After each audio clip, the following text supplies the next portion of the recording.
Hey,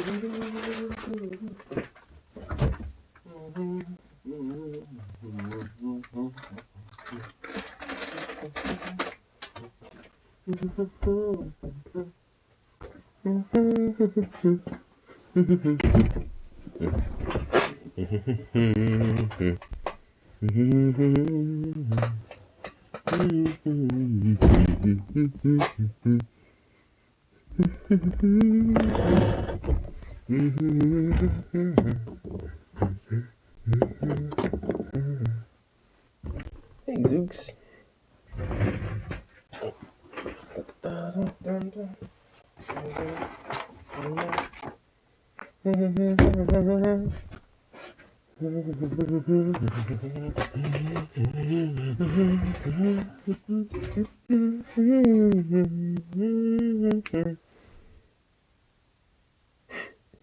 Look at that little tail. Look at that little tail wag. Look at that little wagging tail of yours, buddy. Look cute you is. Yeah, quit being cute.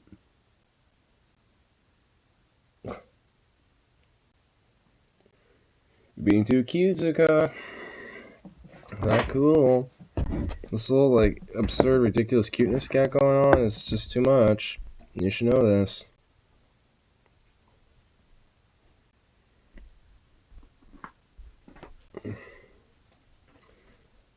You're stretching is about as close as you can get to me, dude. What are you doing? Well, congratulations, you goofed. Bang goofed.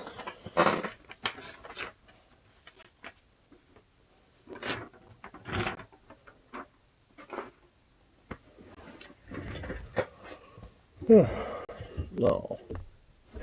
You just got a cute little head. You got a cute little, sweet little foxy head. Your head looks foxy. Just have a little sheppy nose. Oh. One, you have to be so cute. What is with this cuteness? What is with this cuteness here, you cute little boy?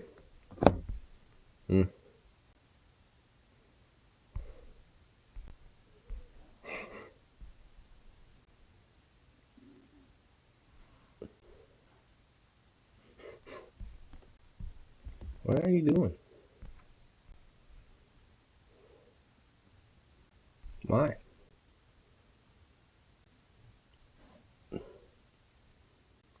Sniffing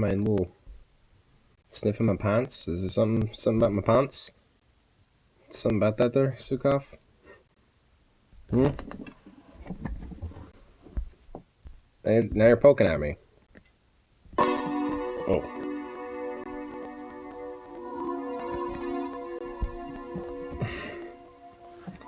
I mean, come on, Zooks, what are you doing?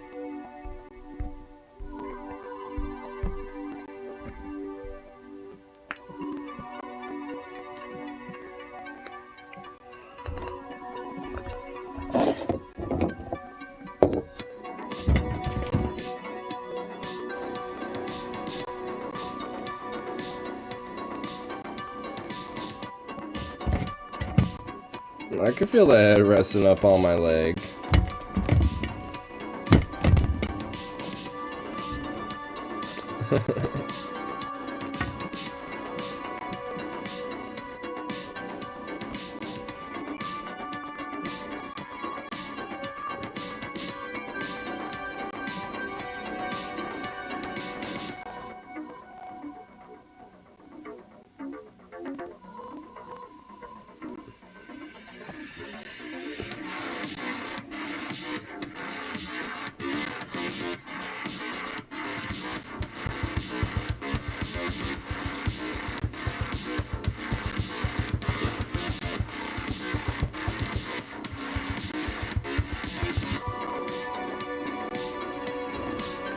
What are you doing?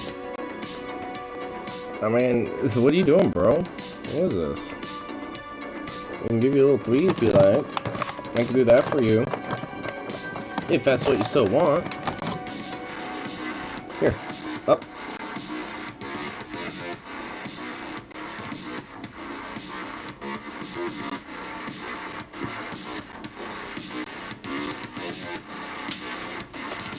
Well, I was hoping you'd actually... Hey.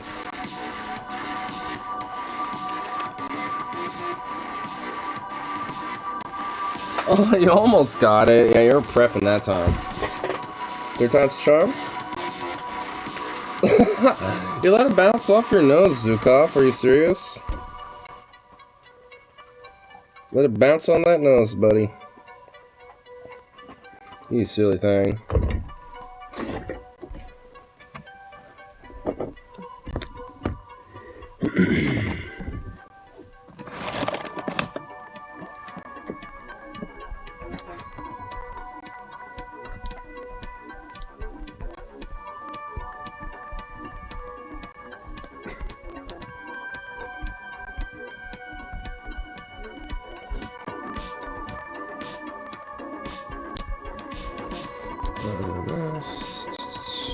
Say a little chant here. I got a little sun. I can't see it.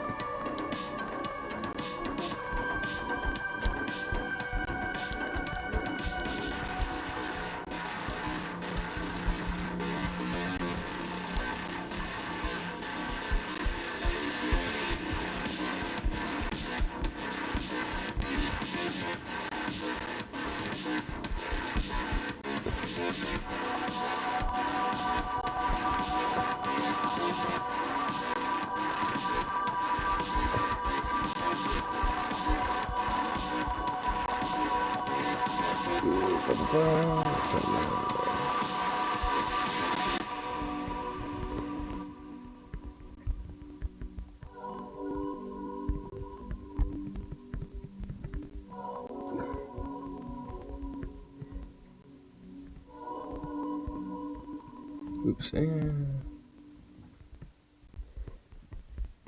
there we go, and boom.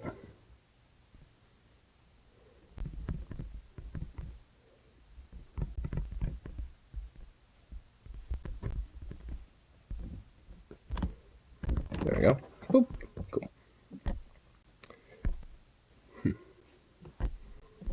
I wonder where you're going. None of that matters. Probably don't want to get into.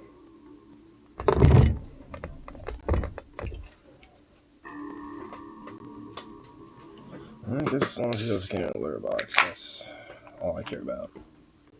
Don't need Zukov getting into that now. That'd be no bueno.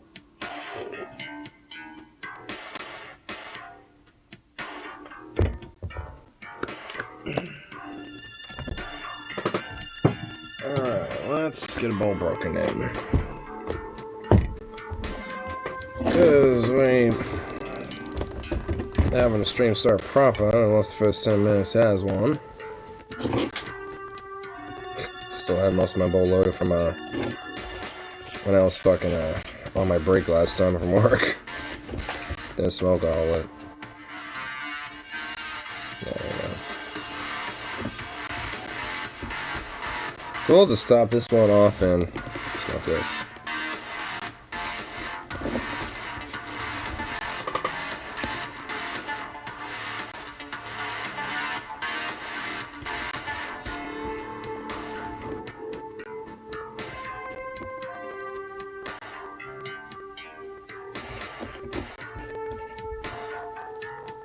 There we go.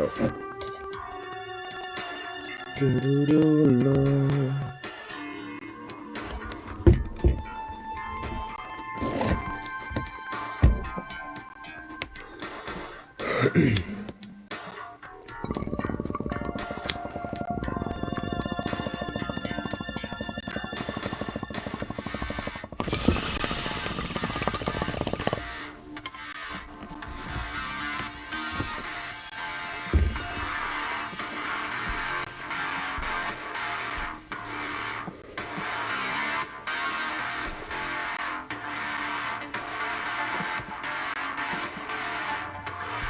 That's what you have, Zooks. That's all you got. Save us,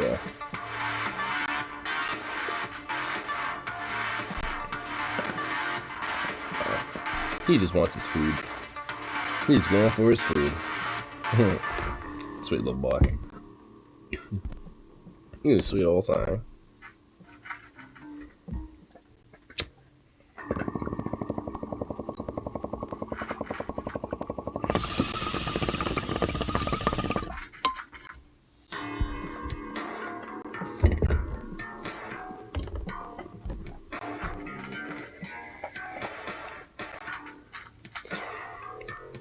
Well, let's see what's happening for the news. Honestly, I'm sure it's gonna be nothing but Ukraine bullshit.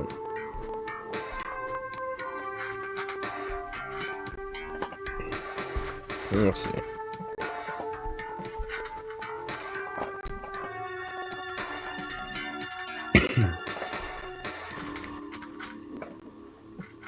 Russia plans the biggest war in Europe since 1945. Boris Johnson.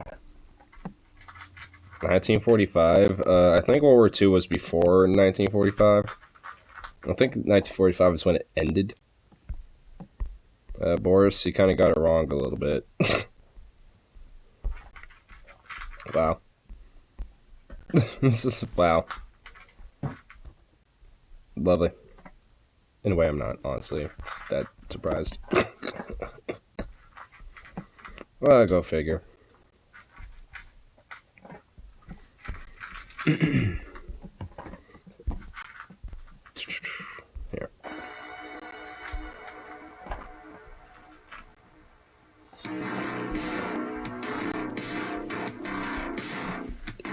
I like how there's a lot of reports from the White House or like the State Department specifically like saying Russia could probably do something any second now. It's like, yeah, let me just trust our own State Department for that news. Let me just trust the State Department for, you know, issues when it comes to foreign affairs.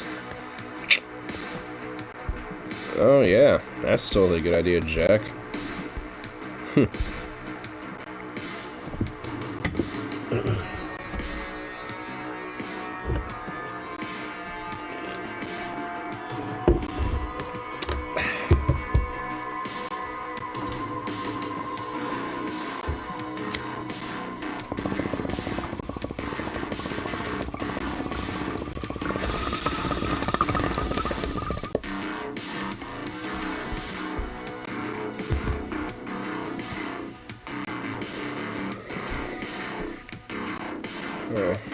I kind of want to discuss some of this whole Ukraine-Russia shit anyway, just all in all. Because honestly, at work, that was like one of our main topics between Skullbutt amongst skull workers today.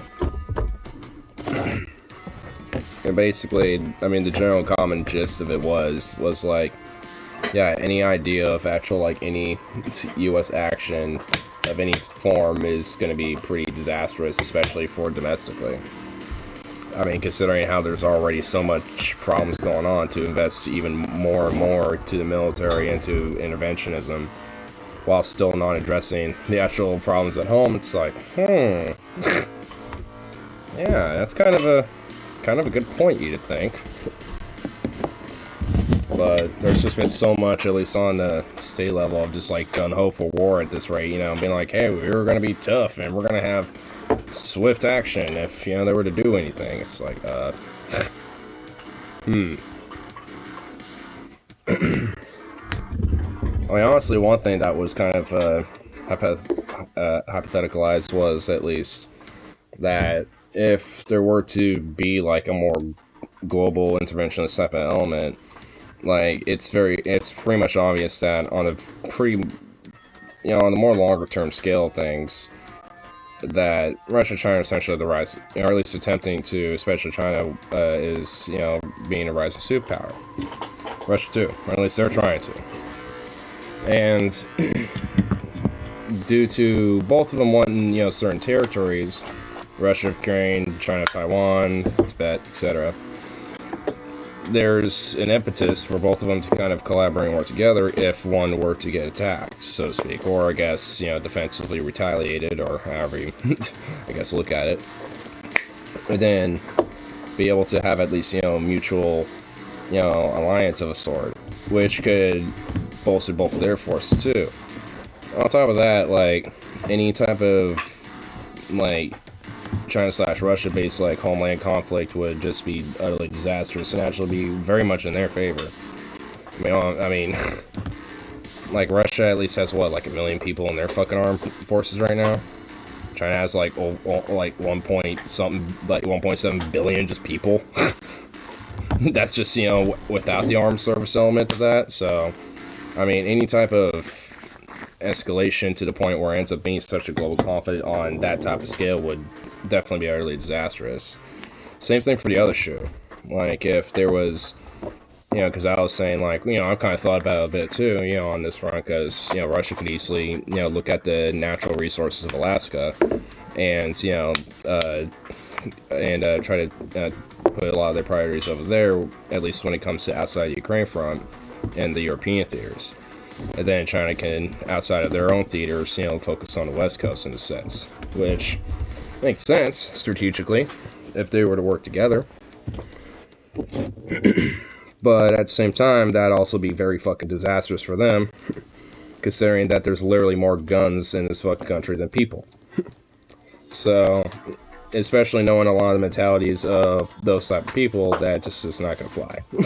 You know, like anyone who's considered a occupier is just basically be just a SOS on that one, a shoot on sight.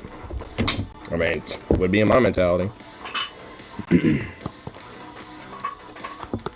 But I think it really honestly shows that, considering the lack of popularity for these type of conflicts, especially at least, you know, home-wise, if that were to escalate even further, that just would be to the contrary of what maybe the state thinks when it comes to bolstering their own support and popularity.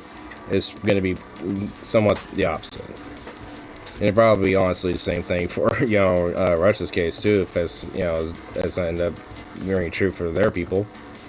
Not the government, but, you know, their people in reaction to it. So,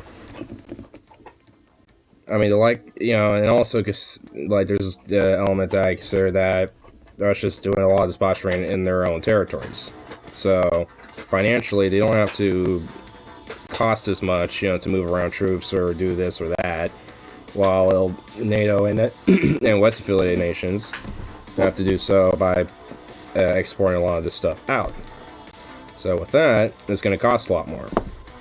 And especially when you put a lot of financial material and assistance into that, there's, you know, there's a lot more costs when exporting shit out versus just moving stuff in your own country.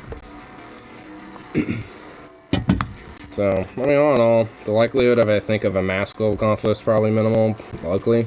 But, I mean, considering that it could be used to at least justify, you know, some form of a conflict one way or another, is still very much real.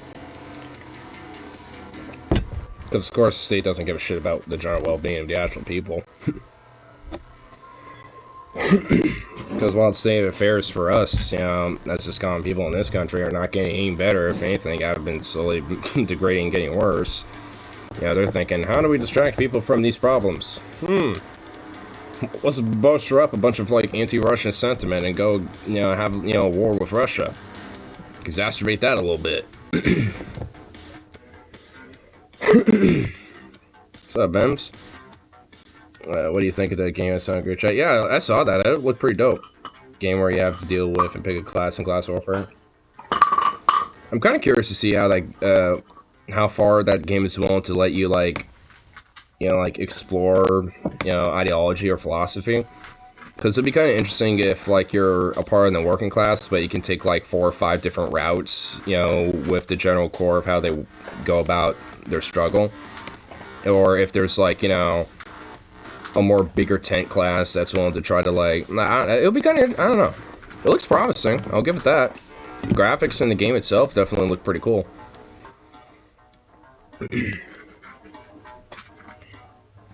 Definitely need more games like that out in the world. Get leftism out in the gamer bro sphere. Because at least in gamer culture, there's not, like, on general level much, like, leftism in it. Or a few videos of the game play on YouTube, but they're mostly Russian. So. Well, I guess that game is an anti-Ukrainian fucking pro-Russian game. Better not play it now. It's garbage. Because we gotta do something about the Russian question there, my guy.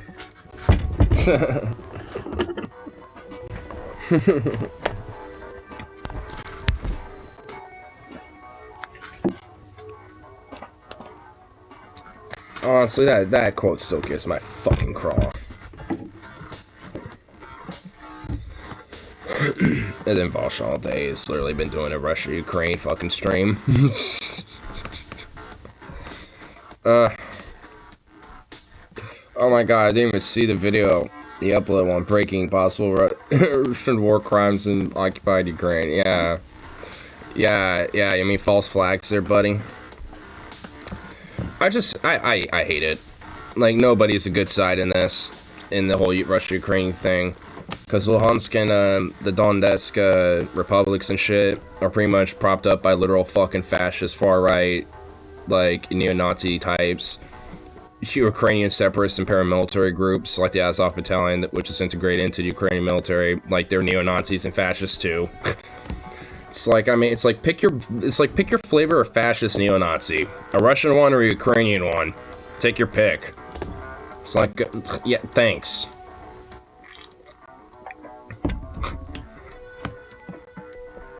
Let's have like a big old war about that. While the people below that, you know, just want to get about their day-to-day fucking life have to suffer and be displaced and have their homes blown to shit, become like fucking bunkers and shit, whatever the fuck. For a bunch of bloodthirsty gun-ho fucking paramilitaries.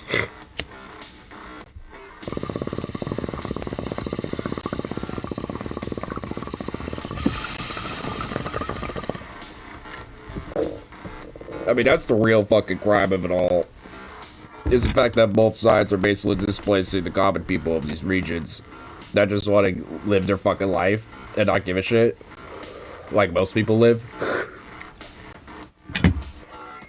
Like, they give a fuck about what the national affairs of, like, what Kiev or Moscow thinks. They just want to have their bread and their check, and, you know, at the end of their workday and, you know, feed their family, all good. Or work on their little farm or whatever the fuck they got going on in eastern Ukraine. Or whatever, you know? Like, those are the people I really fucking feel for. These, like, paramilitary groups on either fucking side. Like the Ukrainian military or the Russian military, like, fuck them. It's the fucking Russian and the Ukrainian people that have to be, dude, that get fucked underneath all this conflict and shit that I really feel for. And that's where my whole idea of, like, sending medicine and food and aid in that way, you know, is emphasized. Because, really, to the root, sending that is supposed to help them, those people. Honestly, I even say, you know, at this point, I go even a little further and say, you know, the people who are Ukrainian or Russian or whoever the fuck, you know, even, let's say, this extrapolates even further into, like, Poland or some shit, too, like, you know, in the, more in Western Europe, like, to anybody who happens to be displaced in a conflict, have easy access to citizenship to the country here. Or, you know, have a visa set up to where it's like, hey, until things calm down and the war's over, you can be here.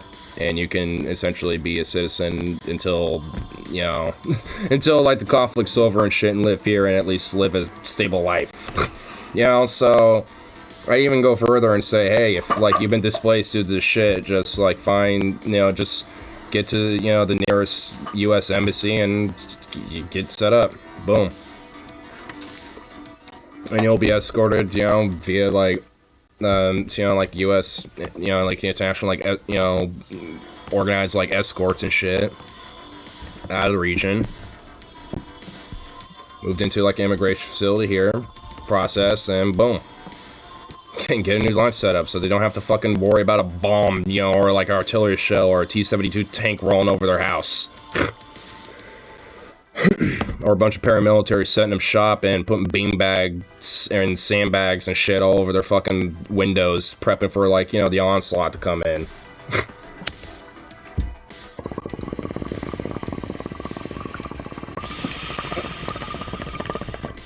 Like, out of all this talk, no one ever fucking talking about those people. The common folk. Like the worker or the farmer that has to, like, be displaced and fucking evacuate and get out of these fucking regions because this shit, you know, ramping up. No one seems to think about them. Or if they do, they never talk about them. And again, I'm not just talking about the Ukrainian people either. The Russian people near this border, you know, are probably, you know, feeling a little worried about it too. Because if there's, you know, any conflict that's going to arise, who's to say that Ukraine might, you know, at least step over on Russia's territory a little bit? Because they, in war that happens, and they certainly will. Because the whole idea is to try to beat them back, so you'll, push them back on their border and push them even further, so, they think twice when coming back. That's the idea, right? So, Russian civilians too.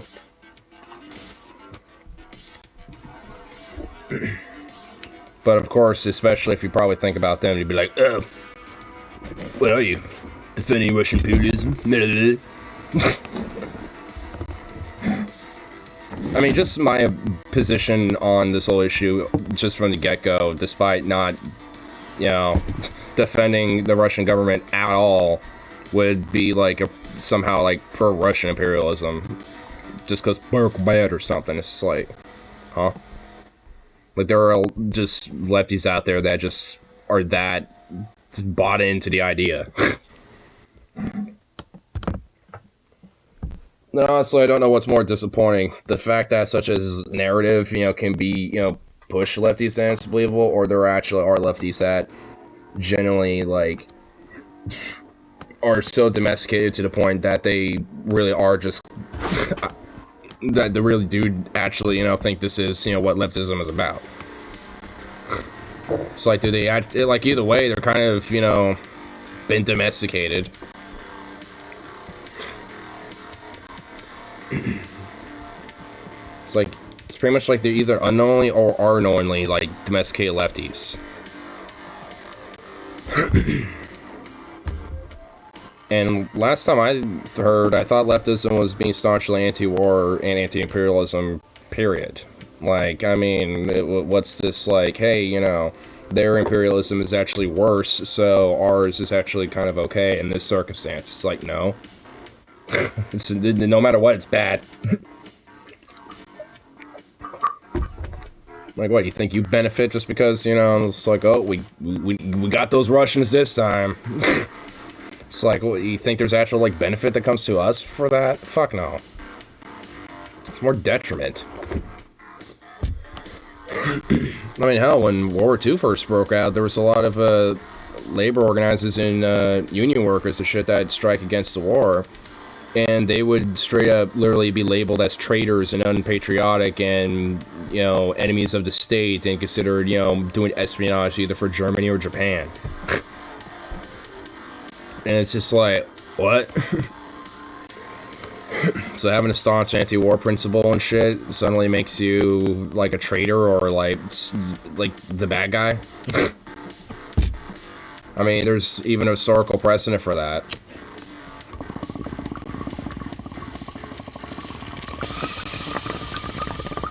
I mean, even in World War I, though, maybe not as much so.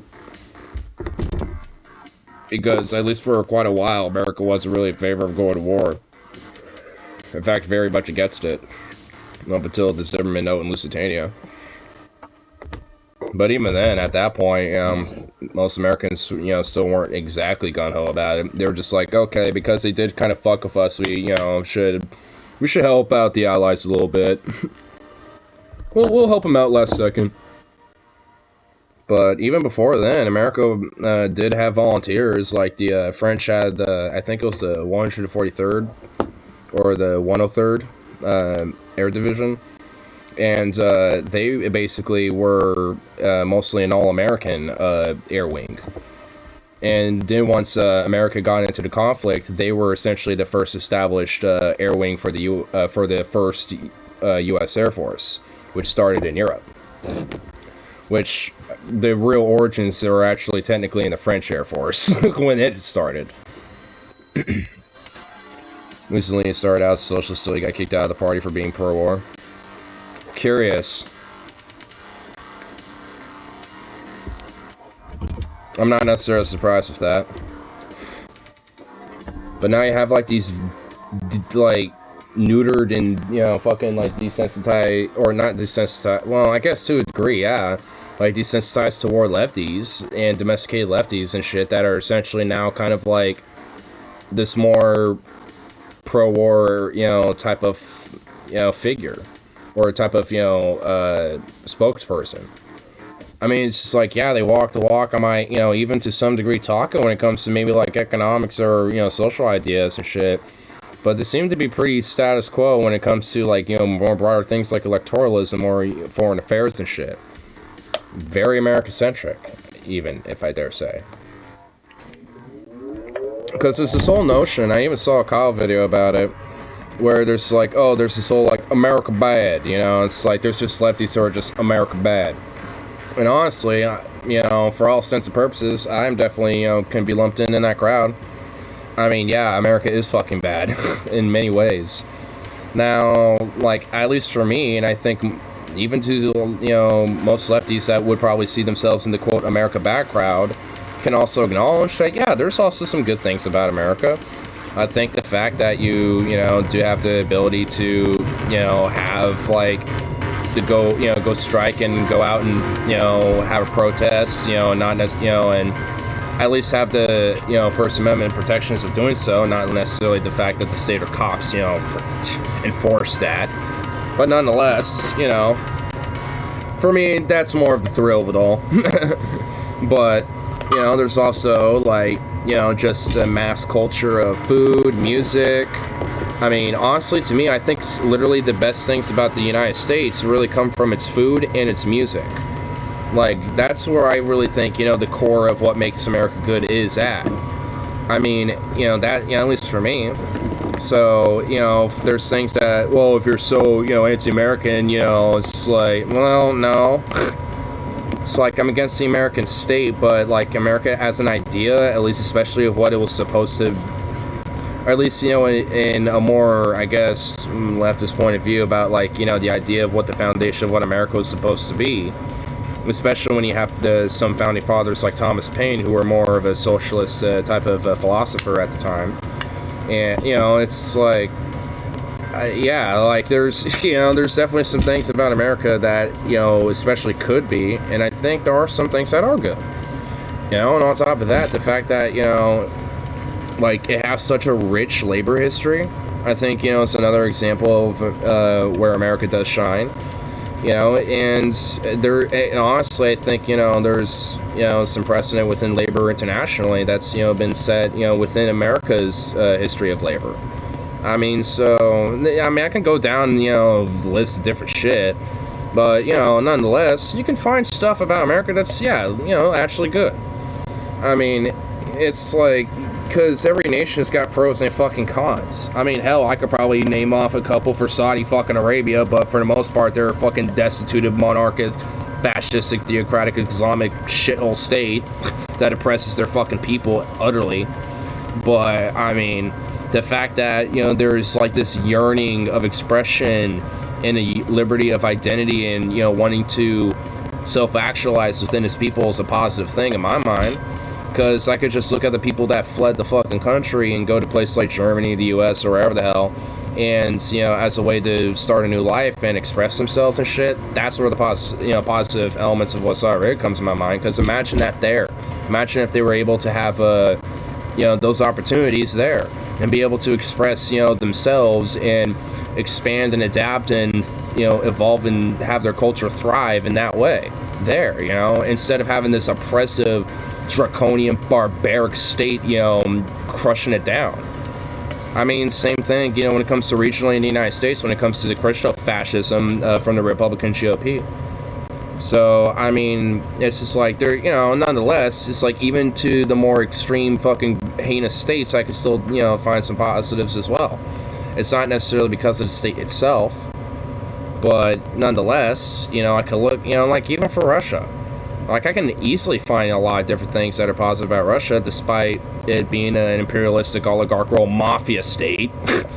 You know, just as much as America is like that in its own way.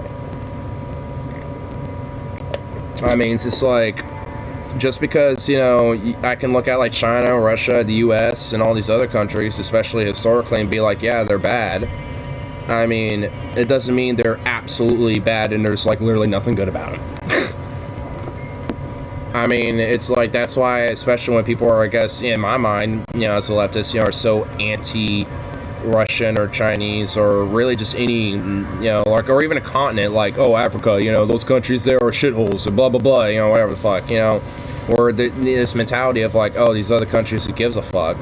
It's like, what? It's like you're kind of ruling off like a lot of potentially cool shit. Like seriously. I mean, same thing when it comes to like the LGBT or the trans people or anything really. Like just because it's like because of X, Y, or Z I don't like it, so I'm just gonna rule it off. It's like you're ruling off a lot of cool shit potentially. So it's just like, because Russia's, state's bad, I'm gonna look at Russia as bad and kind of enable and, put in this, like, kind of Russia-phobia. Same thing for China, too, when Trump was doing that bullshit. And with, because that's pretty much the thing, like, hey, Sukov! Hey! No! I mean, because that's the thing, like, you got the Republicans who are like, oh, China, China, China, and then you got Democrats who are like, Russia, Russia, Russia. Like, I mean, they got their fucking international scapegoats, and, like, I mean, and they sow these, like, more xenophobic positions on either side of, like, these damned Russians, or, those damned Chinese, depending on what fucking side of the aisle you happen to be on that front. And in many cases, for a lot of people, it's both. Like a lot of people on the Democratic liberal side would look at China and Russia as like, oh, they're just bad, and with that also kind of enables some of these xenophobic tendencies too. It's like you can't just like be like, oh, that just bad. It's like this. It comes down to the root of the fucking tribalistic bullshit mentality of like the shaved ape shit. I mean, honestly, my friend last night was kind of doing it with anti-vaxxers and shit. It's just like, I mean, I got my fucking problems, and I make fun of them, and I, definitely want to be, stern about that shit myself, personally, as well. But, like, I mean, he goes legit, like, hardcore tribalistic about it. I'm just, I just want a more sterner position just for the public safety, including theirs, whether they know it or not, or care or not, or like it or not. I mean, for him, it's like some sort of like vendetta type of position and shit. And he also has this weird thing about like, fucking like familyhood shit and also he's definitely got. I feel like he's got a couple hang-ups maybe. I mean, obviously not against my friend, but I feel like I could pinpoint him honestly. But, nonetheless, that's really neither here nor there. For that game, but it's an hour long, so maybe skip around and see some gameplay if I want to. Oh, for that game you were talking about? Yeah, I'll just kind of skip a little. Så meget slade. Yes. Oh, looks wow, it kind of has like an Age of Empires aesthetic. Kind of like Age of Empires 2 a little bit, but kind of like the texture modeling of like Roller Coaster Tycoon a little bit almost, or like Zoo Tycoon, kind of looks like a Tycoon, type of game, that I grew up playing a lot with. I can easily get into a game like this even without, the heavy leftist, implication. This looks fucking cool. Yeah, I just kind of skipped around a little bit, and yeah. Honestly, I'm down for some. Well, I don't know why I'm pulling the screen up for it, but here I'll show it a little bit. Yeah, look at this. Yeah, I like it. Yeah. Yeah. Looks pretty cool. It has like the this right here. This reminds me of like Roller Coaster Tycoon 2 when I'm building like roller coasters because of the grids. Oh wait, he's got like a little strike. Oh, he's doing a strike here. He's got a strike. Oh no, it's not a strike, it's a bombing. He's bombing the mansion. Firebombing it, bro. The base, he's firebombing the plantation mansion, dude. The plantation mansion is getting burnt. Firebombed, bro, by a fucking rowdy crowd of anarchists. I love it. Okay, that game just looks amazing. Dude, it's got like all the aesthetics of all the games I loved playing growing up with, like the RTS games and like the Tycoon games and shit, like Roller Coaster Tycoon, or Tycoon. I always said Tycoon as a kid growing up for that. I don't know why, but Age of Empire, shit like that. Zukov, hey, what are you doing? No, hey. Get it. Ow. Oh. Bad boy. No, you don't eat hey, no, you don't eat, oh my god. You don't go fucking scavenging in litter boxes, you little shit, no. Lay down. I can already see you cater to the working class and neglecting your nobles because fuck nobility. I mean, I feel like I would maybe like try to find a balance a little bit, but they would have to be, you know, like those nobles will definitely be on a tight leash. They're gonna be the equivalent of gimps.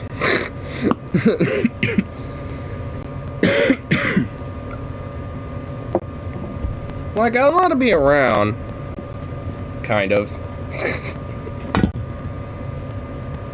I mean, if anything, I'm sure there's probably a way to where you can kind of make, like, the working classes, like, standard of living a little bit more, like, upper crusty-ish, like, you know, because you can, you know, uplift their general needs and shit, you know, all that type of stuff. Overall, seems like a fun game.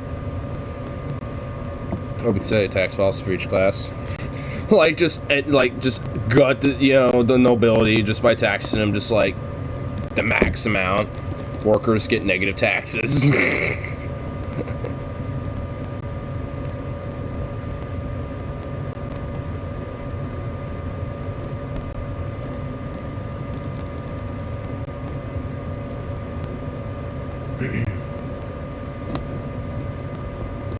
But yeah, that definitely looks like a pretty good game. Yeah. Yeah.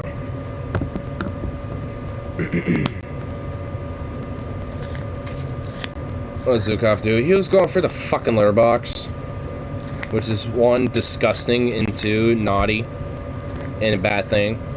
It's a bad boy thing. That's what bad boys do, you little shit.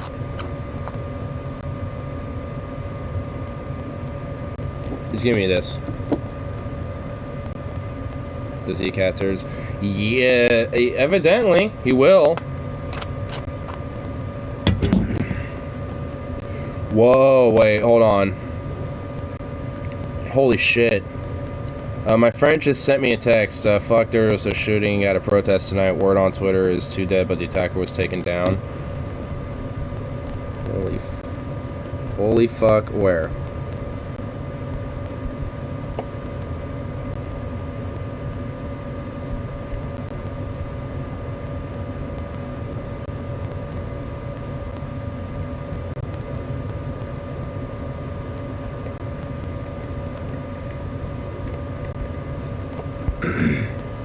The fuck happened? My stepdad's protest locally for you. I'm trying to find out. Honestly, I saw some, when I got off work, there was some sussy shit going on, honestly. Like, as I was leaving, some dude was, like, charging a car that was trying to leave the parking lot. There's, like, cop and police lights, like, way down the street a little ways. As I was crossing the street home, I was like, what the fuck is going on tonight? And then now this, like, what the fuck is happening tonight? Alright, I'm seeing, like, those little dots bouncing around for my friend, sending me some info, so I'm about to see what updates he gives. I karaoke with Metal Tea. I got a notification about it. Normandale Park in Northeast Portland is where it happened. Shit. I'll be on around midnight-ish.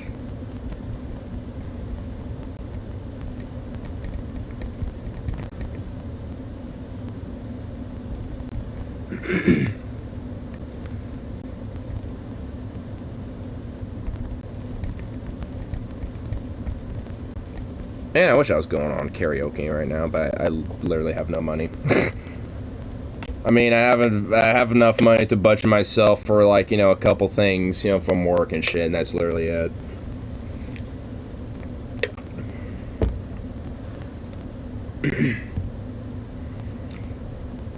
Man, this is why I'm starting to kind of, you know, get guns. Because I'm going to be straight up. Yeah, I'm going to have, like, a little pistol piece, of, you know, at some point pretty soon, one way or another.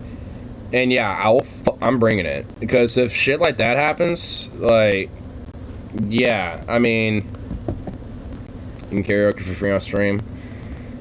I mean, yeah, but it's not as good.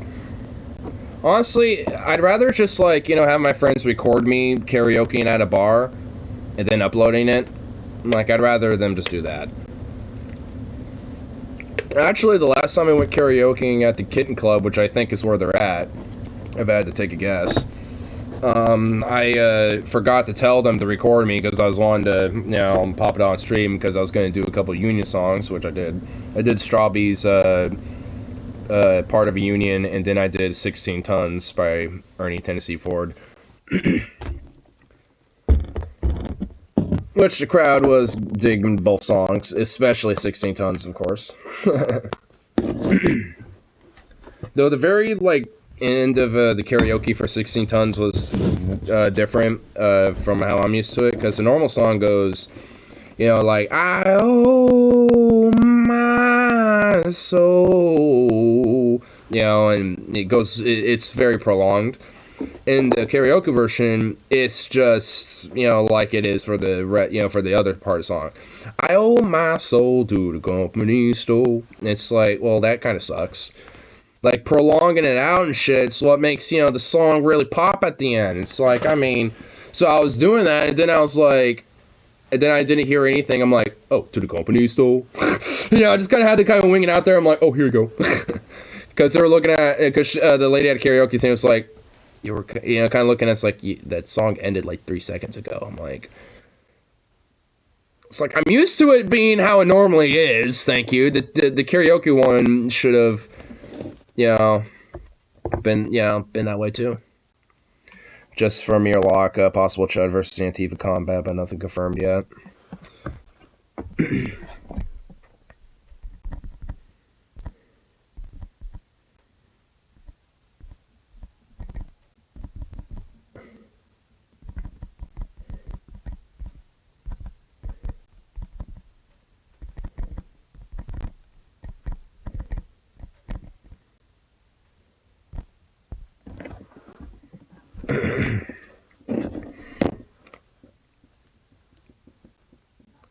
I have a weird feeling that this is probably Chud versus Antifa / BLM confrontation that happened tonight. I discovered a new configuration for Stellaris, Megachurch, Megacorp is possible. So, like, basically Joel Osteen, but intergalactic. Pat Robertson, if he became an intergalactic empire. Like, that's not terrifying at all. That's not disturbing at the, like, at the slightest.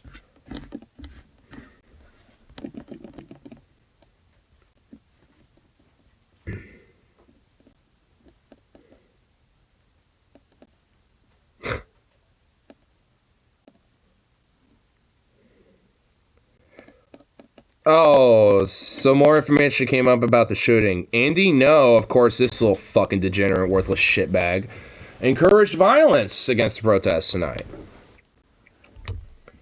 Oh my god, that motherfucker, I swear if I ever saw that worthless shitbag in Portland, the things I do to him.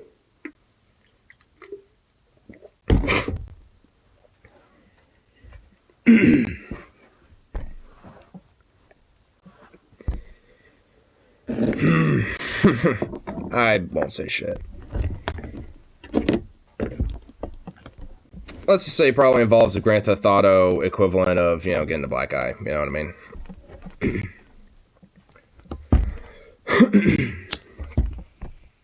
maybe 2.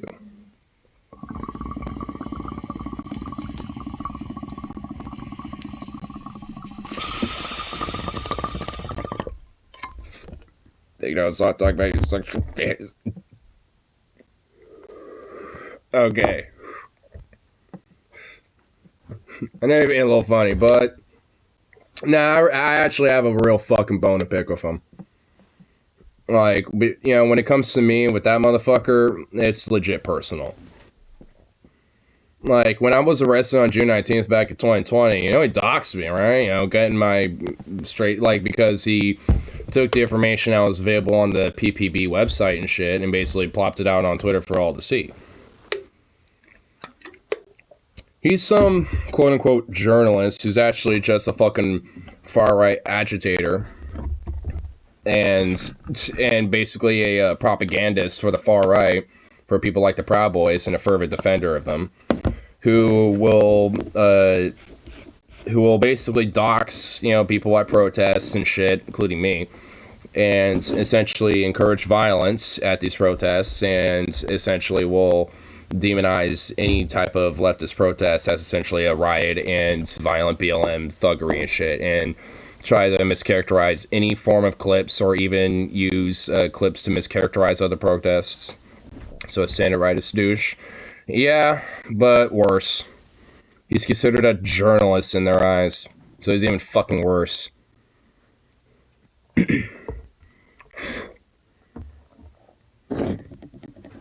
Which is why I said, the things I do to the motherfucker.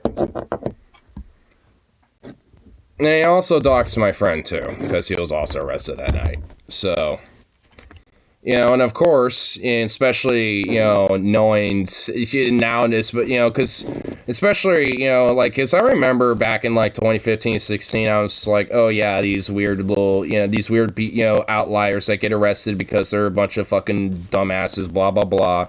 I'm like, no. Honestly, that's not even fucking true, because legit, a lot of the cases, it's just motherfuckers that just get picked up like me. Like, I was not doing fucking shit, and they arrested me. Like, because I guess I was like 2 feet off of the fucking sidewalk on my knees on the fucking road in the parking section. So, you know, like, that was, you know, justification for my, you know, bagging, including whoever else was bagged, mainly my friend who got caught running. You know, so it's just like, because I guess I was, you know, because of me literally doing nothing, you know, that's what happened. So, it's just like, whenever all these other motherfuckers who get arrested and shit, you know, it's like, oh, in reality, probably 90% of the time, it's really fuck all. Aside from just being caught in the middle of it all. You know, because they happen to be, you know, in the protest, so, well, they're just like the rest. So they get treated like that. And, you know, and because of it, there was, you know, which is an intimidation tactic done by a lot of people on the right, they'll send food to your door after you've been doxxed. Which, especially when it came to the Mole Man incident after my Twitch ban and shit, I wasn't scared of them. Them trying to dox me, it's like, what, do you think I've been around this fucking block before? You've been around, what, do you think I'm new to this? It's like, that's why I thought those stupid degenerates were pretty silly. Hey! Hey, it's just my dad coming for the door. I already know it. It's it. He's just coming out to smoke a cigarette. He's coming for a cigarette, alright?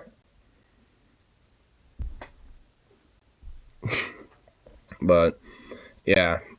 Honestly, it's just like, I mean, I figure Andy knows smart enough not to, but if he showed his face in public in fucking Portland, and I just happen to be around, because I like to, you know, hang out in Portland occasionally, it won't be nice.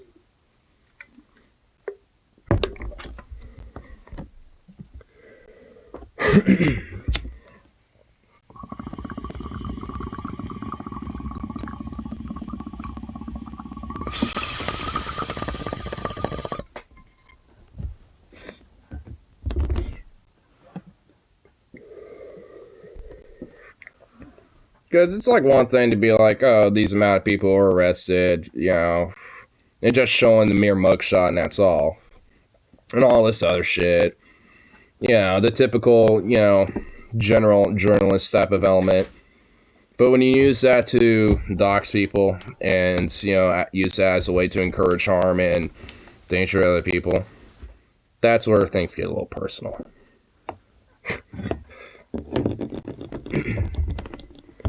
Now, I ain't gonna go out of my way to try to fucking find him myself, because I'm not like some weird vengeful vendetta motherfucker.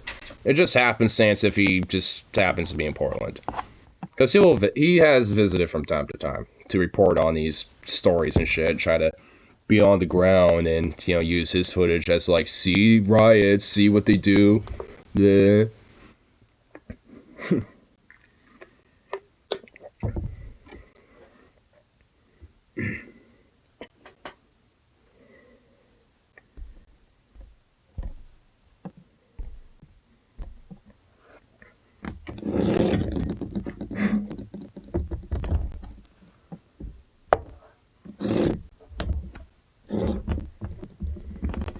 I mean, it's like, I mean, it's like, you know, we got like, you know, fucking instability, fucking, you know, civil, you know, the American populace turning against each other, all this other bullshit, and then, you know, like, hey, let's get that war going, you know what I mean?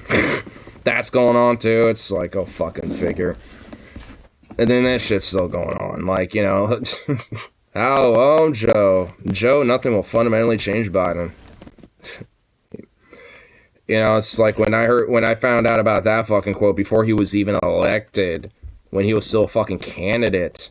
I think the nominee at this point, at that point at least, it was just like, oh, he's just saying the truth there. That's the truth. And all the people that thought he would be different. Yeah, and here we are. Now, too, people are fucking killed tonight because nothing has fundamentally changed. And a war could break out because of it. Go fucking figure. Oh, look at Trump would have been better. Not like he would have done any different. Instead of, you know, Russia, Ukraine, probably just be China instead. If it was a second term of that fuck. And the violence would just be maybe a little bit more exacerbated, but not much would change. He'd just be a little bit more mean about it.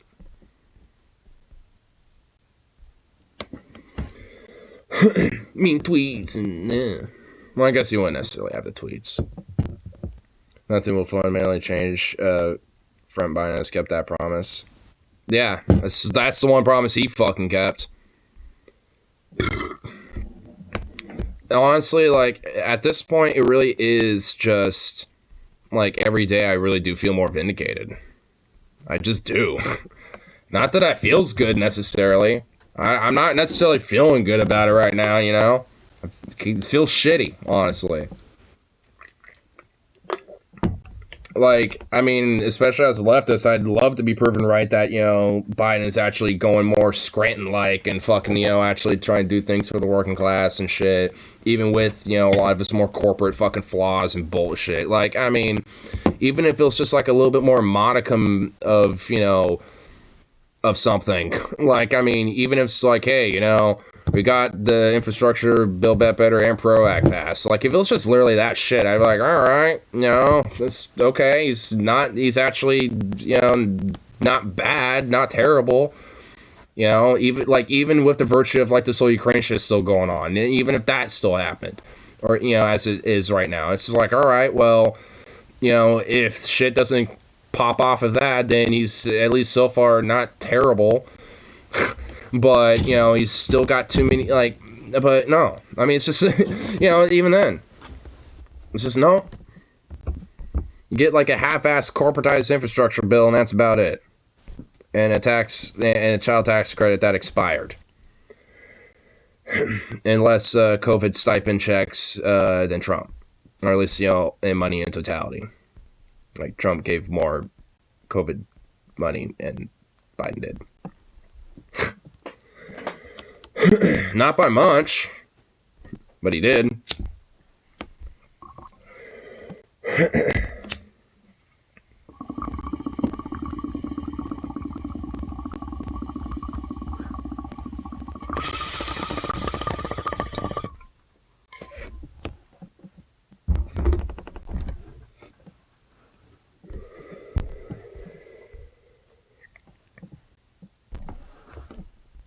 Hold on. Hold on.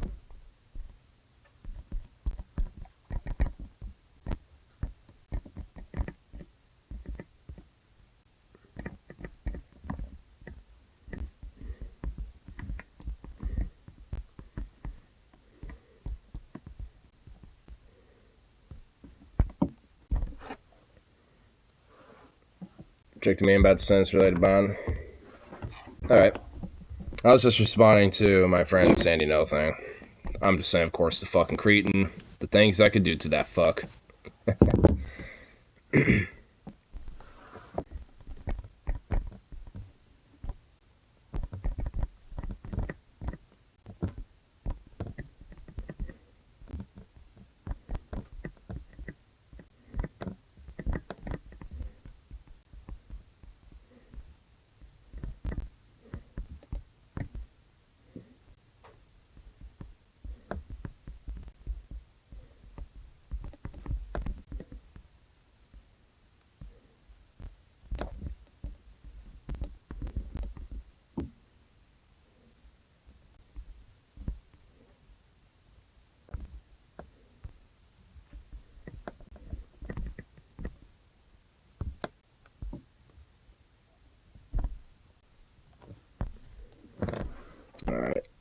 we go.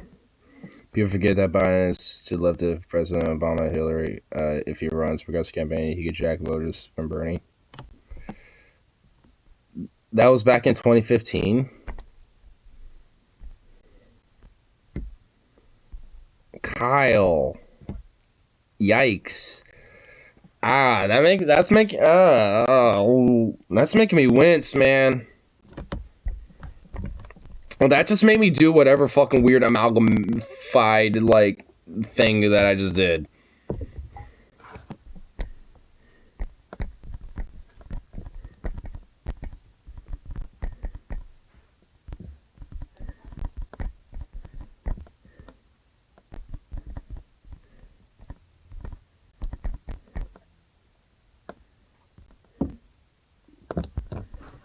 Looks like talk tweets are great, Lamau. I mean, they really are. I mean, I love Kyle and his naivete sometimes, man. I mean, like, I will say, especially these days, I'm more firmly to the left of Kyle. I think when it comes to labor, even then, because he's definitely, like, more staunchly pro-labor than most when it comes to the left sphere. But he's, he doesn't really talk about it as much as I, wish he did.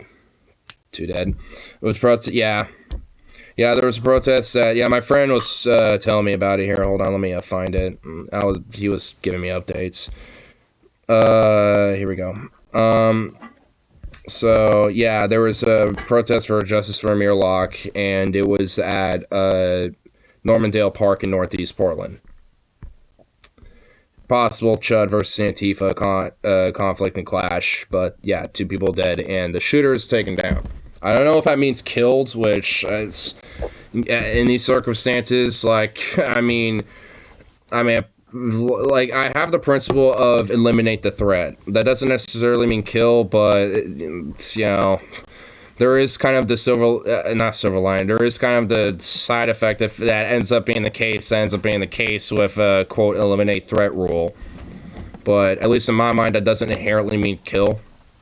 But yeah, especially if there's people already dead, that kind of, especially in my mind, eliminate threat implies more, on the side of probably, end them. Because they're probably going to kill other people at that point. So, yeah, but I don't know what specific updates are from that. And Andy No apparently was someone involved too by encouraging violence at this fucking thing. And for me, that motherfucker is personal. Like, straight up. Like, I remember June fucking 19th. I know what he did.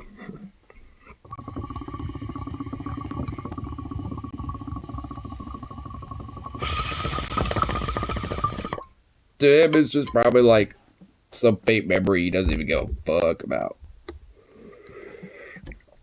Oh, whatever. It's just some Antifa rioting degenerate with a weird-looking mullet in his mugshot. This will be funny for my right-wing audience to meme on and probably encourage violence and dox and harass. Yes. Luckily, I didn't really get much harassment. Just free food. I ate it. It was delicious. Wish they sent more. I'd be spending less money on food if they just kept doing that. Like, what the fuck they gonna do if they come here? Especially now. You know what I mean? Look what's in that little fucking camo case. I mean, it's like, do they really want... Yeah, at this point, it's like, who's gonna fucking come here? And even if there's somebody who I really think is sus outside, and I really don't like their presence, and Zukov is really growly about it, yeah, that's coming out. It's my property. I'm just gonna have it, just be like, hey, any reason why you're fucking here? You don't look like you're around here. I've never seen you before. I've never seen that car here before. My roommate don't recognize you. Pop don't recognize you. Who the fuck are you? Well, I'm just like, or whatever the fuck. Yeah, it's like, well, good. Yeah. Brandon sent me another meme. Or I guess, no. Soups, don't. There might be crystal meth and Popeye's biscuits. Hashtag goddamn. Kyle Cook. Oh my god, I love secular talk, man. That's a good one.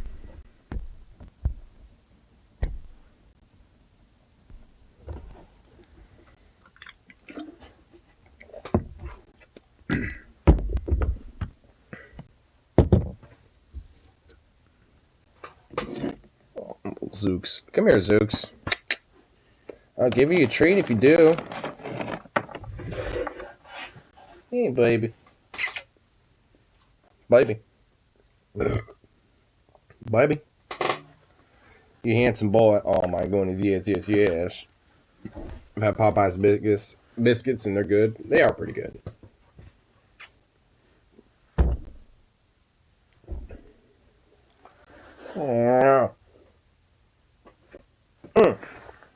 I gotta squeeze you until those eyes pop out.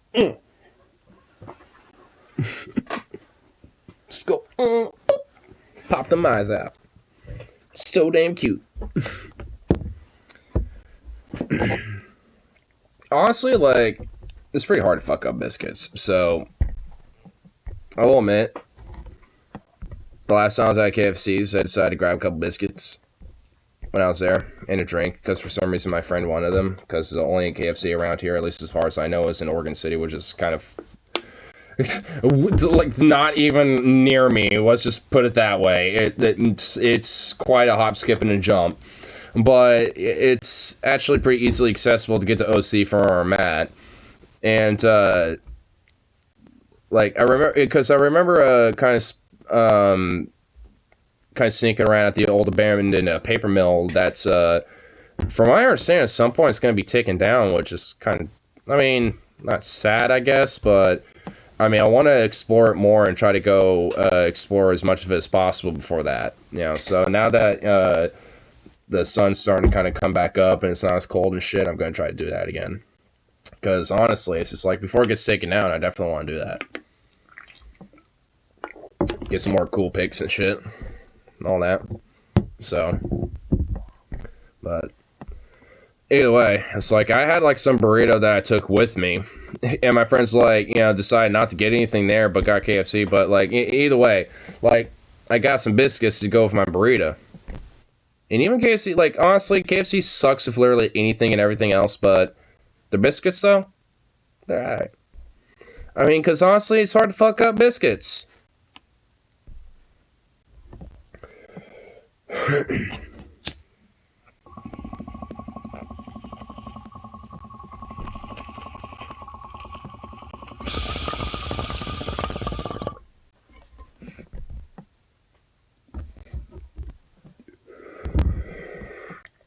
Last one, I promise.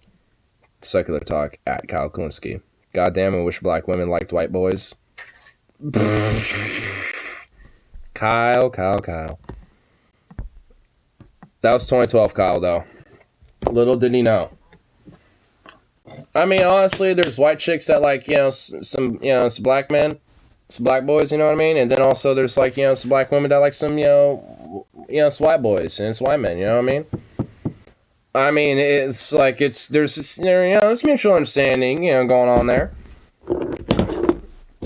I mean, I've definitely, you know, like, look, I mean, because honestly, there's definitely been, you know, like black chicks, and, you know, because I'm a bisexual fellow, you know, even black men that, you know, definitely been into, you know, some of the white boy, you know, aesthetic a little bit, or whatever the fuck, you know, into white boys and shit, but at the same time, met ones that aren't, just as much as, you know, as the vice versa of that effect, you know what I mean? Zooks, what the fuck are you doing? You cannot get in that litter box. Fuck you. You have like a little, oh my god, you have a little bit of food. I have treats for you. Like, you don't need to be going, scratching at the door. Fuck you. Prick. Stop it. Cease with this.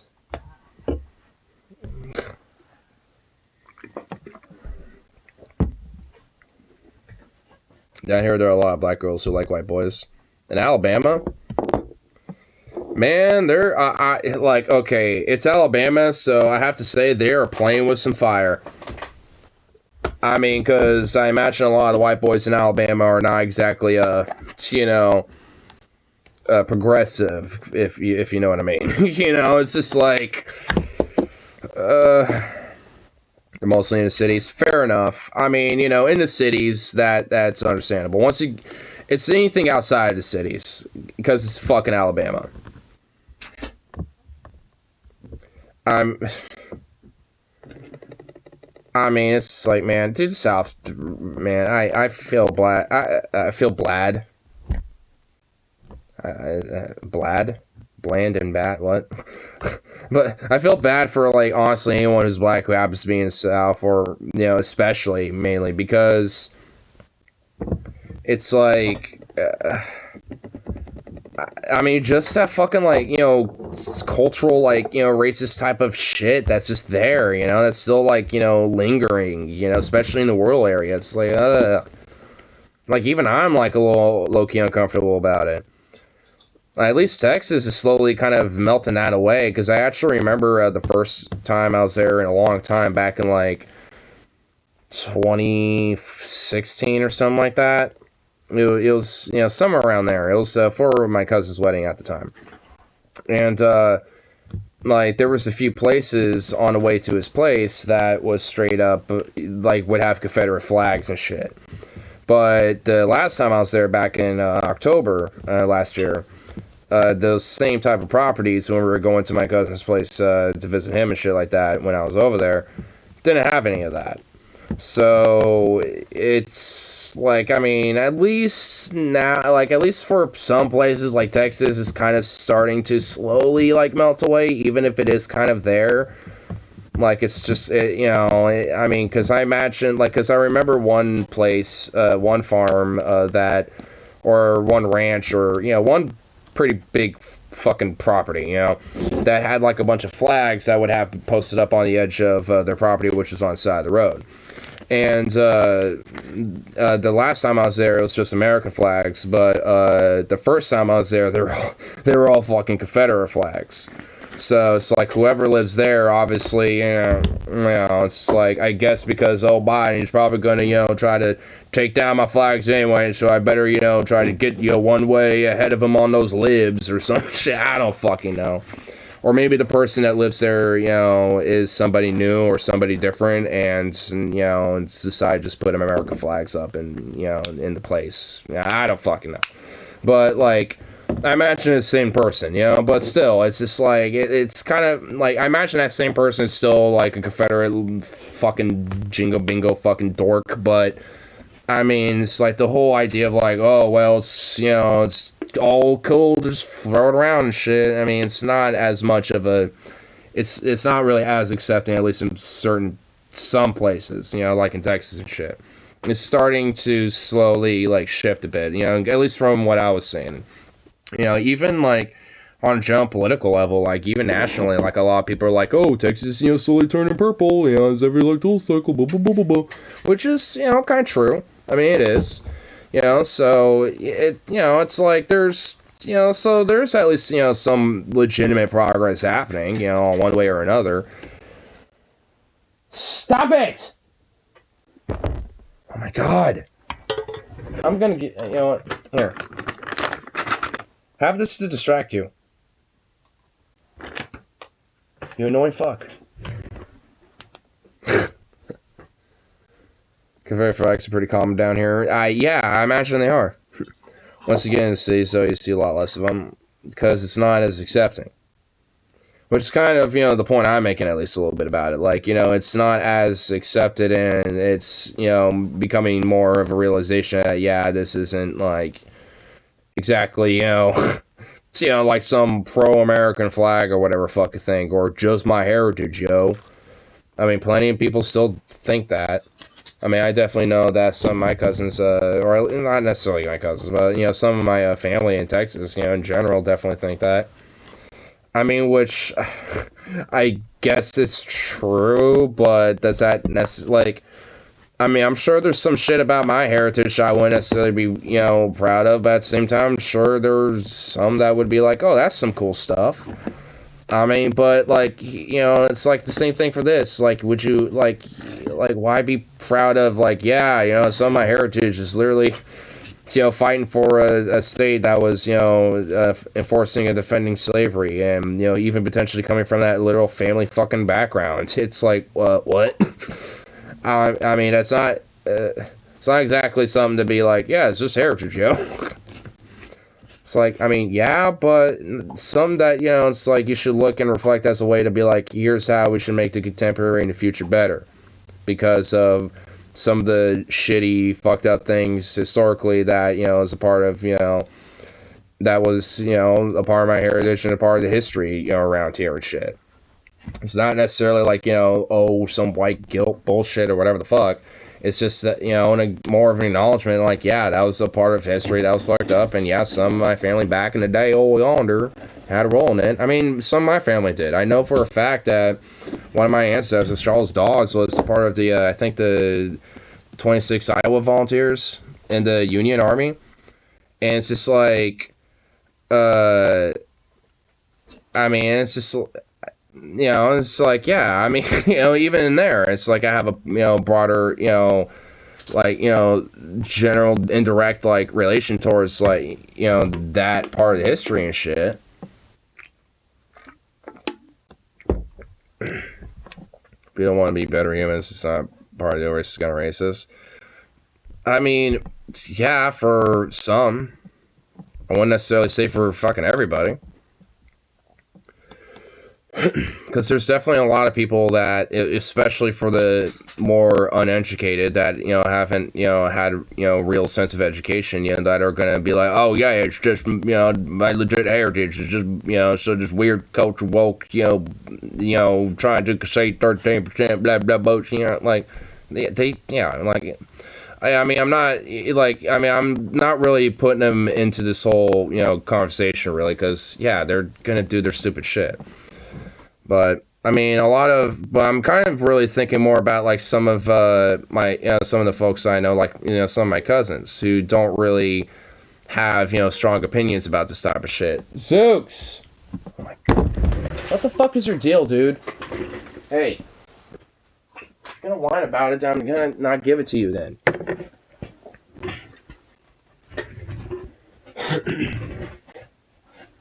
No! You're being a little shithead right now, dude. You're getting kind of fucking annoying. Scratching on the door, now you're fucking whining. Like, what's your deal? What's up? What the fuck?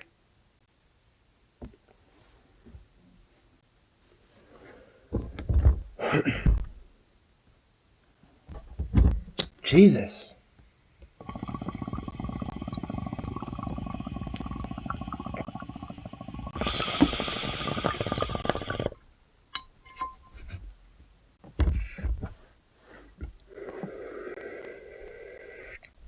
I'm related to a shitty Union General, General Burnside.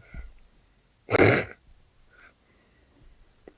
at least he pioneered Burnsides.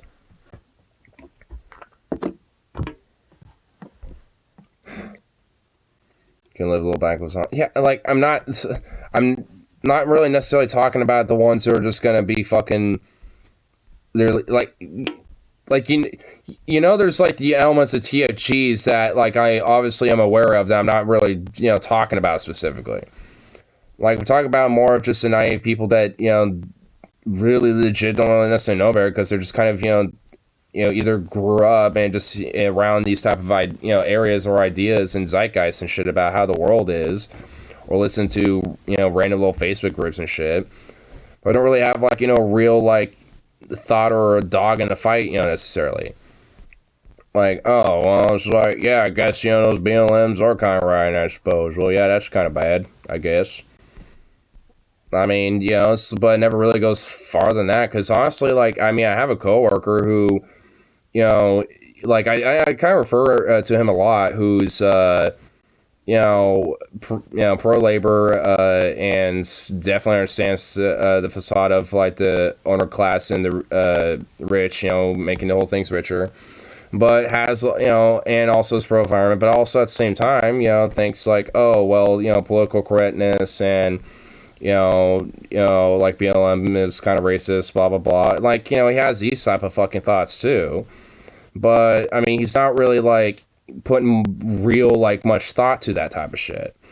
I mean, he, because he just, kind of sees, what, some things on like Facebook or some shit, might pop up or whatever the fuck, saying like, oh, BLM's, destroying Portland, blah blah blah, or whatever the fuck, and that pretty much about as far as it goes, if some people like him. I mean, so they kind of have this misguided, naive idea about, what, certain, like, cultural or social issues are, about and shit, whether it's, like, about, BLM or, black activism due to the oppression, that, they face in this country, or, transgenderism, or just, the broader LGBTQ and shit. I mean, it's like for, like, I'm more talking about, people on that more broader general level.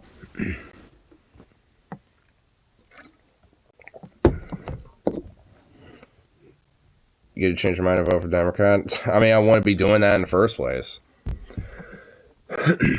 I just be telling them to at least, I mean, I'm be more, about trying to, get into changing, maybe, having a little bit more of a seed into changing position on these ideas.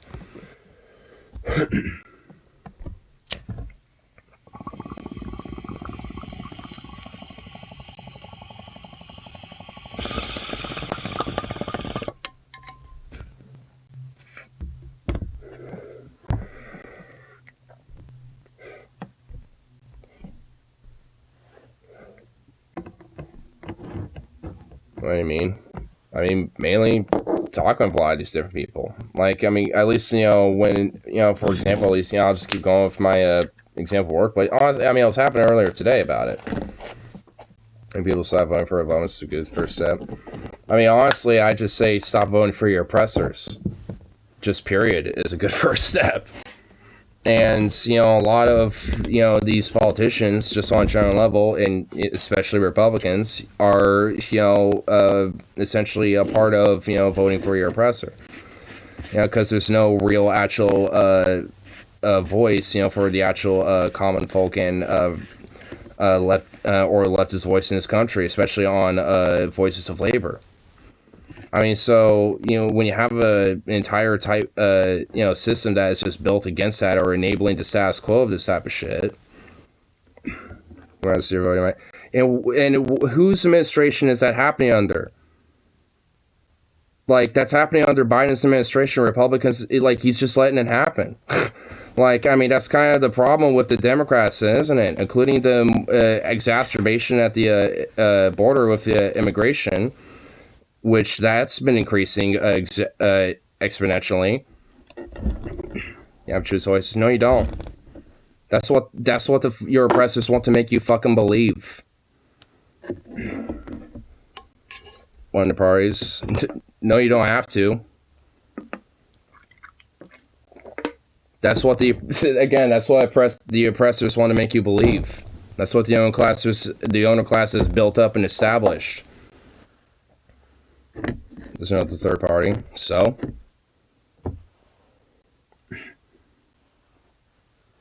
it's on success since early today. Wish I could find the clip. It was good.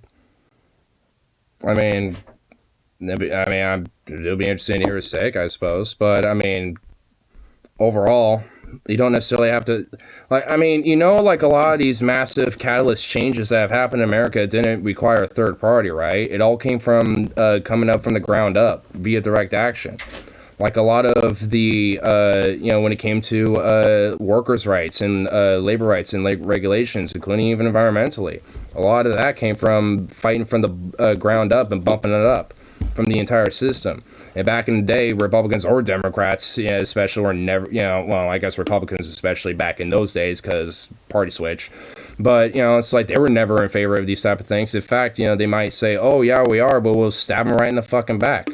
when it came to a lot of these labor organizers and shit. Same with women's suffrage as well, and with the Civil Rights Act.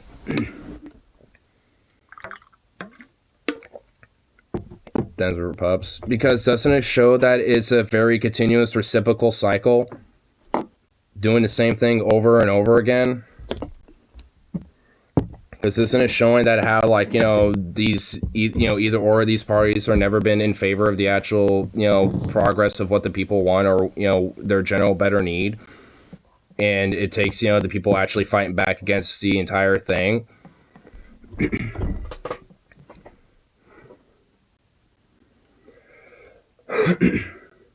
Current state affairs. And a lot of that is, set with the precedent of, history. And a lot of, today is, taking into consideration of what we should know about the past.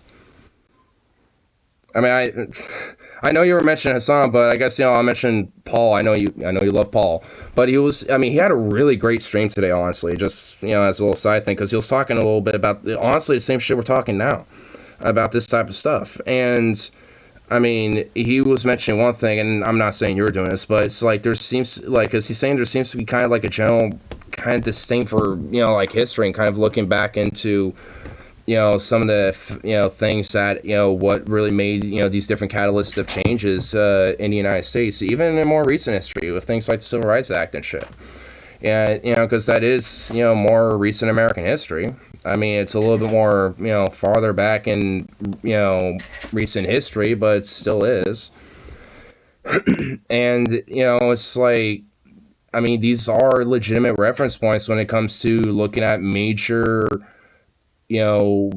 catalyst moments like now. I mean, when you have major elements of, like, like with the Great Depression, when you had mass exploitation, mass poverty, literally people in this country during the Great Depression just starved to death on streets, just died. They would just, like, while even, like, trying to, go from one place to another, hoping to seek opportunities, they just croak on the way. I mean, and people are doing that, and people are dying now because of that shit. I mean, we're getting to that type of point again. And how a lot of that major change came to be was not necessarily just because, FDR got elected. It was having a major movement bump up against the whole system eventually, especially with, the shitty fucking mass exploitive corporate policies that were pushed. And, got a lot of not just local power to, get those different changes locally, but also to get somebody like FDR eventually. And that's why he won 4 fucking terms. I mean, and I think that's why also a lot of lefties like to kind of look at FDR and shit, because there is, like, an actual, kind of like a blueprint on how to get that type of power back on the national level. Like, he is, a little bit of a blueprint to that. Because, I mean, at the same time, while, he was elected, there was major back and forth of labor organizers, unions, and even the more far left radical elements at the time, like communists and socialists and shit. Like, he was meeting with these people and having back and forth with them all the time, despite, even a little bit prior to his elections, when he first won. I mean, and the only way that really happened was because they got from the bottom up and bumped up against the whole thing, and eventually got a little bit more power locally and shit. I mean, one thing I found out about Oregon is that some of its early history, especially in, like, the early 1900s, there was a lot of people who were, like, like state congress people, like Mayor of Portland, like early, I forget some of their names, but there was, like, a few people in, like, the early 1900s who were, like, the Mayor of Portland, who were, like, straight up, like, socialists and shit, who were part of, like, the Progressive Party which at that time was a more socialist party. And, governors who are straight up, like, socialists and staunch, like, union agitators and shit. I mean, honestly, I need to learn more about the history of labor in Oregon, just because, especially in the early 1900s, there seemed, if there was politicians that were elected who were like that, then there has to be a rich fucking history that propped that up. And I feel kind of bad not knowing too much about that right now. But nonetheless, a lot of what FDR did happen also because there was legit fears of the Common Revolution back in then, because America was just that shitty, and things were just that shitty. Yeah. against the left wing right now. There's currently backlash against the left wing right now at a local and national level, which I think, honestly, I mean, mainly just speaking to just like other leftists at this point, on a more broader level, it's just like that's why there needs to be more solidarity on these other issues, mainly specifically on things like class, labor, and the struggles on these different issues, because they do overlap with things like social issues and voting rights and amongst other things. That we all obviously care about. Because really we all just have generally slightly different ways of trying to get look through with it and shit. But at least for me, I just know, especially seeing a lot of historical precedent in the past and shit, that I know just like this whole two-party system is not the only way. I mean, it is once you actually have like a force to reckon against it, but there isn't any of that. Not at all right now. It's very fragmented and shit.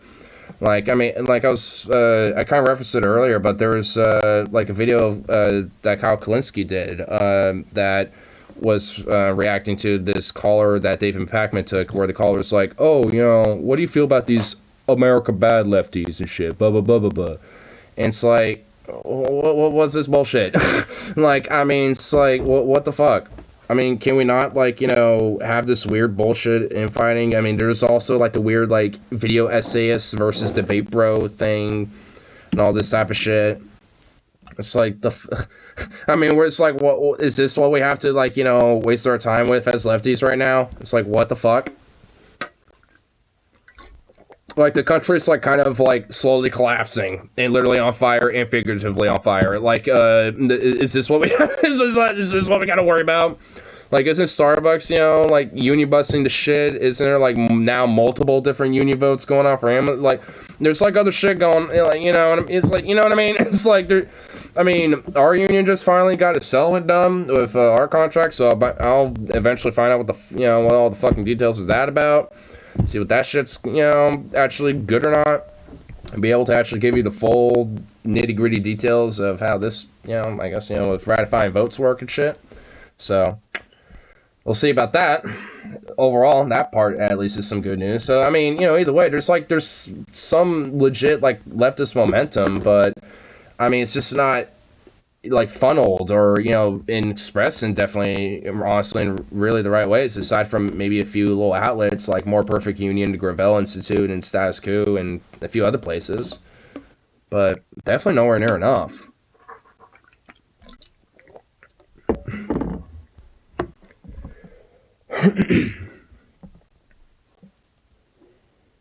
Guess the officer got finally chilled.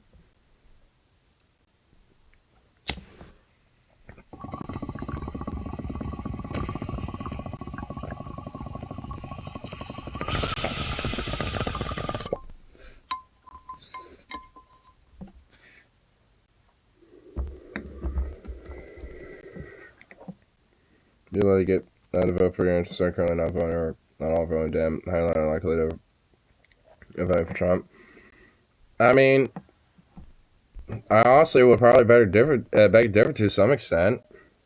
I mean, because honestly, there's definitely a lot of, like, more Republican heavy type of states and shit that still have at least, some form of labor and unions and shit. And some of these, I mean, I kind of refer more like labor conservatives, but a lot of them tend to be, legit kind of pro-union.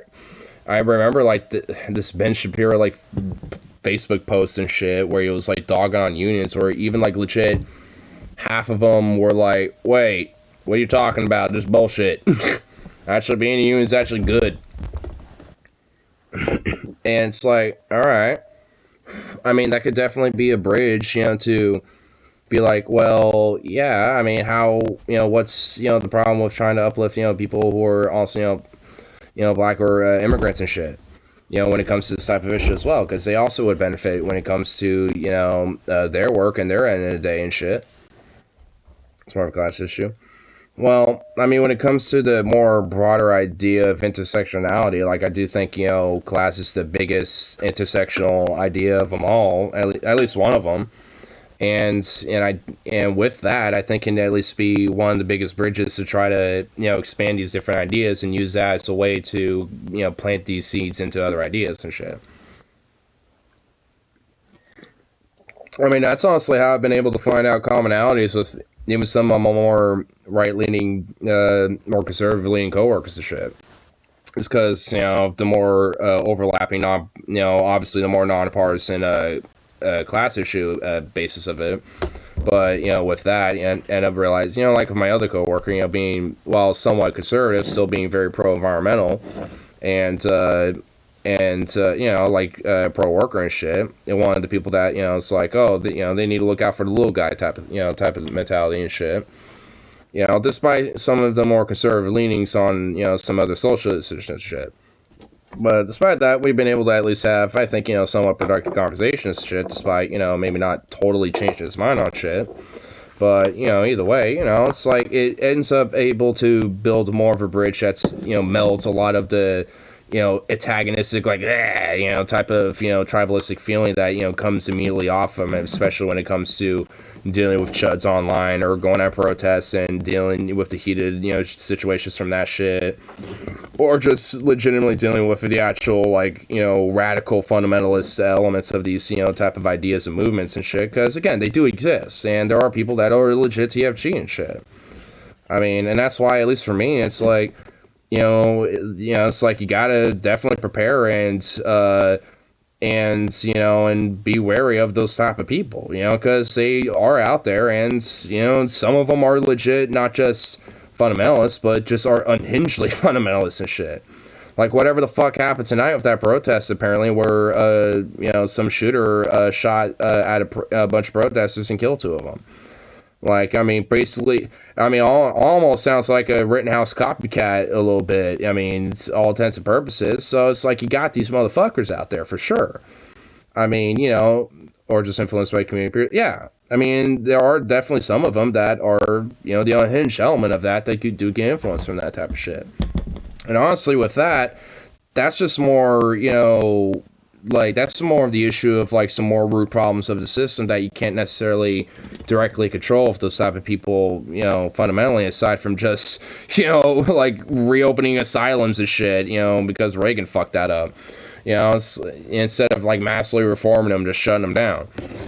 So it's like, that kind of exacerbates some of the issues like that, and instead of actually looking at some of these, people who are legitimately, might actually have some mental illnesses that are untreated or undiagnosed, and that exacerbates and enables a lot more of this type of shit, and makes them even more fundamental and unhinged, and just legit TFG. And some people are probably don't have any, mental illness shit, but go down that path anyway. And eventually probably do develop some from it, after a while. So it's like they definitely do exist, and those are the ones I especially, be wary of, and the ones that you gotta, have to kind of fight back with and shit. But, at the same time, most people aren't necessarily like that either. It's just that those type of people also happen to be very fucking loud.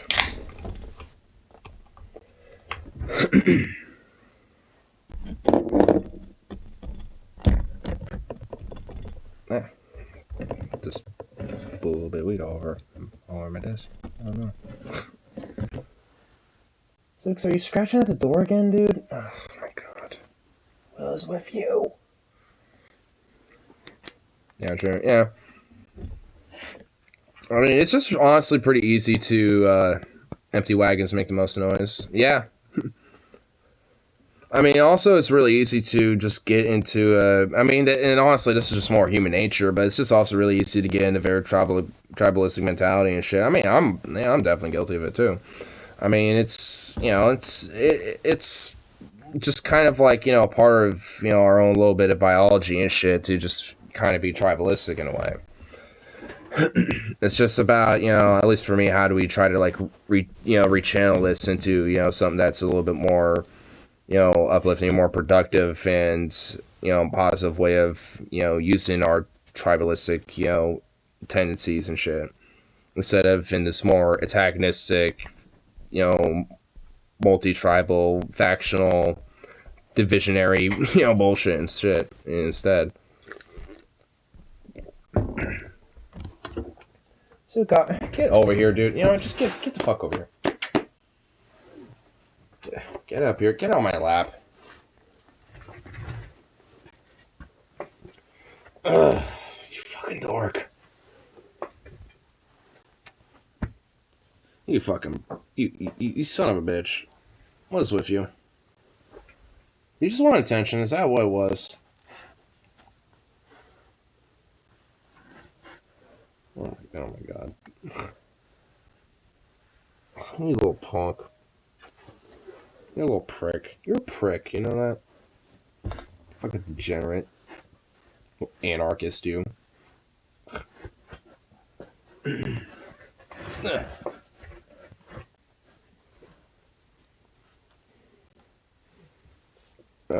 my god. Okay, I kind of regret this. Jesus Christ.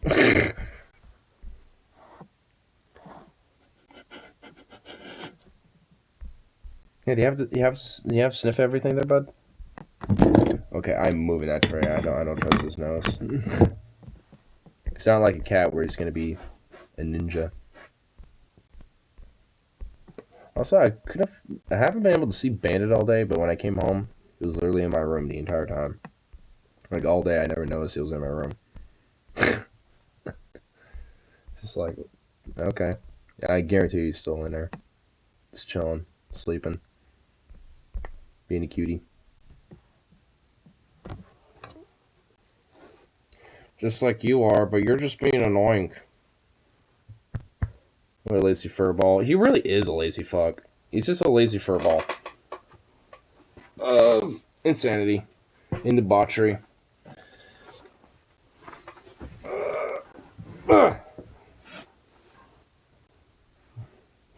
You're just a ball of just debauchery. Look at you. You're just a ball of plain old debauchery.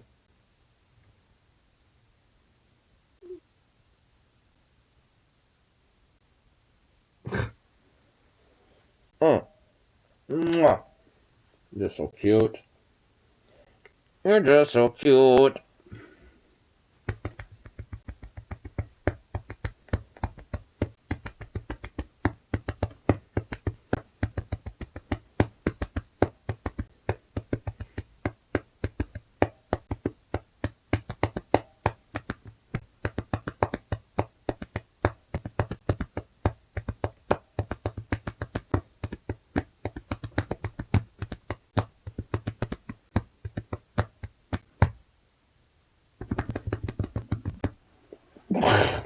He's just like, I guess I'm in this predicament where I'm now a drum. I guess I'll just accept my fate. Alright, you goof. Stop scratching at the door. Little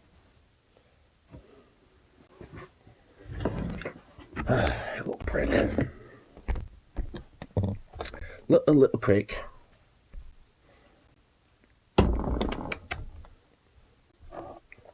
Oh, now you want attention. You know what? I'll give you one of these. What are these, anyway?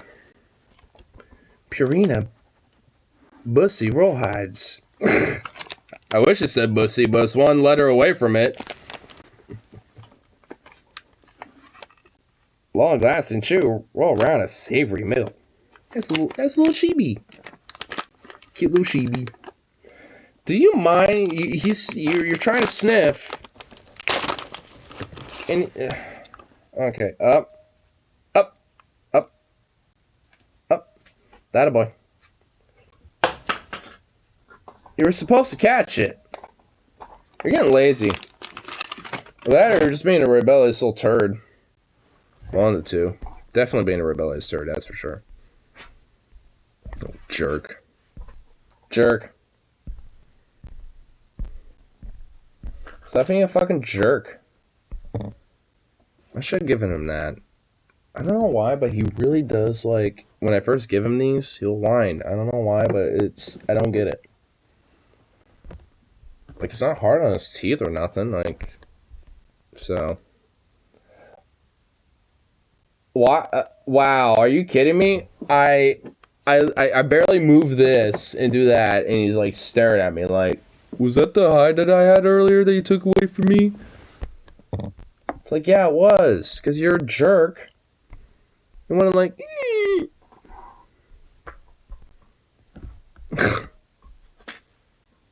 It's like, I don't know if he wants to, like, bury it or what. I mean, I'm assuming so. Cause like, I want to go outside and bury it. I'm a little whiny wimp.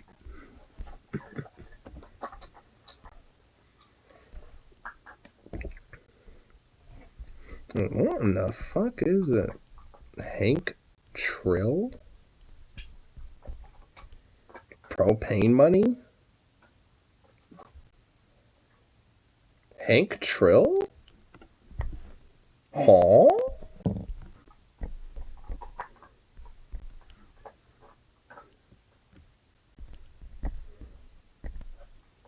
You need a dog whisperer. Get Cesar Millan on scene.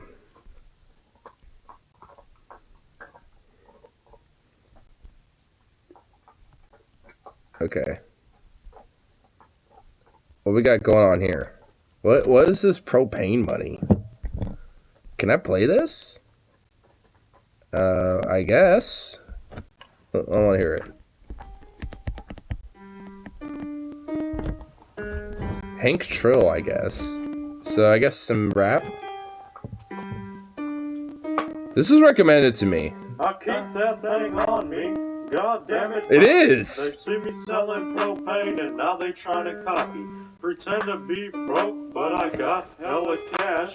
If you use this is good, I'ma actually. Kick your ass. Made this money from propane, bitch. I feel like Pablo Escobar, but I don't sell cocaine, bitch. Shot that fella cause he didn't make his payments. Fuck with me, I keep a rocket launcher in my base. Dude, YouTube, you just blessed me. YouTube, Wojcicki blessed me, dude. What is this? This is fire. Hank Trill? Yo. Oh goddamn. Yo, that's right. Syrup ain't no cop. Big Hank, break the law. Lady Bird, that's my dog. Peggy got that wet, I flip you like a tech deck. Yeah, I run my set, I'm running up them checks. If you using charcoal, that's a red dot at your head. Oh. I'm dead, bitch, I'm off the meds. We be smoking loud, and you smoking on mid. Me and Dale getting lit, and I'm running from the feds. Made this money from propane, bitch. I feel like Pablo Escobar, cause I sell cocaine, bitch. Tell you about this here to pay payments. Dude, this is legit. Made this money from propane. Dude, yo. I feel like Pablo Escobar, but I don't sell cocaine, bitch. Shot that fella cause he didn't make his payments. Oh my god, this is already, like, this is a brainworm. That's a beat, I tell you what. First comment, and it immediately gets a like. Yo, oh my, yo. Dude, dude, there's more, isn't there? I don't sell propane featuring Dale Drizzle. Dale Drizzle, yo. No way, Dale Drizzle. Okay, we're playing that one. I gotta hear this one. Oh, dude. Alright. I used to sell propane, now I'm selling crack. I used to hang out with my family, now I'm chilling in the trap. Used to carry around that WD, now I keep a strap. Last fella fuck with me, he got clapped. It's the Coding King, fentanyl fiend. I love it! Bob a motherfucking purse. Goddamn. Hey, I love sipping on that lean. Goddamn. Hey, I think that I have a coding curse. Man, goddamn. I used to be into conspiracies, now I'm chilling with the Illuminati. Always straight catching bodies, I don't really give a fuck what you think. I was hoping it'd actually sound more like Dale, but you know what, it's good. From overseas. New rocket mom. Well, that escalated quickly, I know! To your chest, now your insides exposed, now your brain split open all over the flow. If they can't find your pieces, you can't have a funeral, goddamn. I used to sell propane, now I'm selling weed. Hey! Only pure codeine. Purple piss drops on my fucking toilet seat. Guarantee you get high if you drink my pee. It's the What the fentanyl king. Goddamn. I'm preserved by the motherfucking purse. Goddamn. Hey, I love sipping on that lean. Goddamn. Hey, I think that I have a coding curse. Goddamn. Used to sell propane, now I'm selling crack. I used to hang out with my family, now I'm chilling in the trap. Used to carry around that WD, now I keep a strap. Let's fill a fuck with Now I keep a strap up. Oh my god, yo, this is too good.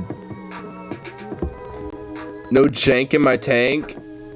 We're just gonna, oh my god, there's more of these. Oh, I love this beat. Dude, this is a nice beat. Dude, this beat good. For goodness sake, ain't no jank in my tank. I'm rated Oh. the plank. Pop a perk for the pain. God dang, if you think you can hang, boy you can't. Cause I know you never popped a fucking perk 38. God, for goodness sake, ain't no jank in my tank. I'm rated or I walk the plank. I'm rated. Oh shit, dude, this is good. Who the fuck is this? Yo. Never popped a fucking perk 38. God dang, goodness gracious, I'm a turning to a patient. Yeah, I feel like Patrick Bateman kill a fella in my basement. Yeah, I feel like Harry Potter got a stick without a wand. Dripping like a pond, smoking gas, now I'm gone. Smoking crack by the rock, smoking weed by the crop. Got that lean with that walk, bitch I'm ballin', never stop. I don't run from the ops, I don't run from the cops. Only time that I run is when I'm running on the spot. God, for goodness Oh, what was that? sake, I'm rated or I walk the plank. What was that even, bro? God dang, if you think you can, Whoa. cause I know you never popped the fucking perk 38. God dang, for goodness sake, ain't no jank in my tank. I'm rated or I walk the plank. Pop a Dude, this, perk I found my new favorite artist right I now. know you never popped a fucking perk 38. God There's a Propane Money 2. There's a two-parter for the Propane Money. Yo, there's a part 2 of Propane Money, dude. What? Okay. I want to say one more, but I have a feeling I'm just gonna. Oh my god, Propane Palace. That's it. Okay. See, I can't say one more. Just another one. Boom, Howard. Boom. Get your boom out. Oh! Bang. Now my diamonds looking rarer than my This kind of slaps, not gonna lie. Dude, it actually does. This slaps. For a meme, for like a meme artist, this slaps. Got me hella bank. Now my diamonds looking rarer than my steak. Ooh! Ain't money, keep it in a safe. If you talking at your ass, I'll pop out with this 38. Oh, damn! I belong in jail. Measuring this coke on the triple beam scale. I don't use a triple beam, only measure by my god, it gets better! Clip 12 dead, I ain't gotta reload. Motherfuckers like to treat me like a god till I turn into a demon when I run up on your block. Goddamn. And I'm sipping on that lean, on that walk till I'm tripping all shit and I can't even walk. Goddamn. Propane tanks got me hella bank. Now my diamonds looking rarer than my steak. Ooh! Propane money, keep it in a safe. If you talking Dude, at your ass, oh I'll my pop out with this 38. Propane tanks got me hella bank. I'm sharing this with my friends right now. Diamonds looking rarer than my steak. Oh, dude, that's my favorite line. Money, keep it in a safe. If you talking I'm not even giving at your ass, I'll context, I'm pop just out with sharing this it without 38. even Howard. saying anything. Cook man combat, goddamn propane man hop out with that gun man go pew pew pew pew at your Ooh! man. Boom power! Gun go who man, you know what I'm saying, man combat goddamn. Man, bang, sheep, man, hey, true, man, combat goddamn boom power, metro boom power, man. So, what the fuck was that? Man, let me show That you how slapped! it's Fuck you, Boom Arrow. done. Tanks got me Or fuck hella you, bank. Trill. Now my Fuck you, Hank diamonds Trill. looking rarer than my steak. Propane money, keep it in a safe. Yo, dude, fucking Boomhauer just came out of nowhere and flexed, dude. Why does this keep getting better and better? Holy strum motherfucking bolies, dude. Yo, dude, wow. YouTube has literally blessed me. This is just recommended to me. This is, I mean, wow. Okay, Propane Palace has to be a listen. That just sounds like a... Oh, yeah. The beat. Dude, these beats. Metro Boomhauer, selling propane by the tank, lean by the gallon. Bobby boy, you felt like DJ Khaled, eat some salad, and I'm counting up these bands, so my pockets looking crowded. Bitch, I'm big chillin' in my propane palace. It's the propane palace, propane palace.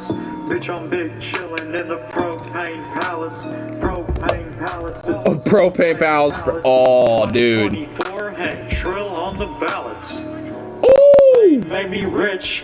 I don't play games like a Nintendo Switch. Who needs the two parties when you got Hank Trill to be on that ballot, yo? Now I'm smoking crack rocks by the whole. Hey, Zooks. Stop it. Hey, from Strickland, codeine, I'm smoking. Bitch, Shut up. stay pimpin'. It's just my dad. Fuck you. Boy, if you bitchin', then get out my vision. You know I stay winning, I stay flipping them chickens. Shoot a motherfucker if he asking questions.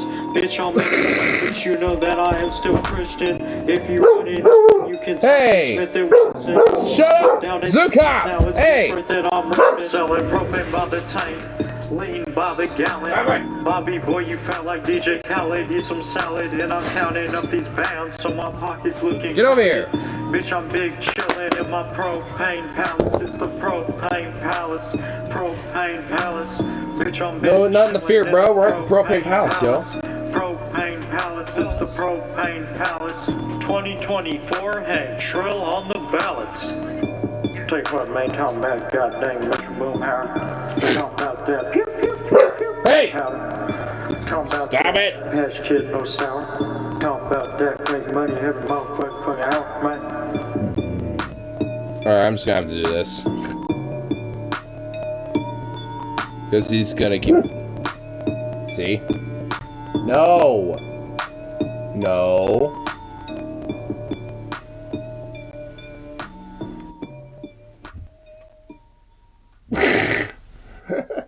No. I know you're gonna just keep barking. No.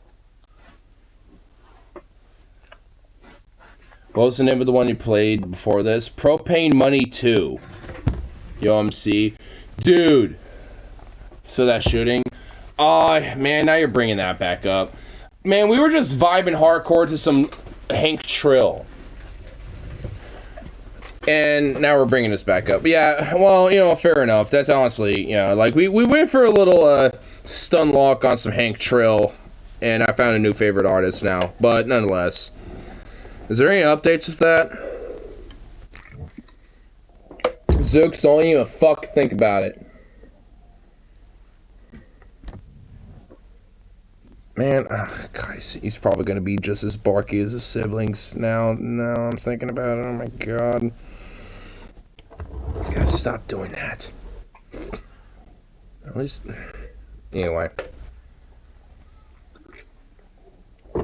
So yeah, shooter taken down. By the way, what does that mean? Shooter taken down.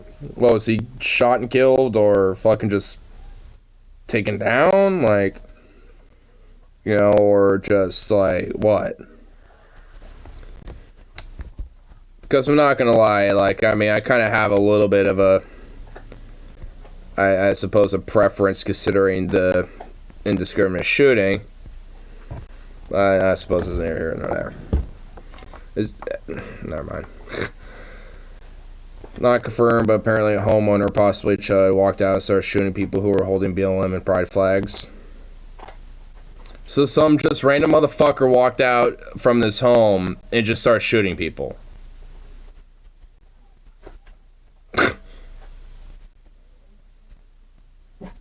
Give me a fucking break.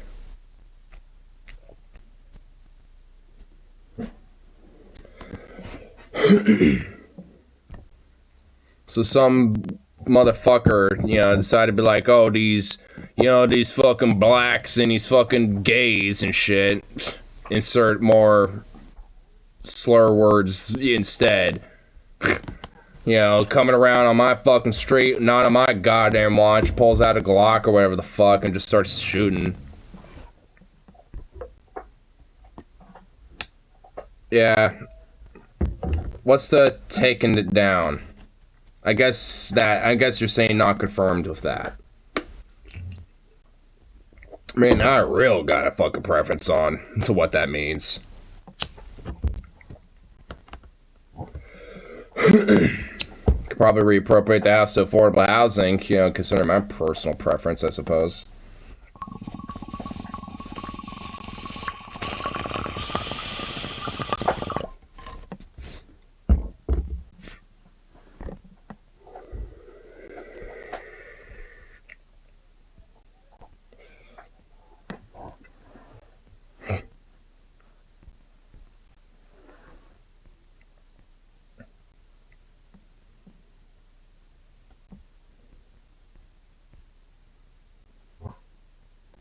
Would you fucking knock it off? I hear you boofing. Oof, oof. Shush. Shut up! Press the suggest for me. Well, I know that part. I mean, I know that information. At least one, the hospitalized for BLM calls for solidarity at Emmanuel Hospital. Man, I need to... If I knew these fucking protests were going on, I mean, on my days off, I'd be fucking trying to go to them. I'm guessing they just happen on the weekends and shit, don't they? Shut up! Dude! Knock it off of the boofing! You don't have to bark and boof to every little fucking noise! Man, even I kind of did a little growly boof. I didn't even know about this one. It's usually Friday or Saturday that they happen. Man, I need to, like, get... Shut up! Oh my god, I'm about, like, half tempted to put you in your fucking cage! I'm honestly half tempted. You're playing with fire at this point, dude. Like, this is... Dude.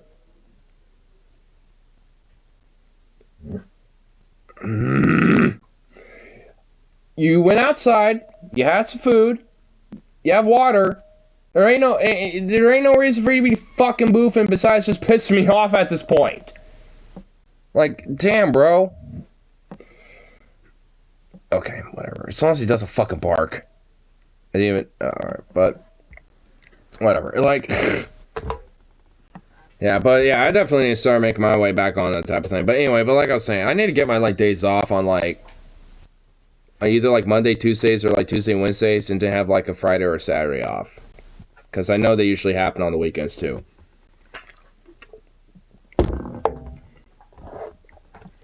Because honestly, you know, they definitely need some able-bodied fucking people who are willing to, you know, get in the way of motherfuckers who, you know, that, you know, are actually fucking not just willing to fucking just hurt people, but even kill them. You know, because, I mean, like, I mean, I've been into enough of these fucking things, you know, and I've been to, you know, I've seen, you know, some of these motherfuckers, you know, when they come to this fucking shit. Like, I know, you know, what I would be fucking, you know, dealing with. It's like, I mean, like, I've definitely been shot at, tear gas, and the whole fucking shebang. I mean, at this point, like, some vigilante motherfucker, like, I mean, who pretty much acts just as much as one of those fucking aggressive-ass, like, fucking pig thugs who got, you know, a little steroid shot before going out, you know, being a little riot thug. I mean, what, you know, I mean, at this point, it doesn't necessarily scare me that much at this point. Like, I know what I'd be dealing with. I know, especially considering my general knowledge and safety when it comes to firearms, especially, like, I know what to deal with it. I know how to deal with those fucking things. So, it's just like... I mean, they need people, like, honestly, especially on the left, there needs to be more people like that who know and understand how, like, you know, about firearms and things like that, because of these motherfuckers that do shit like this.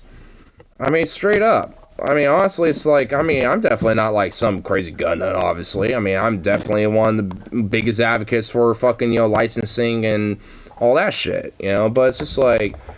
You know, considering how things are now, it's like, I mean, there definitely needs to be a little bit more, at least just general, like, Not like, oh, well, yeah, God's great, not like that, but just like, at least knowing what they're about, and just knowing what they are, and, knowing how to at least just on a general level handle it, in that sense. It doesn't mean like, oh, I get one, or whatever the fuck. Just be like, know what it is, and not necessarily be, scared of it right off the bat, and just realize that, yeah, it's just a thing, but, given on, the hands of who it may be on and shit, knowing how to deal with it when, the improper hands are holding it. Because then you get motherfuckers like this, and you might have to deal with them.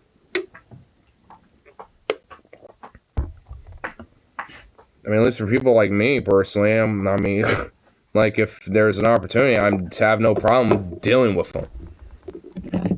If I don't, well, yeah, I'm going to probably join the rest of the crowd and get out of there, but, because I ain't no goddamn fucking John Wayne.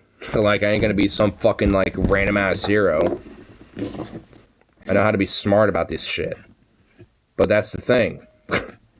There needs to be people like me that knows how to be smart about this shit. Because there just isn't really enough people, I think. That doesn't necessarily mean that, like, everyone has to.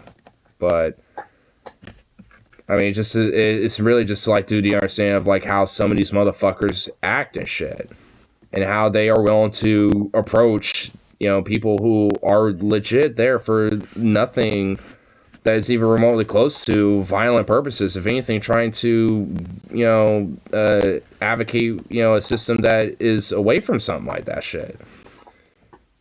I mean, it's just like, that's why, especially at the height of those fucking protest shit, when you had, like, a lot of those fucking Proud Boys coming in legit armed, have, like, 357 Magnums, fucking big-ass caliber fucking guns and shit. And it's just like, what, you don't think they're afraid to fucking start, shooting shit? It's like, because they're not. It's like, and how are we going to deal with them if we're all, like, just like, ah! Just, like, don't know how to deal with them.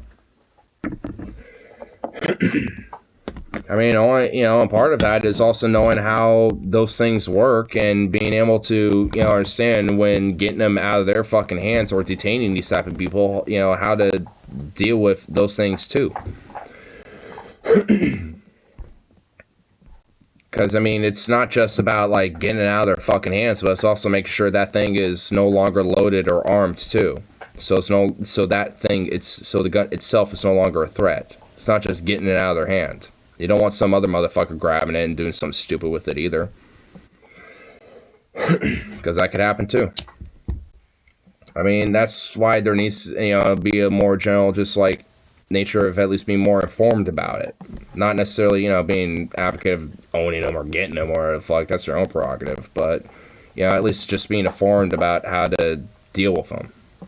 When it comes to at least just guns in general.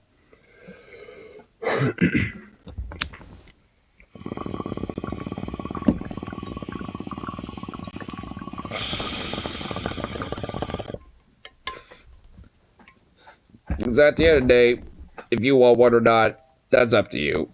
I don't care. If you don't want one, whatever. No sweat off my back. If you want one, no sweat off my back. As long as you're responsible and safe with it. Can't find any more information. I just unconfirmed reports that the homeowner walked out and started shooting people, unclear if the shooter is dead or injured. So it's at least confirmed he's taken down, but not confirmed he's dead or injured.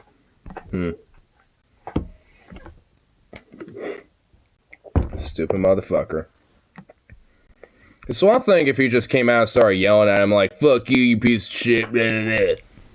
Because honestly, from those protests, I remember people do that all the time. Even in, in those ICE protests and shit that I remember. Like, people did that all the time, fucking yelling bullshit, being like, you guys, fucking make things worse around here, disturb peace, blah, blah, blah, blah.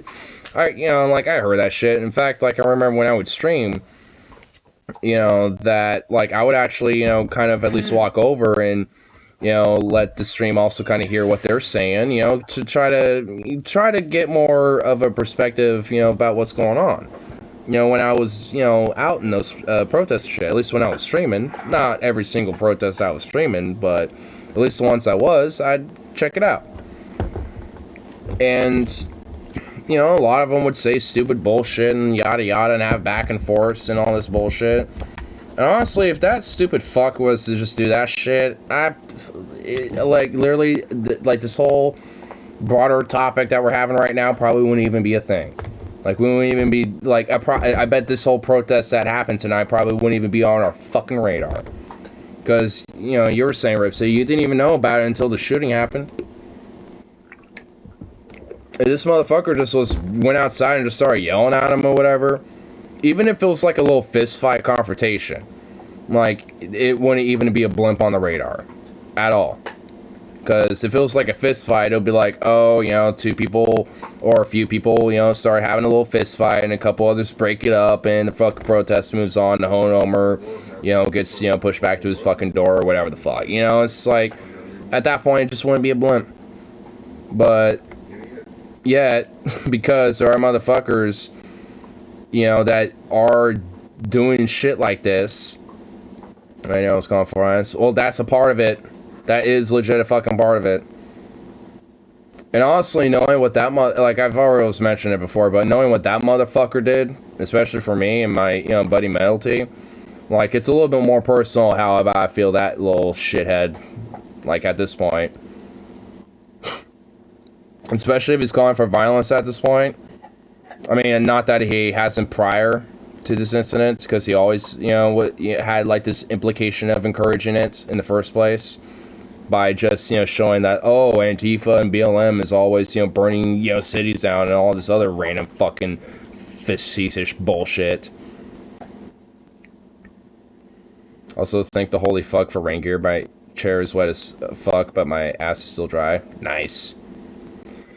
That means it might start raining here in a little bit. But, yeah, nonetheless. Like, because, honestly, like I said, if, like, at least on stream, if that motherfucker was ever in Portland, I just happened to see him whenever I was in Portland. I mean, like, words, you know, with him are the least of the concerns that he would have. Like, I wouldn't necessarily just have words with him. I mean, considering especially his call for fucking violence and shit, it's like, oh, well, such a shame. Aren't you consistent? You should be consistent with your ideas. So if he's, you know, if he thinks, you know, right-wingers should be okay and advocate, you know, violence, you know, for them to go after leftists and shit, then he should be very consistent and, you know, say that, you know, lefties should also, you know, use violence. You gotta be principled in your ideas, right? Last time he was here, he was saved by the Bushi Hotel. Like, I give a fuck. That Bushi Hotel can ban me for life or whatever the fuck, and I couldn't care. Oh, I get saved by Bushi. Oh, well, probably because he, you know, went into his fucking hotel room. That's probably why. Because unless you're that person who's in the hotel room is expecting somebody, they're not, the hotel workers are not obligated to give you their information of who's at their, you know, who's staying. So he went running and booked it to the nines. Yeah, and because again, you know, hotel workers are not obligated to give random people information of who's visiting there and be like, hey, I'm visiting, so, you know, here, I'm gonna, you know, see so and so, what room are they in? It's like, well, they're expecting you. It's like, yeah, you know, it's like, I mean, it's not necessarily just, you know, that type of shit. Because usually if somebody's expecting somebody, you know, who's staying at a hotel, usually that person just goes to the hotel because they probably are in contact with that person and know, you know, what room they're in, you know? So they're probably just going straight to it, not worrying about having to go to the, you know, the receptor or whatever, you know, the receptionist. Receptor. Whoop, tunnel, I'll be back in 3. Aw. Oh, damn.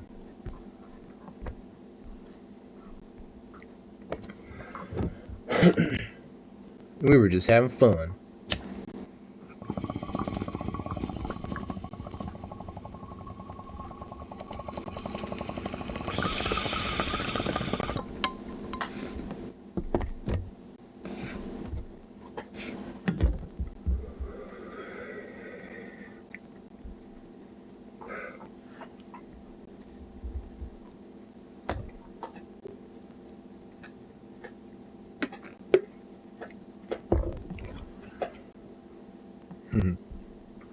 Sweet little Zuko.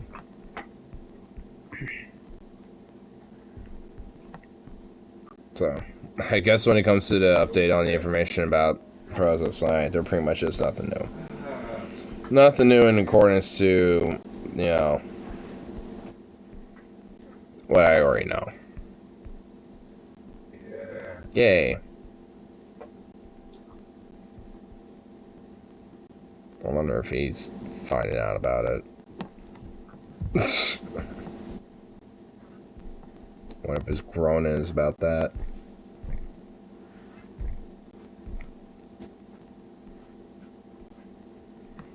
Are you hearing something shitty on the news?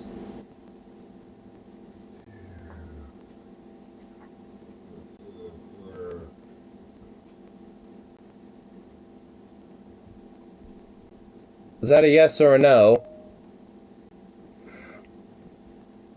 Oi!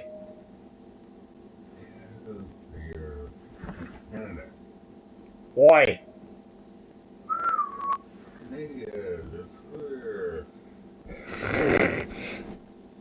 Are you hearing something shitty on the news? I'm trying to find out.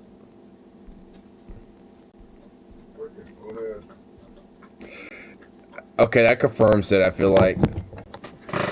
Oi! Oi! Sukov, go get him. Sick him. Are you hearing something shitty on the news? Am I hearing shit on the news? Yes, I am right now. Does it happen to be the one that I happen to be finding out about as well?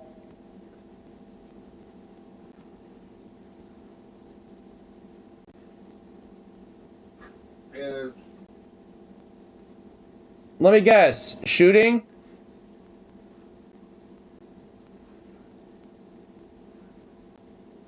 Pew-pews? No, I'm just listening to the news and there's Well, bullshit going on with the government cracking down on Canada. oh. You figured... Oh, so the Canada thing. Okay, never mind. I thought it was about the thing that happened tonight in Portland.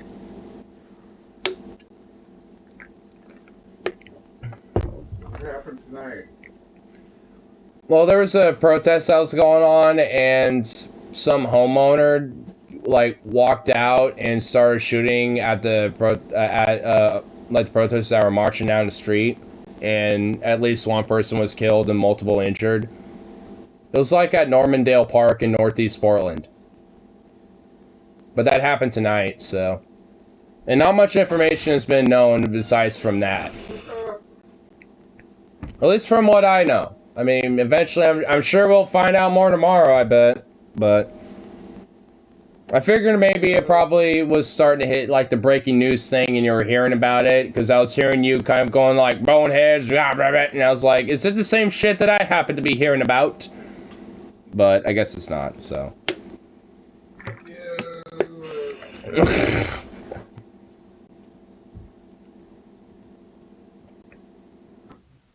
Yes. Stupid idiots. So disgruntled boomer moans, dude. I was listening to Canada. Canada! Oh, the Canada, eh? I thought I was the only one that did. Oh my god, I don't. Wow. Yay, I'm not the only. I do it as a meme, but. Oh, Canada. Those maple syrup sipping little moose riders.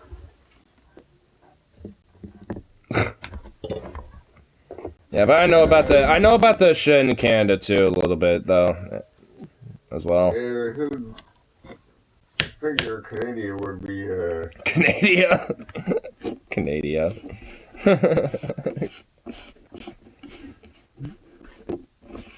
and the government's gone all Nazi type, whatever.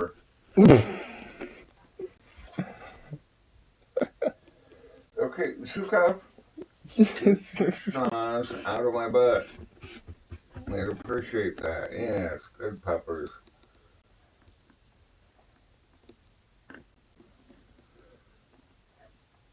Was it audible for anyone else? Because I don't know. At least it wasn't really necessarily for me. Yeah, good peppers. They've gone all whatever. Like, okay. Yeah, they're I mean, I know what's going on. Like just with the Emergency Act or whatever. From my understanding, there's actually like a lawsuit about that specifically. But now at this point, they basically were looking at like the truck convoy that's been there for a while. Are just like, all right, well, now we're just gonna break it up at this point. yeah, just like Because there's actually like, because there's lawsuits that I think prevented the whole like Emergency Act thing about like their bank account freezer shit or whatever. yeah, you don't want to get shot, your truck driver especially.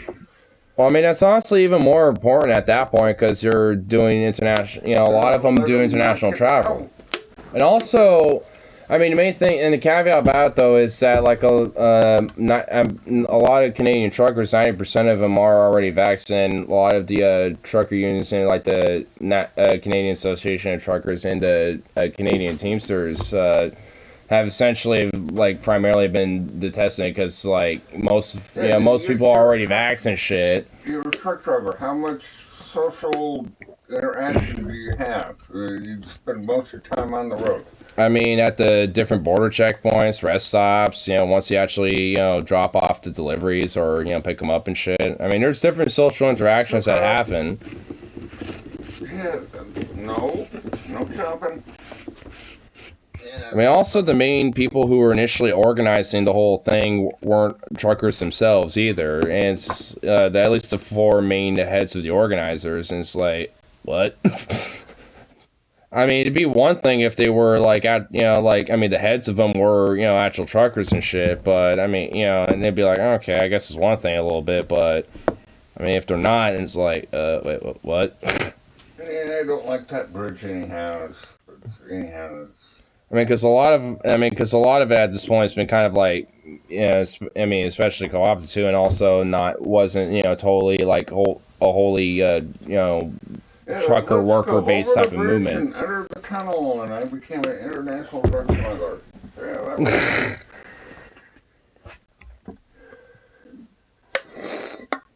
that was already empty. Just want to make sure.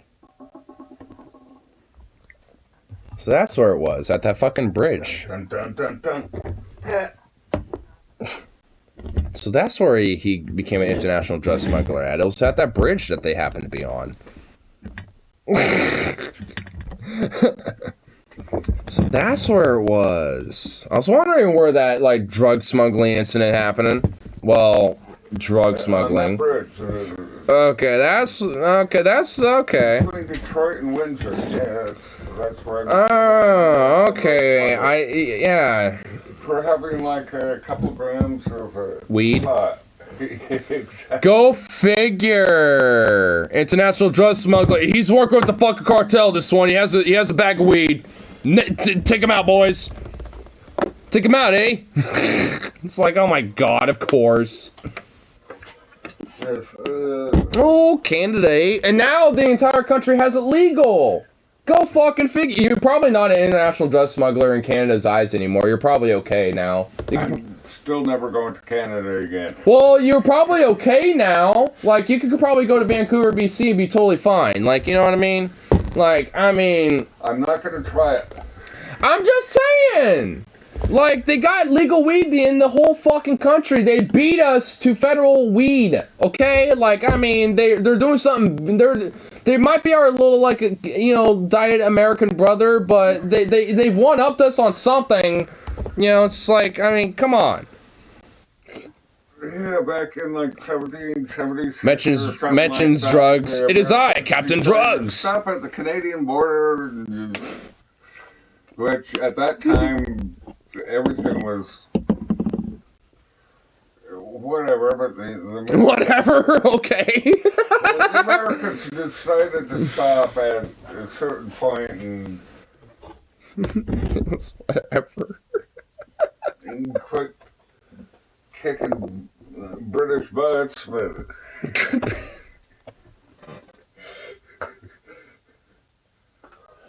Okay. so Canada was.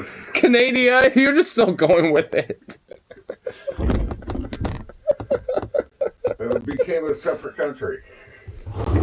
Well, they're the America became Dominion its of own Canada. They're still technically under the fucking royal crown. That's why they never fully embrace their true independence. You know, it's like those sons of bitches, Out man. of my butt. Like, they still got the fucking weird-ass queen on their currency and shit. It's like, they're poses. Poses, eh? Well, we got our presidents on ours, so. Not necessarily, not all of them. Ben Franklin was never a president. Benji? Yeah, so I mean... Yeah, it's still just. Hey! Zooks. Sugars! Pain in the butt. You want him for a bit? He's been annoying the shit out of me. You want him to hang out in his room? Yeah, okay, keep your schnoz out of my butt.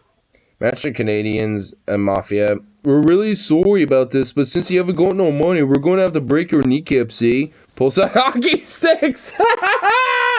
Pulls out a gun with... A Canadian gun with a hockey stick, eh?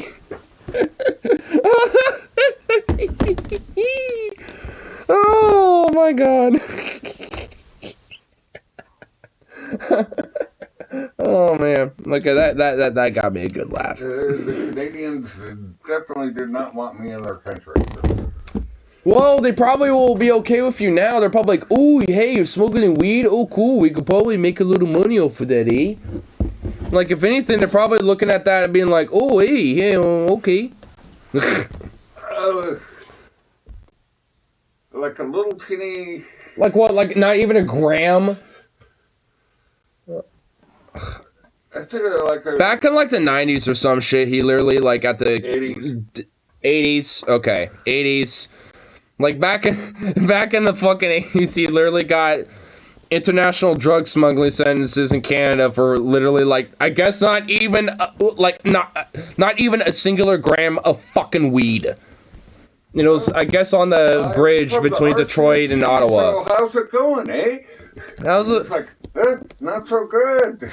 Not so good. I happen to be here for international drug smuggling because I have a singular gram of weed for having a little fun out here, eh? It's like, fuck. And then they beat us to fucking legal weed. Because now, you know, you got other states, like hypothetically now, you can like go to some other random ass state and they might have like some random border stop bullshit, like Idaho. My weed out. Fucking caught, bagged, and for a gram of weed or whatever. And the guy looks there just like, suddenly just like, oh, wait a second. Suddenly this one bag of weed turned into 2 bags of weed. Just like this.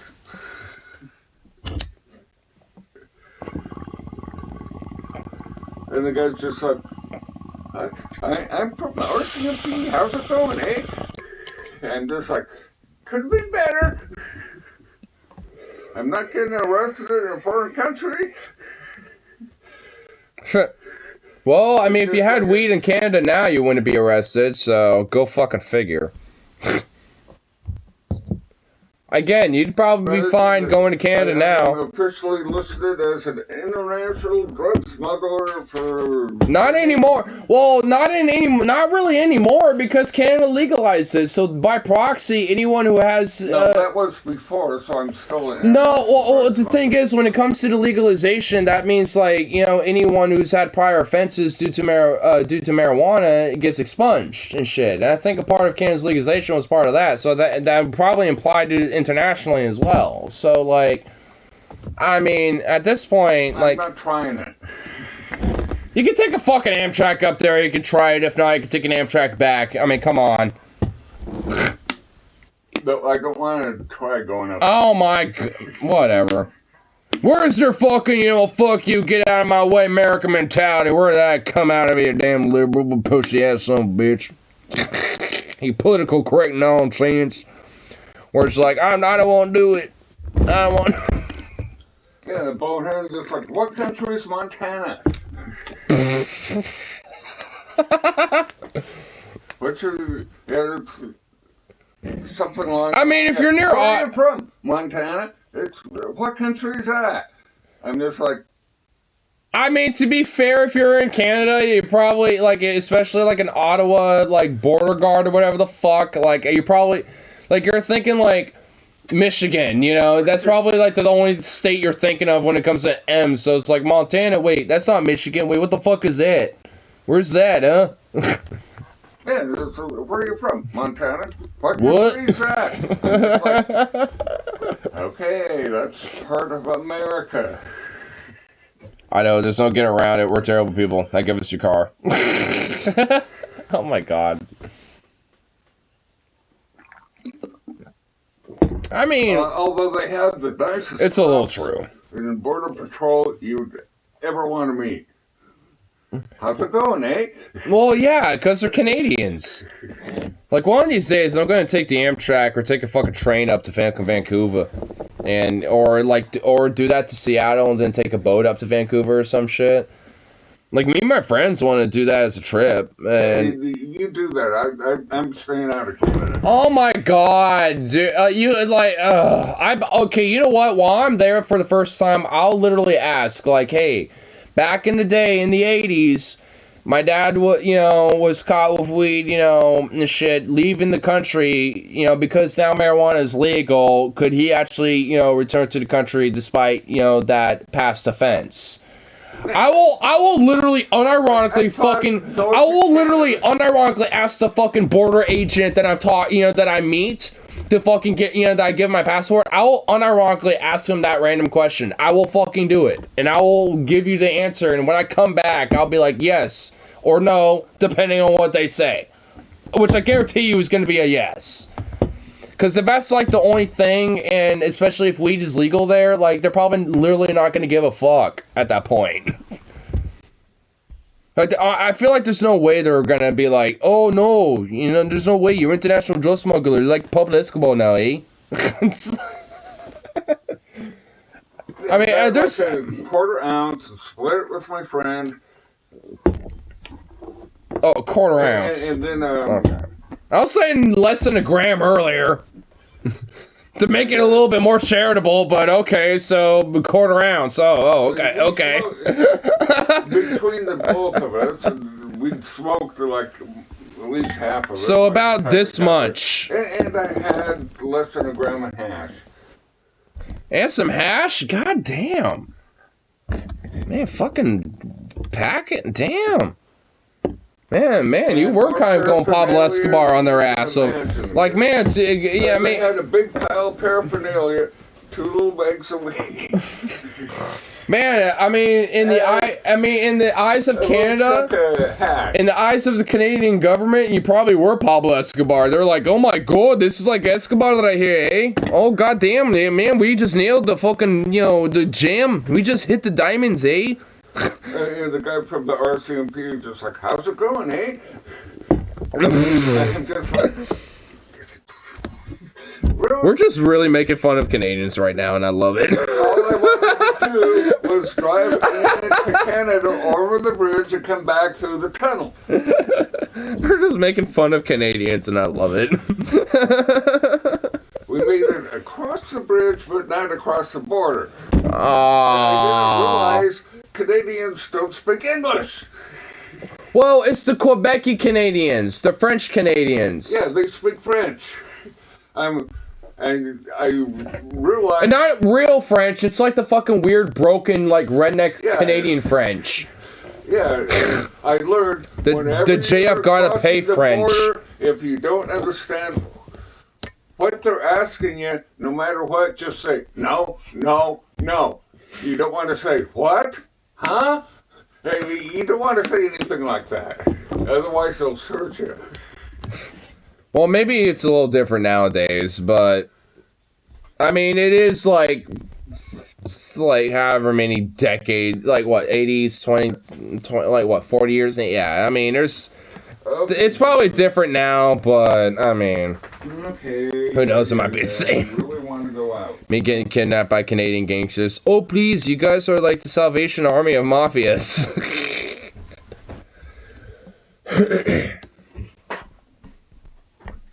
Or at least as us laborers like to call it Salvation Army, the Starvation Army.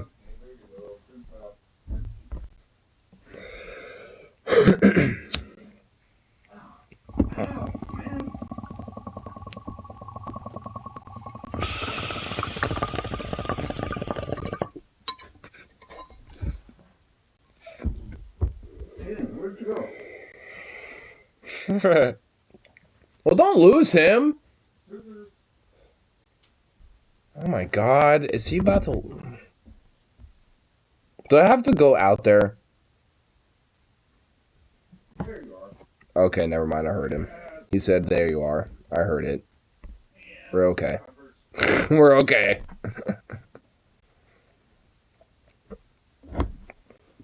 Man. Rose, wish you kind of tuned in earlier. Like, you missed a lot. Delving in all sorts of shit.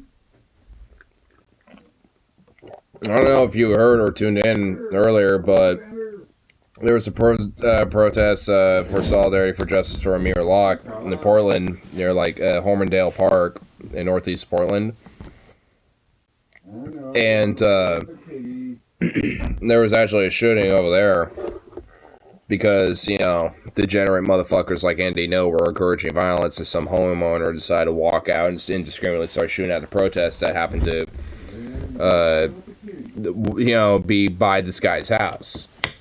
You know, and on top of that, you know, just been kind of discussing Ukraine shit, labor, electoralism a little bit, amongst other things.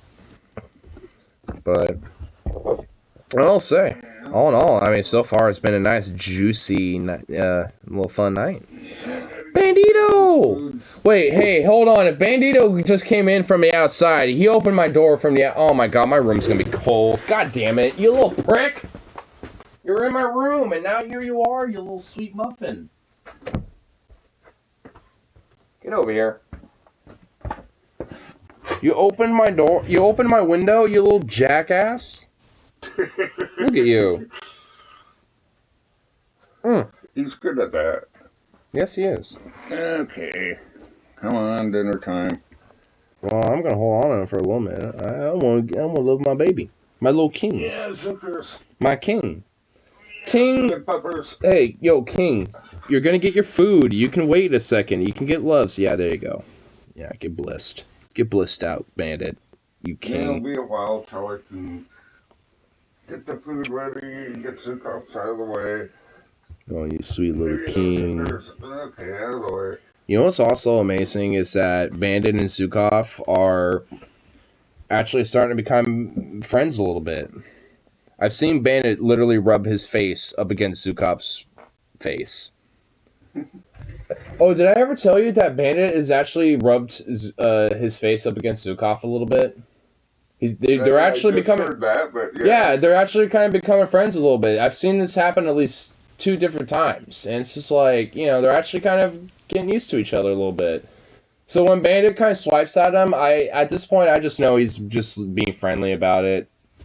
It's all playful, like, yo, you know, you're my bro, but, you know, quit being a nut. Okay, there you go.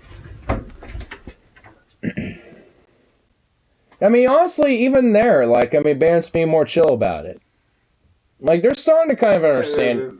Now that they're, like, see, now that they're kind of, like, you know, integrated with each other, you know. Maggers will run. And Bandit's actually... And Bandit just pretty much ignores. Well, not really. Like, they actually have figured out each other. Like, at this point, I think they kind of started to figure each other out. Curly's just an asshole about it. Like, honestly, man, I've seen Curly straight up attack him. Like, I'm not even kidding, dude. Like, Curly's actually like a fucking asshole when it comes to Zukov. Like, he just hates him. Like, Curly's got like a vendetta against him for no reason. And Meg, I mean, she's just skittish. Curly's just like, leave me alone. I will scratch you. Not even, no, like, I mean, then, hold on. I'm out of here, Paul. No, if that's the case, then how come Curly, like, no, I straight up saw Curly attack him once. Like, he was, you know, doing his business, and he was about to walk out, and I opened the door, and he ran out, and Zukov came through, and then, out of nowhere, he just, like, lunged at Zukov directly, hopped on him, and, like, got his claws all up on his ass and shit, and Zukov was just like... you know, he kind of freaked out for a second. I just kind of picked up Curly and went, "What the fuck, bruh?" And just kind of chucked him, you know, kind of not like threw him or nothing. I kind of chucked him off, you know, yeah, outside the door, like, bruh. And he just kind of scurried off. And I was like, "What the fuck?" You don't want to mess with Curly. Yeah, he was an asshole. I was just like, "What the fuck, bro?" I mean, it's just like, bruh, like, I know. Curly sent me to the hospital. Just Yeah, like, I mean, it's like, man, it's like, I mean, I like him, but he's a dick. Curly's just straight could be a dick sometimes. It's like, what the fuck? I mean, he didn't, like, go full on, like, I'm gonna, like, try to ravage you, but he was just, like, on top of him, and just, like, like, I don't even know what he was doing. He was just literally on top of him, and he was like, yeah. Like, and, you know, but as soon as I started hearing whimper, I was like, no! I went in defense mode and just, like, kind of picked him up the scruff and just, like, you know, like, a little bit, you know, on his back a little bit, not hard, it's like, no, don't, my dog. And he ran off and, you know, like, for a second, and then came back to me all like, you know, being like, "Hey, kitty, what the hell?" Lots of times, I'll see him plop there somewhere. On Yeah, because honestly, he's chill, but and he'll man, like, turn around and sometimes do like the friendly chomp, kind of like that. yeah, I mean, yeah, like he's to the hospital. He dug into me and tried to rip my finger off. I'm just like, what the? Honestly, that day, I remember when the day that happened, that was like the day that he happened to be near Zukov when I was going to work, and I was putting in Zukov's cage. He happened to be like in that general vicinity, and he was freaking the fuck out at that time too. He didn't go after Zukov or nothing. He was just like, he became an immediate hissy fit. And then when I came back on my break, like, you were, like, you know, all freaking out. Yeah, you were freaking out. No, it was just before you left. Because my roommate was saying, your dad's freaking out or whatever, blah, blah. And I was like, what the fuck happened? And then you were like, I'm going on, Mom. You know, you were just leaving, I think. And I was like, okay. I didn't really know what happened. Yeah, I had to go play pool. And I was playing pool, and then, like, halfway through it, just like, okay, my finger's puffing up. I can't hold the pool cue anymore. I gotta go to the hospital. Man, Curly is a jackass sometimes, man. Sorry, Isaac, but we're gonna have to take you back to the home. Go to the hospital. Yeah, he's an asshole sometimes, man. I swear. Like, I mean, he's an understandable one sometimes, but like, he's still an asshole. It's like, bruh.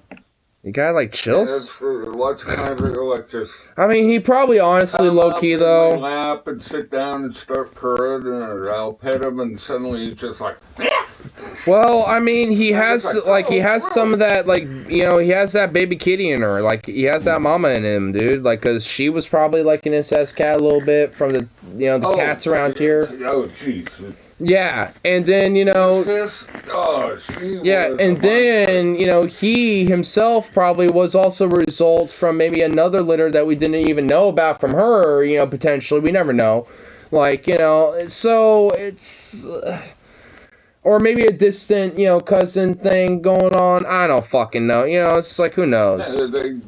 She had, not really many tomcats around here anymore or anything, but... Yeah, she had Cleo and Maggers.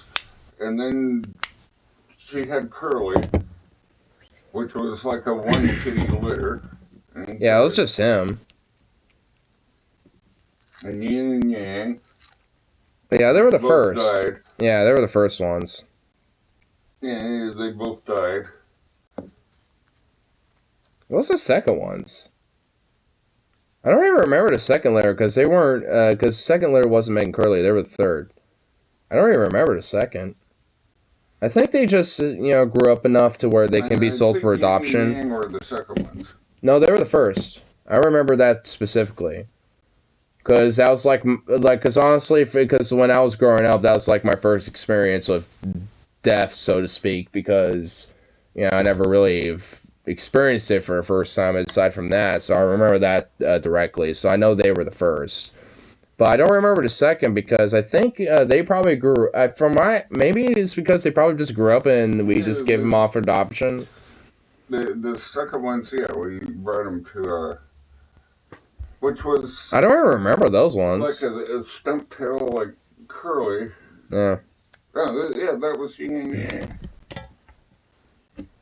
And I think she had a first litter before that. So this guy had a gun against my head, and I had to go play pool. We brought Yin and Yang to the pound. Well, no, whichever one was which, I think Ying, the black one, that one died first, and then it was the other one that we took to the vet because they were... No, they both died. Well, yeah, they both died because the other one died at the vet. Yeah, and I remember, because I remember that shit pretty vividly, honestly. Yeah. That was like one of my, you know, especially at like, what, 7 or 8 or however fucking young I was. Like, it was honestly, you know, one of my more vivid memories at that age and shit. And then there was Cleo and Maggers, which I can't believe Maggers is still alive. She must be like 20 years old by now. Nah, she's not that old. Like, she's about... If she's... Dude, if that's... No way. She's at least... But She's old, but she's about, like... Anders, Oh, he wants on my lap. Come here, buddy. Bandit. nope. Oh, Zukov wants to play with him. Zukov wants to play with Bandit. Bandit. Oh, come here, buddy. And Bandit has my exact feelings. Get your snout out of my butt. Yeah, he just wants to be on my lap. But yeah, it was... They were, like, I was in, what, fucking... Yeah, Miss Cleo. I was, like, in 3rd grade when, when Yin and Yang were, I think, around. Because I remember shortly after that, there was, Chewy. And then Megan, Cleo were born shortly after she arrived. Yeah, we had Scooter. Yeah, he was the first cat. Miss Hiss brought her into the house. The lore of And Ignar about our then- cats. and then she had Yin and Yang. And then she had Cleo and Mangers. And then she had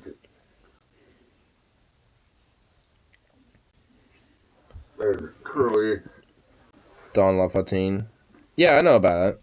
In a world. And then she had 3 other kitties and died Yeah. right after she had them. And then Because I remember that the one, neighbors too. over there took Well, yeah, before they moved. them to the... Yeah. Because I remember the No last kill ones... shelter. Yeah, because I remember the last litter... she died, like, while I was at one of those, like, summer church camp shits back in the day. And when I came back... which I'm not sure that the neighbors... I don't know I'm if... not sure whether they killed her or she just naturally... I don't think they... I don't think they fucking did that. I think... I don't know. I mean, you said it was, like, beside the fence, so maybe, like... It Yeah, could... it's right out there. Just... Raccoon, maybe? I don't know. I mean, it. You know, when I heard about it, you know, especially when I came home and... I don't either, but it's... The neighbor lady just like, oh, we'll take the kitties to the vet. And it's like, okay, there's a 3rd one around here, because I found 2 of them. And it's like, hey, we got this 3rd kitty around here somewhere. Well, they had all 3 of them And when I came the home. They neighbor had all later 3 had of them. the 3rd one. Yeah. It's like, okay, we got the 3rd one. And then she got all over my case. She's, you better get that cat fixed. And I'm just like, Well, she's kind of dead I don't now. think that's a problem right now. I mean, it's not like we tried. Well, I didn't, but because I was a kid. But it's not like y'all tried. Oh my god. Yeah, but yeah. Oh, every time I got close to her, she ripped me a new one. And she just attacked. There was literally only one time where I actually had a chance to pet her, and she was totally asleep. Like, she was totally asleep, and I was able to just, like, get up close enough to her without her waking up to just pet her head, just ever so slightly, and just kind of, you know, start petting her just a little bit. And I kind of backed away and started petting Scooter, and, you know, because he was, like, on the other side of the room. And I was like, okay, maybe I can go back and, you know, pet her again. And then the second time, she kind of woke up and she was like, oh shit, and kind of freaked out a little bit and ran off. And I was like, that was pretty much the only time where I was able to, like, ever get up to her and pet her and shit. Yes. At least on my own terms. I got the curly treatment every time I try to pet her. Well, more... Kristen. Or is it, it's kind of the chicken or the egg with that one. Is the other way around? Is it more like you got the baby hiss treatment dealing for her? And rips all up the front of her, off her head. Honestly, there's like 5,000 different stories about this cat, baby kitty / Miss Hiss that we're talking about. I'm not even fucking kidding. Oh, Miss Hiss, she was a bitch. Not even kidding. I'm serious. There's so many fucking stories. I know a lot of them by proxy, and I have my own too. It's just like, oh Yeah, she was God. like petting a wild tiger or something.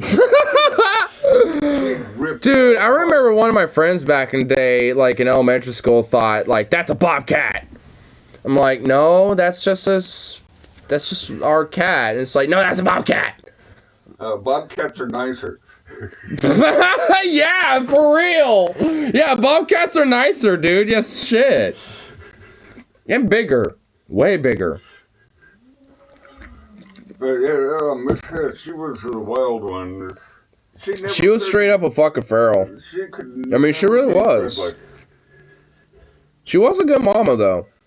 Like, I always was able to find her outside, you know, for, you know, the kittens, you know, shit, and, you know, like, she was definitely... I remember I reached out to pet Cleo, What the fuck? nailed on the front porch. What was that? Well, okay. What's that, the dog or the cat? Dog's right there. That was a cat. It's one of them. Is that Bandit? Bandit popped out. What the fuck? Oh, that was Curly. Oh, speaking of the devil. Box. Okay. Oh, okay. What the fuck was he doing? I see your little face sticking around the corner. Oh, yeah, he is over there. I'm talking about your mom, Curly. She was a fucking psycho. And so are you. I reached out to Jackass. Cleo, and Miss Hiss just ripped into me. As she, Just like- as she normally did. A whole bunch of holes, bleeding everywhere. And I was like, shit! Freaking cat! Oh, She just man. like, one, and just with one paw, ripped my hand apart. Just like the Wolverine, dude. Just like just Wolverine mode, dude. Kid, give me a break! It's like, I'm trying to pet your baby. Fuck you. I'm not hurting the kid. It's like, you vile predator, you. Get away from my baby. Go Wolverine on your ass. Yeah, that cat was psychotic. She really was. She really fucking was. I'm not even fucking kidding. She can, like, scale ceilings and walls. It's like, At least she liked scooters. They were friends. yeah, that's true. I can't believe scooters went to attack. Oh, that big ass cat one time? Yeah, I mean, this cat was Like a Maine snout to Coon. butt, this thing was like the hugest cat I ever seen. I think I know which one you're talking about, too. Yeah, Scooter was, like, not even half the size of him. I still have a picture of Scooter. I should show you Scooter. He was, like, the best cat. Just like I know I still have a picture of him ran somewhere on into here. This huge ass cat. I'm just like, oh, I'm just thinking, okay, Scooter's gonna need to go to the vet, and Scooter just kind of walked back, just like, Chilling. got him out of here. I got, like, some old... Oh, you know what? I have it on one of my other phones. And that cat just, like, zipped. I never seen him again. Man, I need to get a couple pictures of him on here now that I'm thinking about it. Oh, I see you, bud. He was just the sweetest fucking cat. Like, he was like... Play with the kitty. I mean, it's hard to describe him, dude. He was a really good cat. Oh god. Oh no.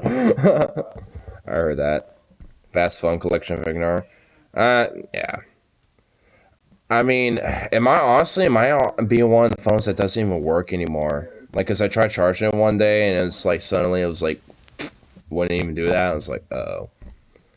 Cause I know I have at least like 4 or 5 pictures of him, at least in his later years. And it's like, man. I mean, I know there's probably a way for me to find it, but that would have to like delve into like probably like personal deets, you know, like like a Facebook or some shit. And it's like, I don't want to do that because I know I have it somewhere. I know I have a few of them,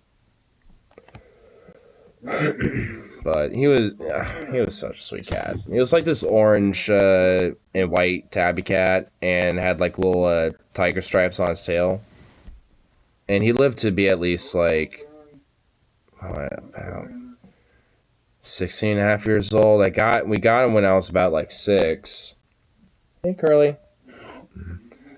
And and it was like, what fucking year was it? I think 2018, back in like May, I think, or March. Something like that, when he passed. I remember it too, because I came home from work and saw him near the front room, just kind of chilling in the corner, and I was like, oh. I honestly, at that point, I just kind of knew. And it was also a fucking long day at work. That day was fucking shitty. But I found like some pillow and just kind of gently, kind of scooped him up and put him on that and put him in my parents' room and just kind of had him there for the rest of the night. And it was like sometime after 1 in the mornings when he passed. It was just me and my dad chilling with him. So my mom didn't want to stay, so she left as soon as he started kind of really getting through the process, you know.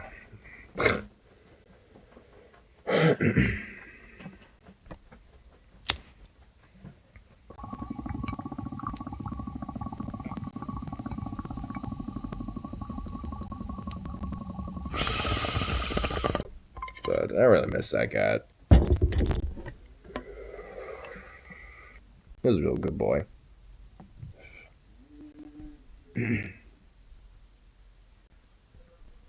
Like Stefan's comment back. So, how's Sarah and the Barrel World War III? It's just, let's change the shift to that conversation. Cat chooses you. That's true. I mean, Bandit, he's kind of like, kind of like the second era, like kind of the second chapter a little bit. Well, actually third. I'm being a little dishonest, that's third. The second one, well, I guess is more tangential to the first, but my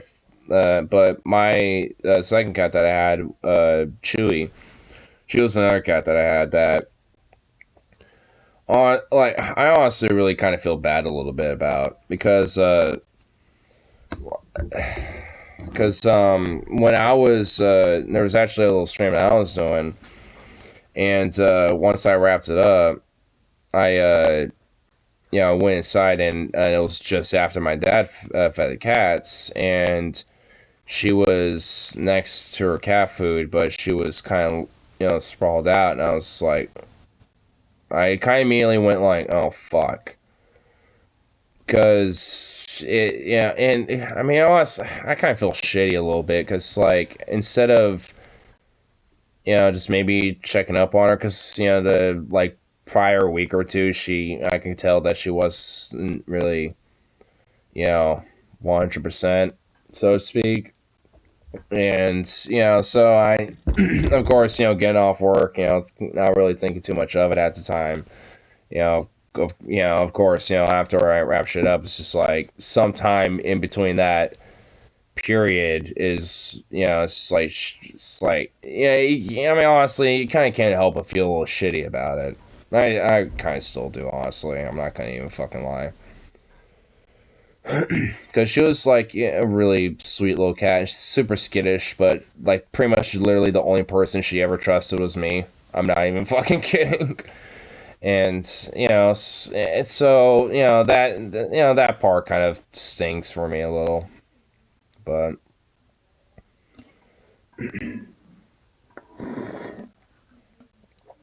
I mean, it's kind of mixed in with the first chapter because she passed shortly after Scooter did, like a year or two after. So,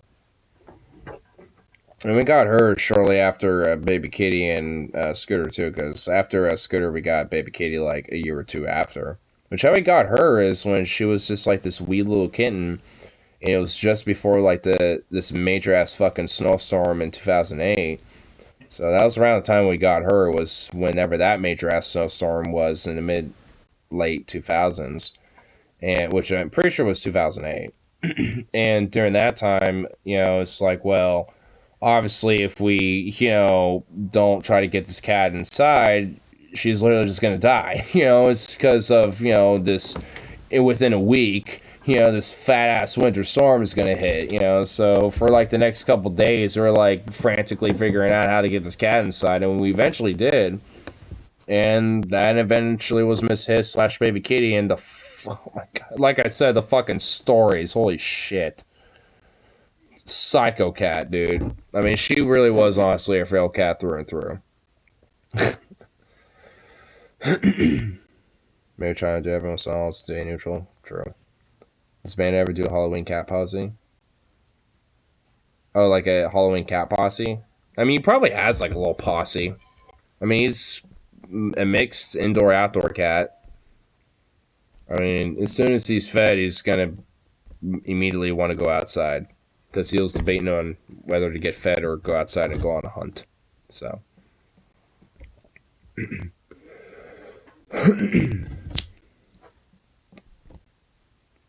Boo. I saw that random ass little bot. Like pose like an arch back thing. Oh, like a little stretch. Oh yeah, he'll do like his little stretches.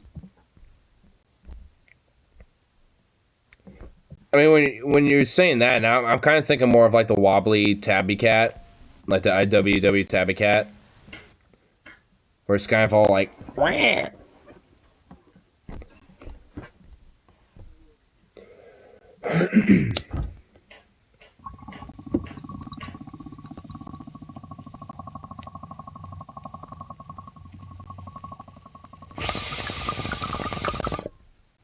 Yeah, I just gotta realize me doing that didn't really help emphasize what it looked like in his pose. I just realized, where the fuck does Zukov go? Hold on. Oh. Zukov. Zukov.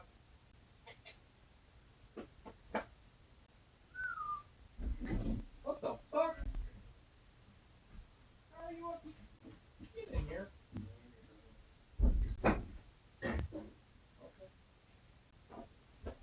How'd you get in the... man. Pops, you son of a bitch. Get over here. I just realized where you were, and god damn it, get over here, you... Oh, you crazy baby. How'd you get in the front yard again? Look at you.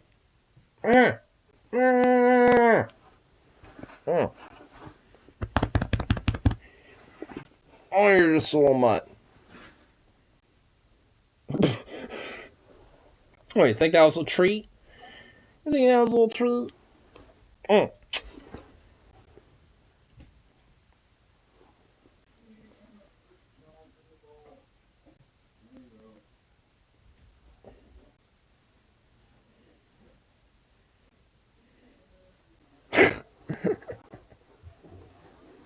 He's like, okay, I'm okay with that. Oh, you're moist. You're damp. What is this? You're wet. It's sprinkling outside and you're getting wet. No. Why? Oh. Oh.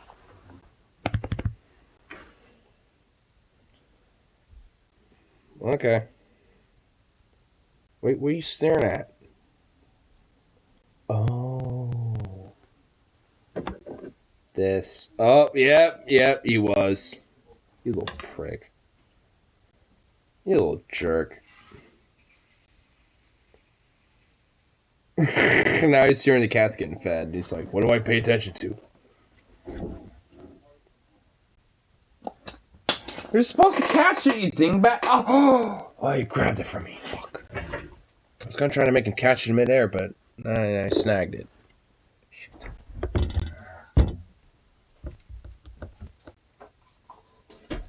Little prig. What a little jerk.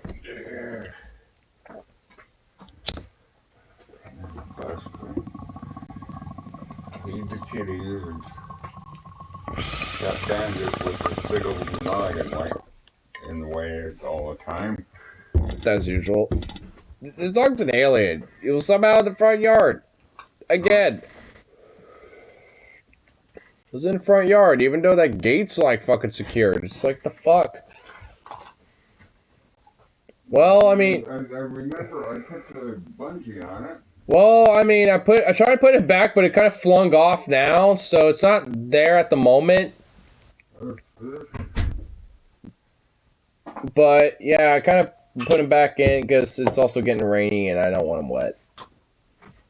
But I was like, wait, for a second I was like, wait, where did he go? And I was like, okay, door's open. I'll see where he's at. And he was somehow in the front yard again. And it's like, what the fuck?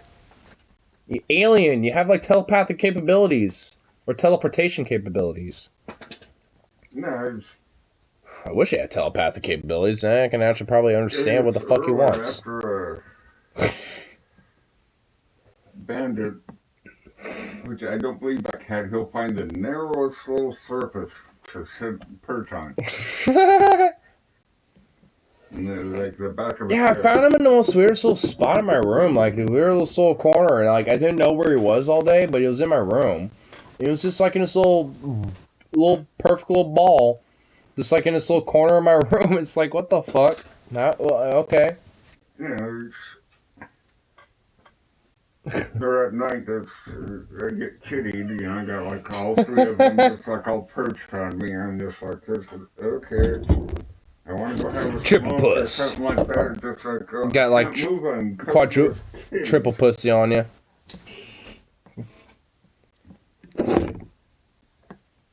It's all three of them will just like perch. Just like, Every now and then, I just get it. I just get this bitch. I just get you. But at least you're a little cuddle monster. Sometimes he'll be like laying next to me when I wake up, and I'm like, I want something warm.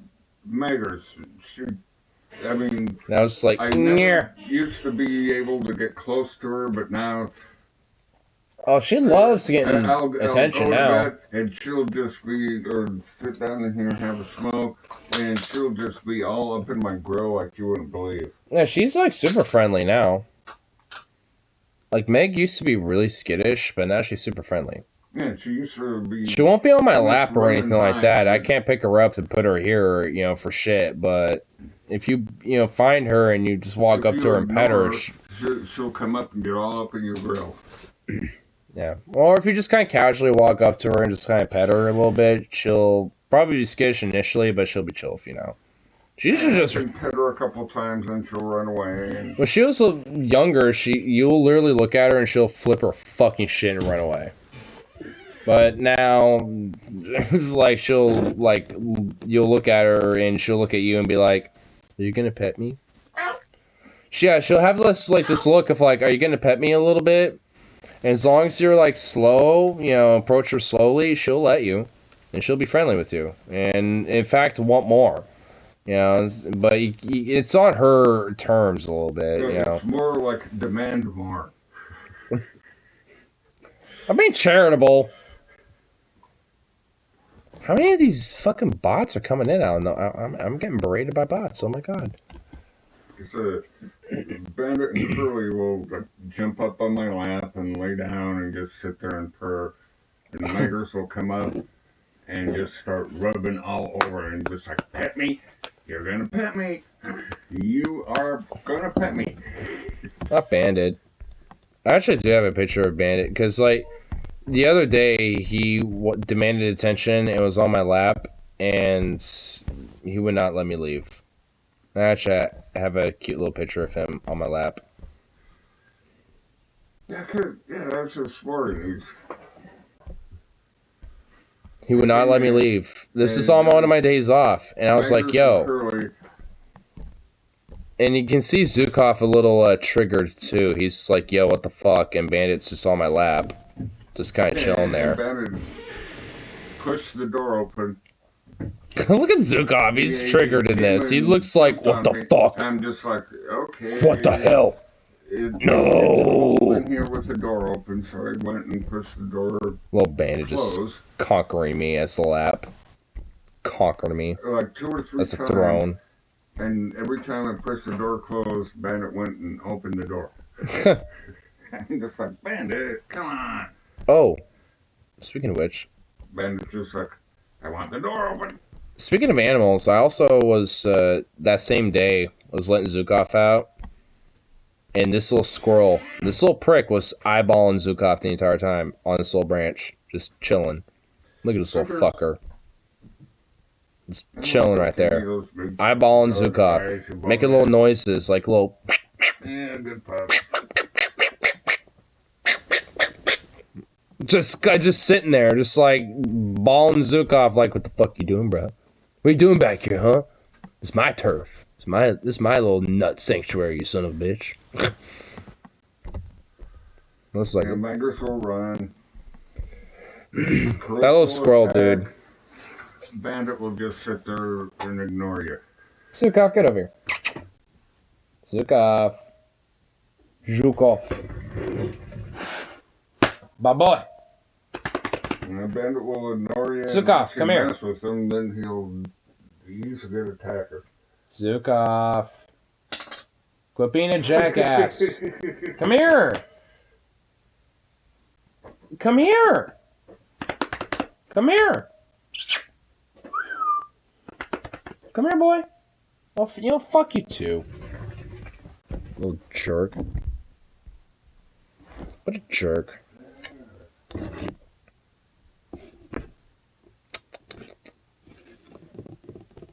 You're a prick, you know that?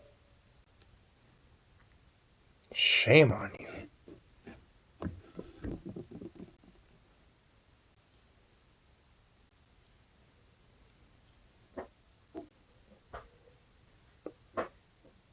Now I don't even want to chill in a little rawhide. What?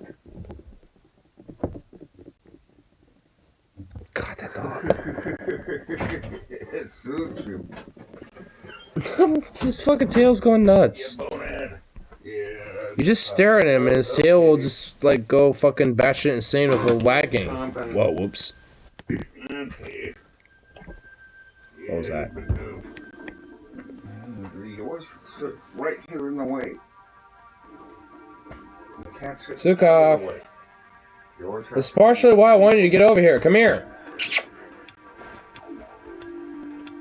Come here. God, you degenerate son of a bitch. Come here. Zukov. Want to get petted? Stand up. Zukov. Zukov. Does it have to be like 8,000 times for me to just say your name before you come over here? God. Look at you. You're a fucking nut. But your your fur is so thick and fluffy and soft.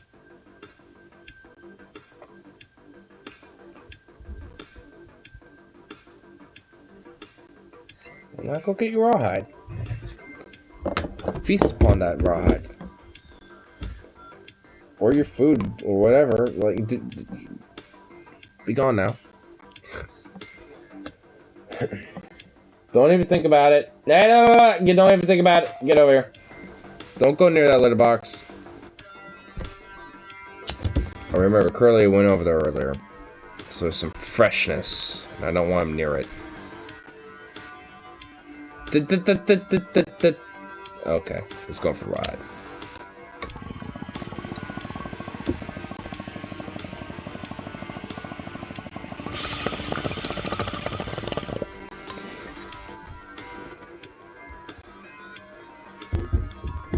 It's hard to resist. Zukov's puppy eyes or Bandit's kitten eyes? Fuck. Well, Bandit doesn't really do kitten eyes. He just always has like this little like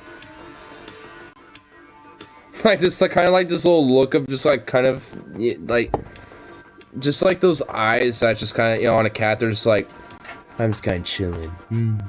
You know, just that look. I mean, he always has that constant look, so you never really see his little kitten eyes that much. So I guess, but that's honestly even like more of a like edge though, because it's just like, I am just like perfectly in bliss and just want to be put in further bliss. With the little, you know, little paws just all curled up like that, and they look like a little loaf of bread. It's like, or they're just kind of sprawled out like. I mean, usually I find him in that form, or just kind of, well, you know, he does have some kitten eyes occasionally. I don't know. That's kind of hard, honestly. It really is kind of hard to choose, I'm not gonna lie. Can't go to the bathroom real quick, but I'll see what Zukov wants to deal with too in the meantime. Gotta release the salamander, bro. Oh god, you're going insane. Oh Jesus Christ, here we go. We're about to go run off like a lightning bolt.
Crazy. Crazy.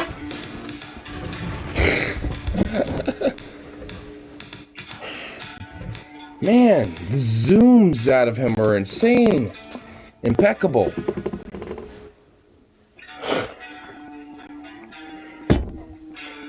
Your zoominess was insane, bro.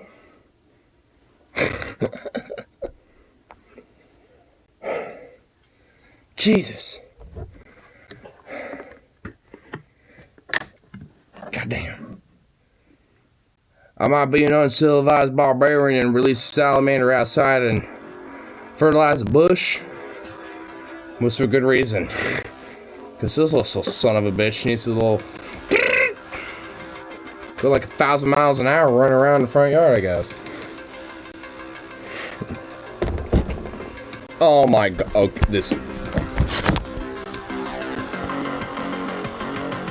this face. Zukov, give me that face again. Bye-bye. Zukov, you gotta give me that face again. That was just... oh. Zukov. Come here, baby. Zukov. Come here. Come here. Come here, Zukov. Come here, boy. Come here.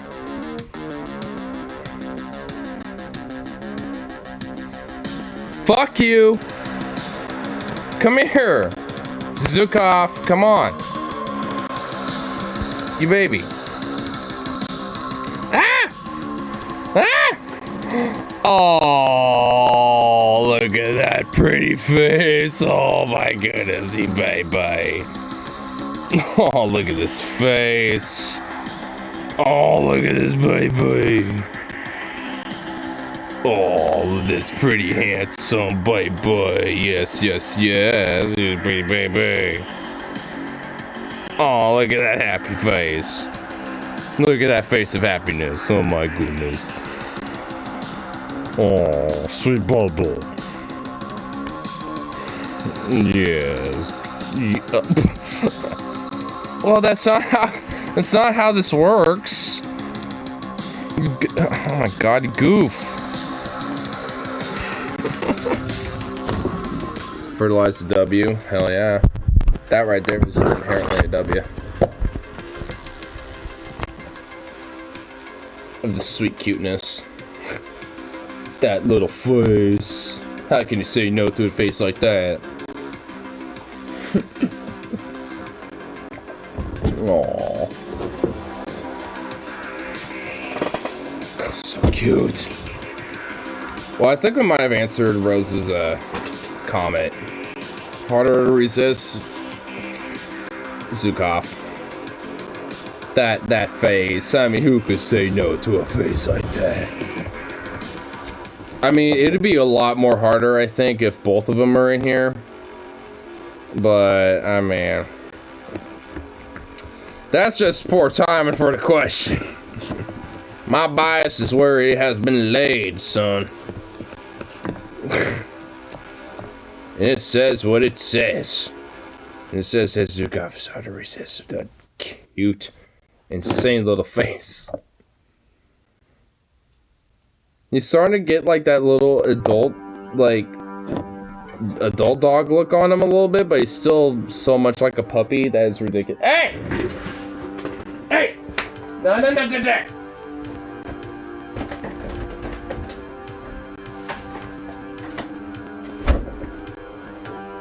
No!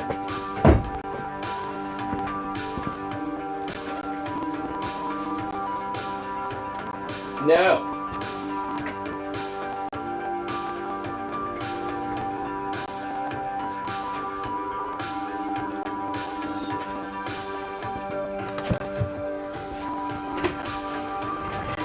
What did I say about that fucking litter box? No!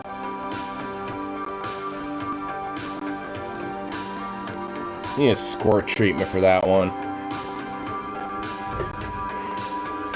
No, lay down. Lay down.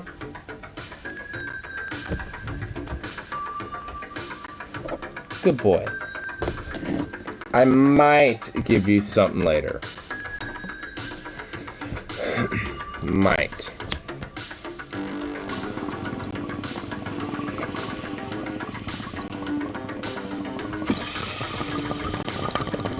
Well, sure shit ain't now. Okay. Change my answer. Bandit.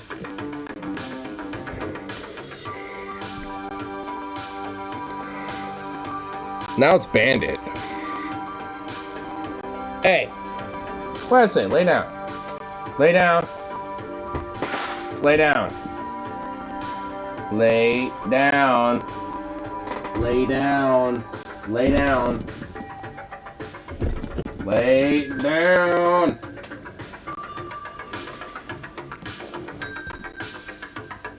Don't be fucking rebellious. Come on.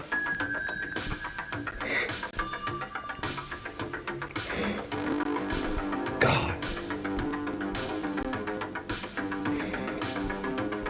Having to deal with Zukov sometimes, man. Hey! You stood up. Did I say... Never mind. Whatever.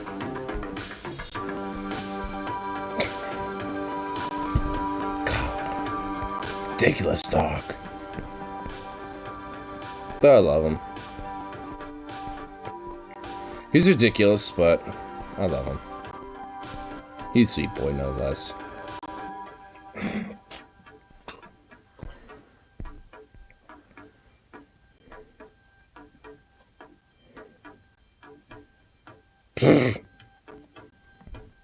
This Vosh schedule is stream tomorrow, and it's Russia, Ukraine, War Watch.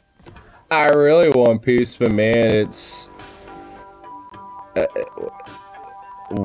I can't see the full of it.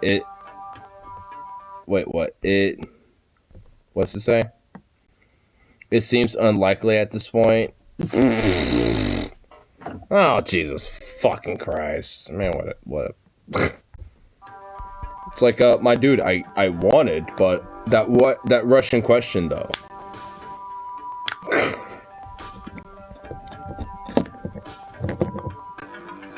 It's like, let's just continuously talk about that knowledge fuck stop. Like, you know, there's not important things going on in the rest of the fuck country domestically.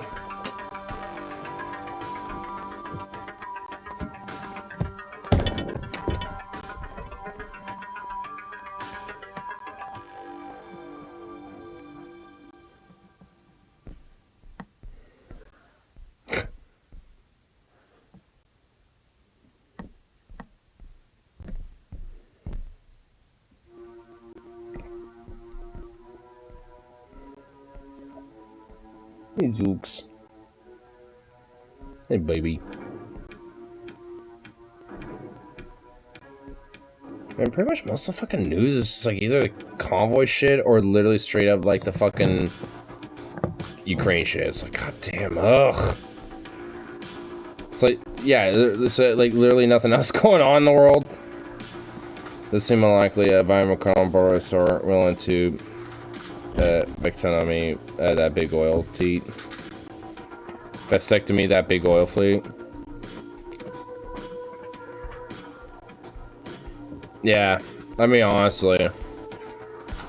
Because the only real way I could see, you know, maybe actually having some leverage against Russia is the whole fossil fuel industry thing. Because sanctions on that is like the only real meritable thing I can see. At least when it comes to the sanction thing of things.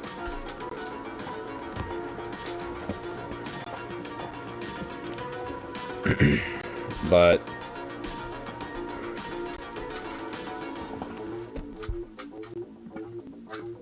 I mean, it's I don't know. I mean, it just really kind of depends on how like other superpowers, you know, react if there is, you know, like a full like evasionary scenario that happens. Evasionary, well, like one where an invasion takes place or whatever.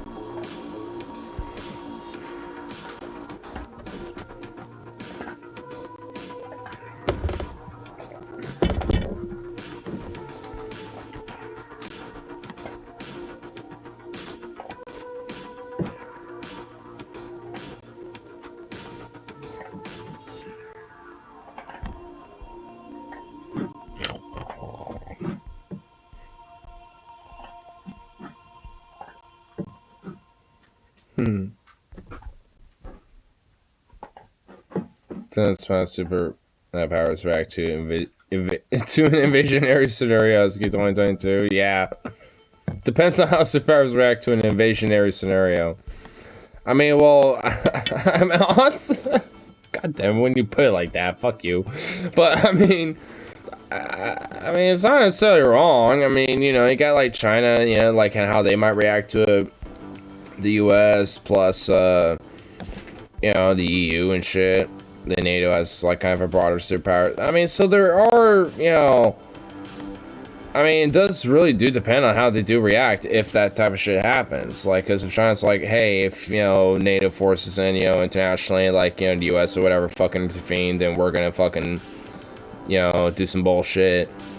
And thus probably get other nations like, you know, Japan or South Korea involved, thus, you know, exacerbating that shit. I mean, you know, it's like it, you know, again, it really does kind of depend on how these other, you know, geopolitical powers, and especially the superpowers of them, react. So, I mean, it really does depend. I mean, I worded it horribly, but I mean, I'm not, you know, but I'm not wrong. Because, you know, if China is just neutral of the whole thing, then it's probably going to be more or less a regional conflict. I mean, or at least more of a European-based type of conflict, more so than a global one. But if they are, then it's going to definitely be a fucking global conflict. I mean, and also at the same time, depending on, you know, how the U.S. and the EU/NATO reacts, I mean, that could be, you know, a different scenario in itself, too. I mean, because that could, you know, because things with that could exacerbate, but China isn't necessarily involved. They could just be sitting biding their time while all these other, you know, things, you know, with Russia, EU, NATO, and America and shit just, you know, drain on their finances and resources and shit, and, you know, make them weaker overall, and thus take advantage from that. I mean, so they can, you know, so China probably in another way is probably thinking, you know, in the long run, in a different aspect of it, but, you know, at the same time, there could also be benefit from them collaborating with Russia, too. So, who knows what they're really, truly thinking about it, too, at the end there. I'm more worried about the little petty dispute with Lithuania. But China? With Lithuania? Really? I think with, like, Manchuria. Because China has, you know, some vested interest in Manchuria, which I think is, you know, still predominantly Russian occupied. Or at least, you know, Russian territory now at this point.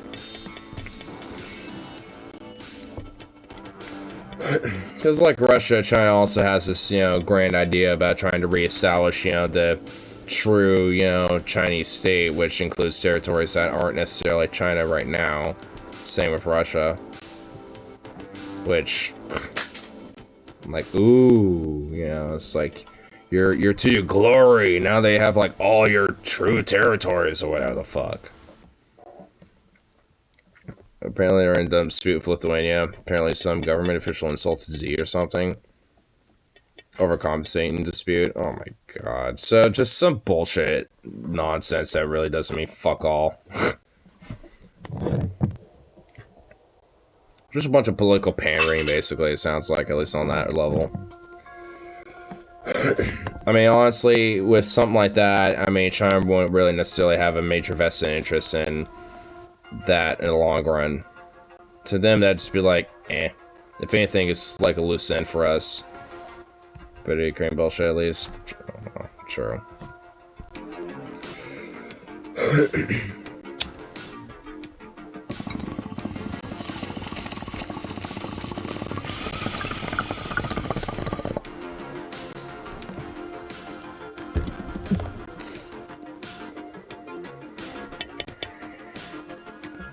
Much rather be Putin in an argument with Biden who has a longer dong. I mean, yeah. Suppose.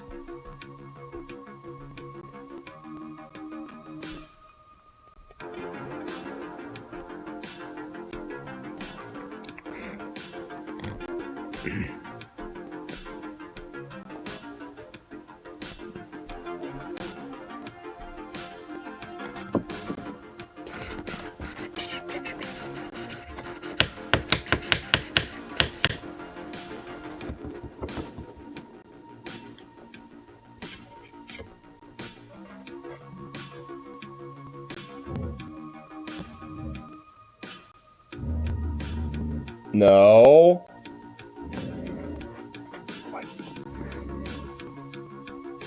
I swear.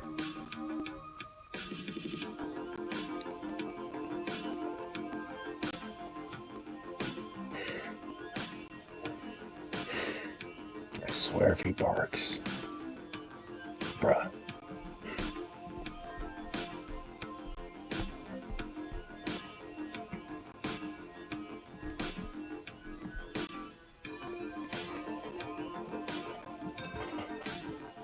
I guarantee it's just Bandit on the other side.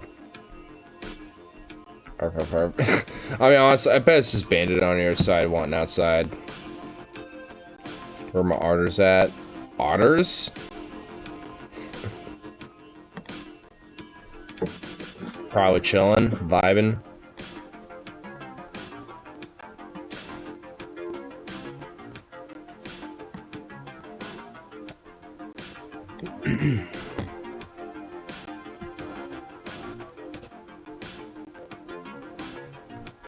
Oh shit.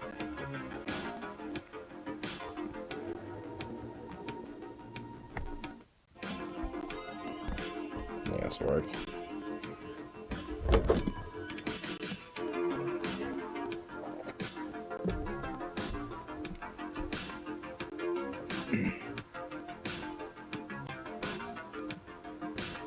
I wonder about him sometimes.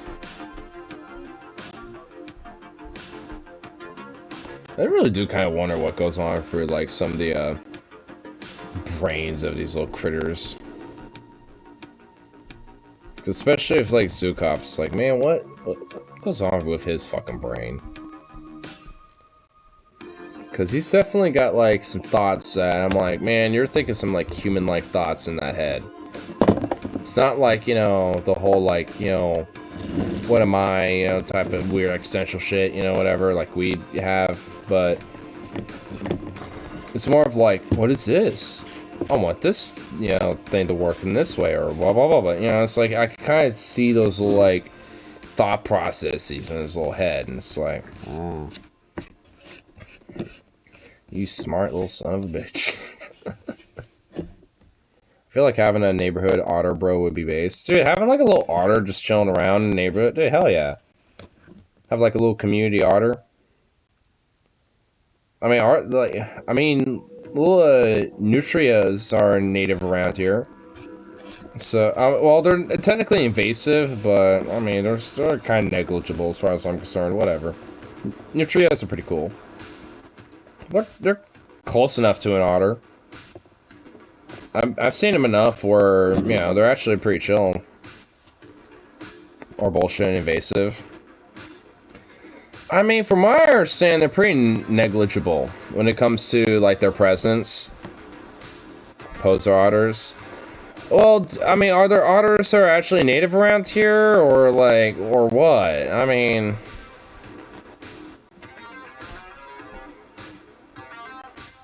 They're an otter bred of a damn rat. Dude, nutrients are, I mean, they're cute. Nutrients are cute. Whatever. I like nutrients. They're adorable. Don't be a jerk.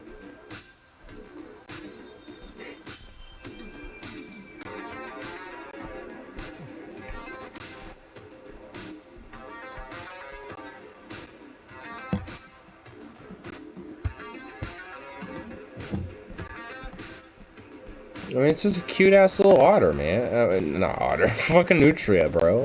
It's like... What's a nutria ever done to you? That's done, you know, like... I mean, honestly, like, what destruction has it honestly done? I mean, well, come on now. What real, true, like, actual destruction bullshit has, you know, been done with, you know... with these nutrias? I mean, let's be real here. I mean, come on now.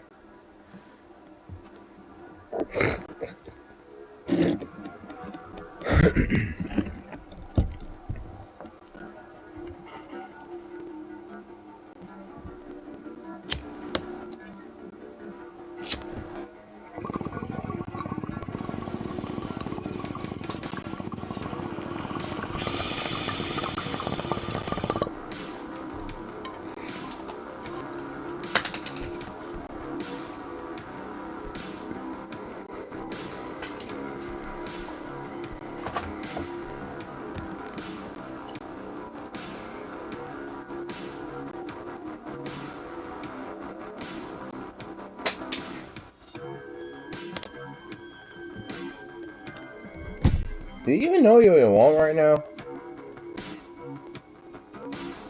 This is why you need our level of sentience. Because I think you're in this phase right now where you're just like, what do I want?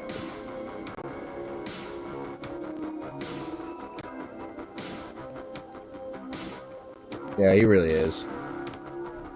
It's like, what do I want right now? I don't know. Because I can't quantify these thoughts. He's pawing at that door for some reason, but I know it ain't because he wants to go outside, because he did before I started this. And he was out there earlier when I was.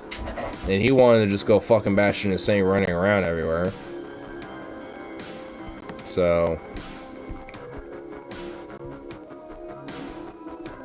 and he didn't want to take a poo all day up until, like, later in the evening, finally. And it's just like, okay, so...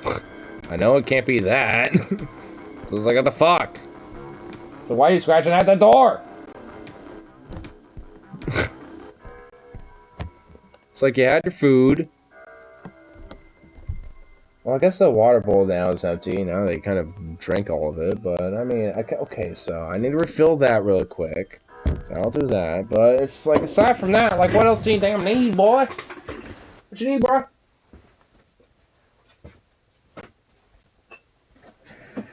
Alright, let's see. Let's see if this ends up being what it is.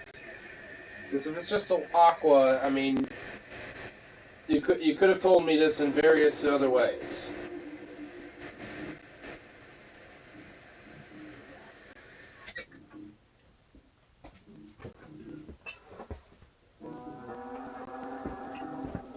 I guess it was the aqua. He's going to town now. It felt he could have told me that, and like by like being he could have pawed at that. He could have pawed at the bowl, and I would have figured it out. It was the water. He drank all of it, and I was like, I want more water. Could have told me that in various other forms.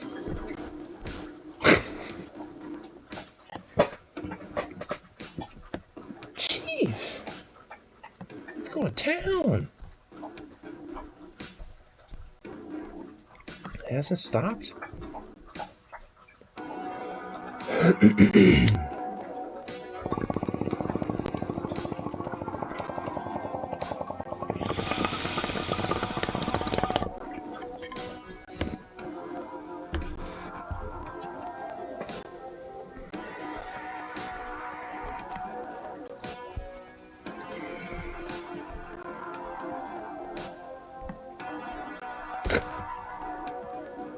I swear, Dylan Byrne does his weird ass like little hippy dippy things just for like random clicks. This one's like on the Freedom Convoy thing, then like food stamps and some other random topic, and it's like, oh god. It's like, how's there a debate on food stamps? Like, the fuck?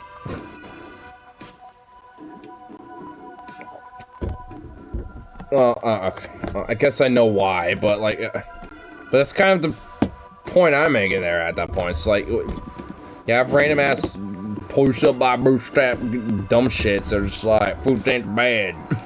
Even though I guarantee you those would be the first motherfuckers in line if they had to use it. For whatever reason. If they couldn't afford actual food. So it's like, what? It's like, oh my god. Like, it's like, let's make this. I mean, I suppose this is a good thing in a sense that, like, you know, the people who are on the pro side of that argument are actually just like, you know, hey, you know, like, yeah, it's good, and if anything, we should probably expand it, blah, blah, blah. I mean, I suppose in that way it's good, because you got people who are actually, you know, who defend that and understand that it's a good thing. So, I mean, I guess in that way, it's not really all bad, but it's like, I mean, it's just like, why? I mean, honestly, it's more like, why is there, why make like a big old debate over it? It shouldn't have to be. It's like, yeah, we have them and they should be expanded. Like fuck fuck you. You what? You want people to starve? You barbarian. Like, I mean, it's just like,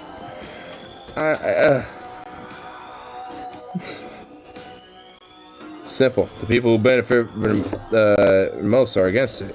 Wait a minute.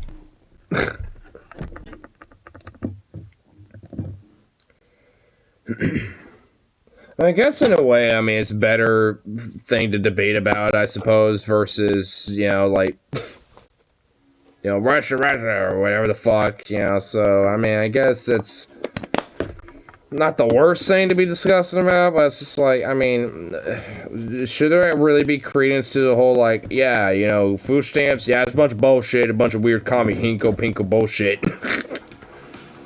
It's like, yeah, should we be great? It's like, yeah, should we give credence to that? Yeah, no. It's a little absurd and ridiculous. We keep making it harder for people to survive, so why isn't crime going down? Oh, I know, we need to fund the police more, that's why.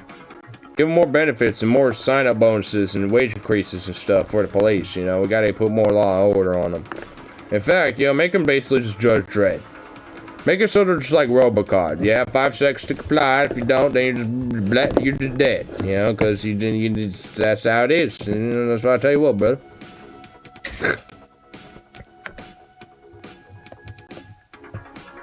I ain't Bagger. EagleFuck.net. I tell you what, there, brother. Telling the real source news. There ain't no fake news over these parts.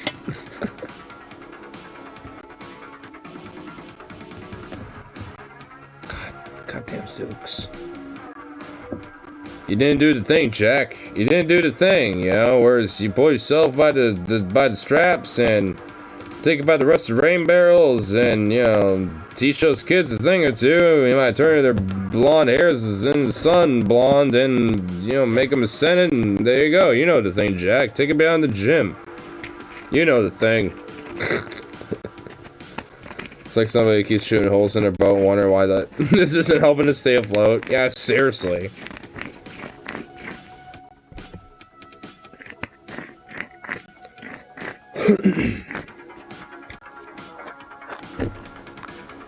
Or it's just like you got a broken arm and it's like, hey, you know, here, let's set it back in place, and they just take a hammer and they just fucking start beating your fucking broken arm, back in place, and it's like, you're breaking my arm more, bro. It's like, what do you mean? I'm just trying to fucking, get it, set back in place. What do you mean your arm's getting more broken? It's like, what? It's like, it's like you're using a fucking hammer, you son of a bitch. Strapjacks. Well, I love me some flapjacks. I love me some flapjacks. It's like you say bootstrap jacks. Flapjacks are good. You know the thing. Whereas those Japflaks, those Japflaks are amazing. Oh, delicious. I actually think I unintentionally did a mild racism now that I just thought about that. Japflaks. That just sounds horrible.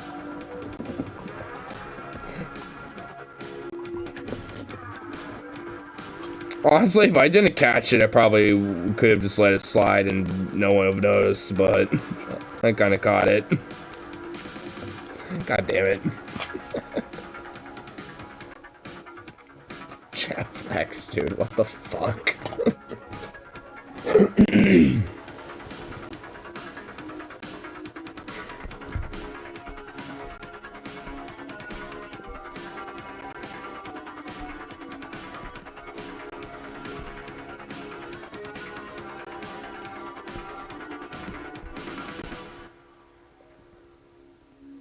Is there a reason why you're staring at me like that?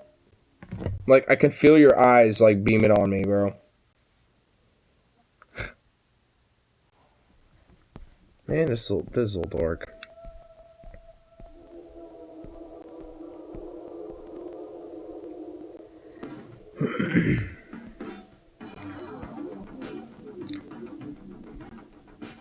Oh, what? The complete lore and story behind DayZ, the documentary. What? Someone made a whole lore video about DayZ? That's actually pretty legit. Why do biphobes exist in the gay queer community? Now, I myself am straight. With that being said, however, larger complex me, they get discriminated against, so in turn they discriminate. Yeah, it beats fucking me.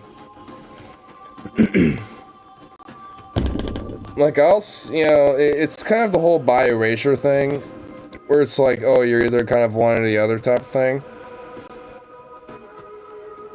So it's like, oh, you've either had, predominantly sexual experiences. Let's say you're a dude and you're bi and have had sexual relations or are currently in a relationship with a woman, and it's like, oh, so you're straight. It's like, well, I'm still bisexual. Like, that didn't change. It's just that I currently am in a relationship where I'm with a woman, or I'm married to a woman, or whatever the fuck, however that is, or vice versa, like a woman who's bisexual and married to a man. And at the same time, it's like there could be a man who's married to a man or in a relationship with a man, and it's like that, and that man can be a bisexual and be like, well, oh, well, so you're, having sexual relations and, predominantly with men, and you're in a relationship with men, so you're just gay. It's like, no, I'm bi, but that, but that doesn't mean that, like, just because I haven't or rarely have had sexual relations with a female doesn't mean, I'm not bi. It's like, what? I mean, it's just some weird shit, honestly.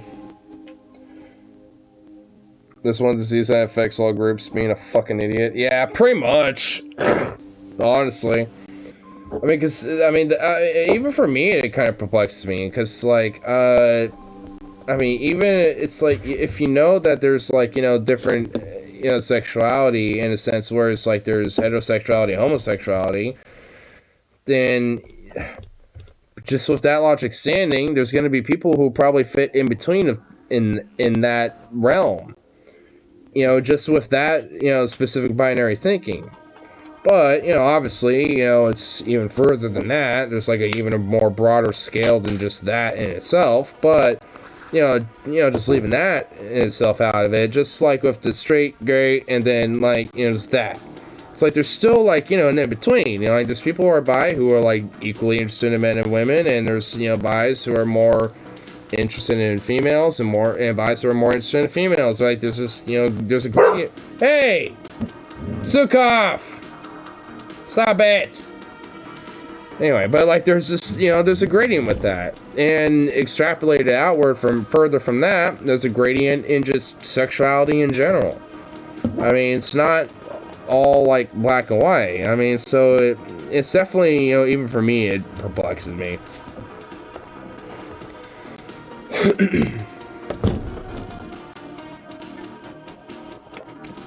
I mean, if there's, like, the, quote, cishet straights or whatever the fuck, that think that, I suppose that's, like, one thing and a little more understandable, but, like, from, within the LGBT, that's just like, like, what, really? Same thing for the, like, the TERF shit a little bit. It's just like, what? Like, why? What, really? Seen tweets where people in gay relationships get shit from their partners because they were previously in an opposite sex relationship. Like, grow the fuck up, you intolerants. Imagine you have a similar scenario both race. Oh my god. I mean, honestly though. I mean, because also it's just like that in itself is weird. It's like, oh, so you had past relations with an opposite sex? Well, your sex bits have been tainted. It's like, what? I mean, that's even more stupid. It's just like, I mean, that also kind of goes into the whole idea of like, oh, I have to have a virgin because, if not, then they've been tainted by other dicks. It's kind of similar to that mentality a little bit that like some incels may have a little bit. Where it's just like, oh, the opposite sex has tainted you, so I can't have you now. And it's like, It's like it's not like that dick or that pussy was, fucking getting slain, by the opposite sex like 2 seconds ago. Like, that was, like, whenever the past relationship was, or whenever that last experience was, but that's then, now's now, you know what I mean? It's like, well, I mean, it just gets even, that's just, like, it's just kind of irrational at that rate. The gay card has been deported to Russia. They think they'll have sex soon, they'll become straight. I know, it's so weird. I don't know. Couldn't fucking tell you. I mean, it's just, I mean, it all comes down to just kind of like, you know, this whole element of fear of, you know, the unknown about, like, you know, really kind of themselves. Hey, get down. Of, like, themselves and, you know, and just kind of the unknown in general.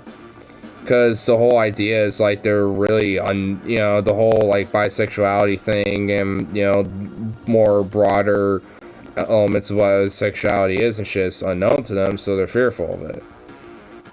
I mean, it just really comes down to that, and, you know, for, you know, a lot of those type of people, it's, you know, taking that out in a more bigoted way. You know, either with bi erasure or just, like, oh, you know, just with the whole, like, biphobia mentality and shit. Or extrapolating into other things, like, you know, when it comes to transgenderism with, like, TERFs, or just straight-out right-wing transphobe motherfuckers. Or, you know, more, not so much nowadays, but still, you know, in a lot of ways, and especially internationally still, you know, homophobia. You know, amongst other different shit. So, I mean, it's like, it's just, you know, still definitely kind of, you know, integrated within the zeitgeist a little bit. And because it's not as big of a oppressed group in comparison to, I guess, like, trans or gay people, and it's easier to kind of be in the closet, so to speak. Because if you're bisexual and you don't necessarily want to come out as liking the same sex as well, you don't necessarily have to, because you're still attracted to the opposite sex still. So you just, you know, so it's like, you know, it's not really thought about as much in a sense. Because even for me, I was just like, I never really, you know, was just like casual about being bisexual for a while, just because it was easier to just, in a sense, hide it in a way. But I also, you know, never really did truly, just because I had friends who were, you know, a lot more accepting and chill about it, and plus being in an area and a region where it's a lot more accepting in general. So, I mean, I didn't really hide it that much, you know, but when I was really thinking, you know, really, you know, wondering and thinking about that, you know, at least early on in my life and shit, like, up until around sophomore year-ish, give or take, you know, I didn't really, like, you know, pop that out of myself a little bit, you know, at that rate. It'd be like me starving at a free sandwich buffet, but won't eat any because I hate crust. Truthfully, though, I don't mind. Yeah, I mean, honestly, the crust to a sandwich is pretty good. Crust. Crust. Honestly, the crust on a sandwich is awesome, you know? But yeah, I mean, it really is kind of like that. It's like, oh, this crust on sandwiches, what the fuck? Well, free sandwiches, well, my ass takes, I won't have any. It's like, what? Or it's like if you want a rotisserie chicken, but instead there's fried chicken, you know, and it's all free anyway, but you want a rotisserie chicken instead, so you're gonna be like, fuck you, I don't want any chicken anymore, even though it's free. It's like, what? I mean, yeah, it's fried, but it, you know, it's free. Like, it's still chicken. So come on, yo.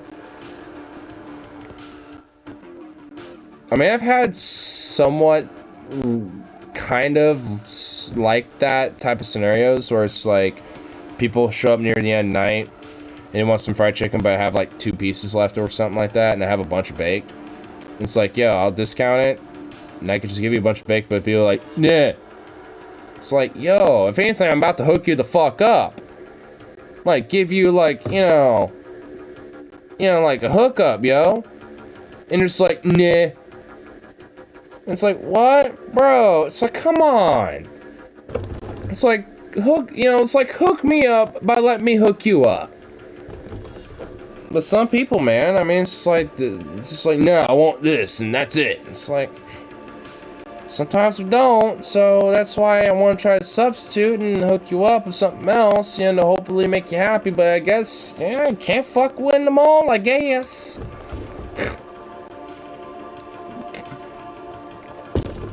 I almost feel like that McDonald's behavior now raise people for a deal partner that somehow lives through our resistance milestones.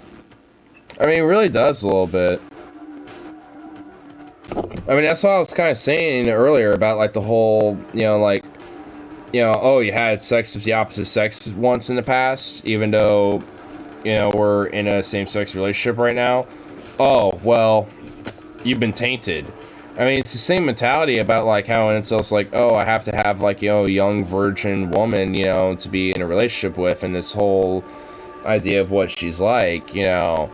It really is kind of the same thing, because the idea, at least in that type of context, is that, oh, the young virgin woman is, or the young virgin girl, going younger, you know, I guess, you know, for some of these people, you know, it's just like, oh, because they're virgin, they haven't been tainted by other men. That's pretty much the whole idea of it. So, I mean, you know, extrapolate that with this whole LGBT thing with the biracial shit. I mean, while I guess not as fucked up in a sense, at least when it comes to, you know, the more material harm that can come from that, you know, when it comes to, like, virgins and younger women, and the idea of wanting to basically you treat them as property, let's just be honest. I mean, it's like, it's not like that, but it's still discriminatory, you know, nonetheless, and that's where the root of it is, and where the, you know, the, analogy comes into play. Because, I mean, it also comes into the root of, like, well, it's been tainted just as much as, you know, those instances think, oh, a non-virgin girl or virgin woman is, you know, non-virgin woman is tainted. I mean, it's the same type of shit. I mean, not the exact same, but the whole general idea about it being, like, tainted is the same.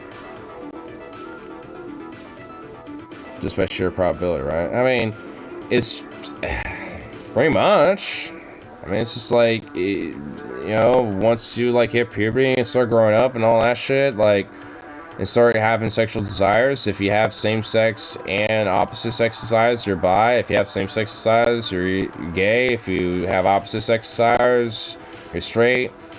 If you got, like, whatever, I mean, it's you know, it's like it's a whole scale thing, you know, so I mean, yeah, I mean, it's just like, whatever your sexuality is what it is. I mean, it will, you know, be fluid in the sense that, like, when it comes to things like fetishes, kinks, and, you know, what you're probably more interested in the moment, like, you know, because I'm bi, you know, sometimes I legit will be like, you know, damn, I want some dick, or, you know, but sometimes I'll be more in the mood for, like, damn, I want some poontang, you know, depends on my mood, you know. It's like, you know, kind of same thing with these other elements, you know, too, when it comes to, like, kinks, fetishes, and all this other shit, and sometimes those, you know, type of things also develop over time, too, you know, so it's just like, you know, you might, you know, all, you know, might for the most part be like straight, but over time you might realize, oh, I like getting pegged by women, you know, for example, as like a kink or a fetish,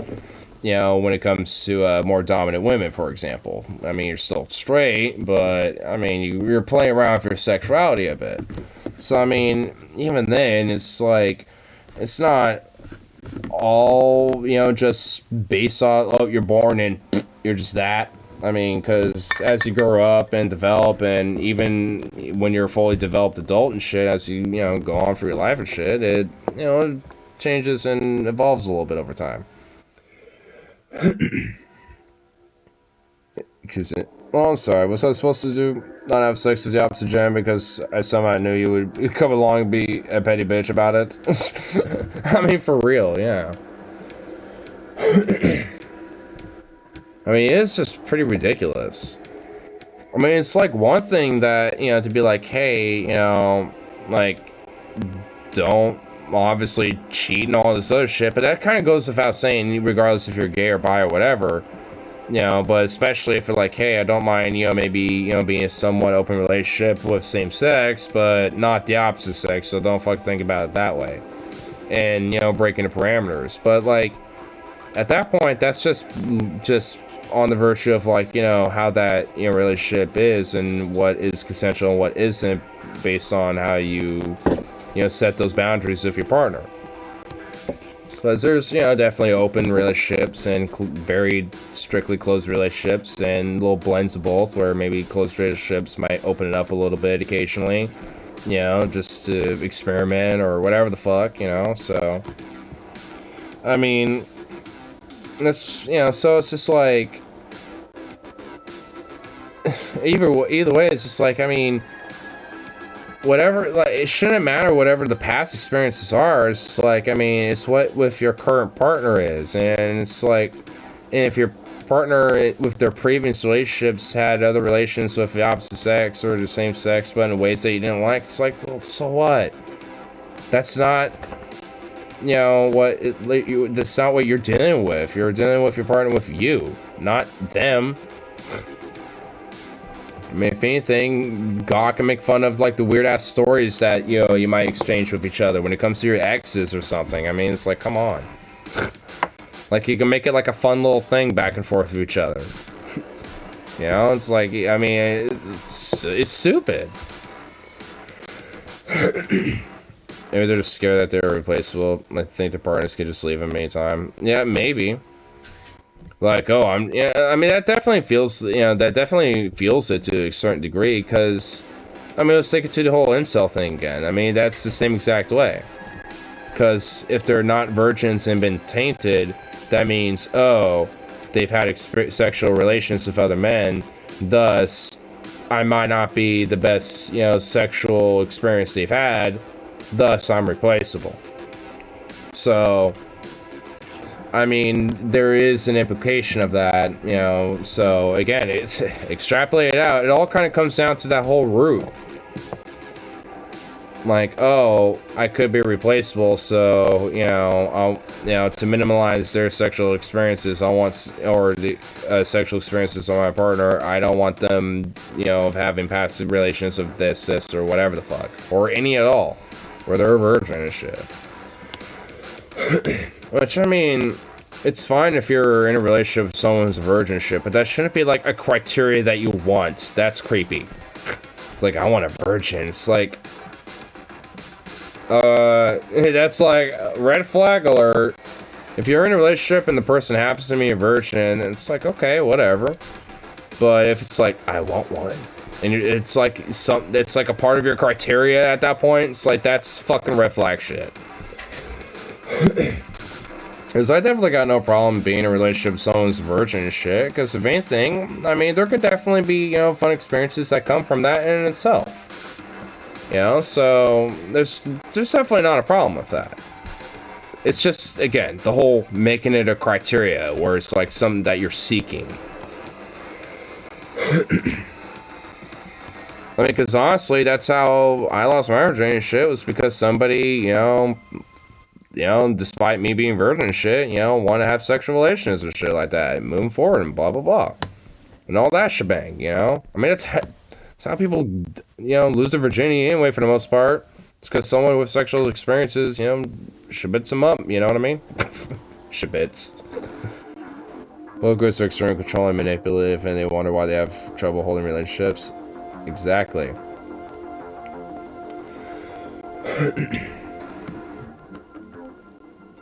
I mean, honestly, that's really fundamentally it.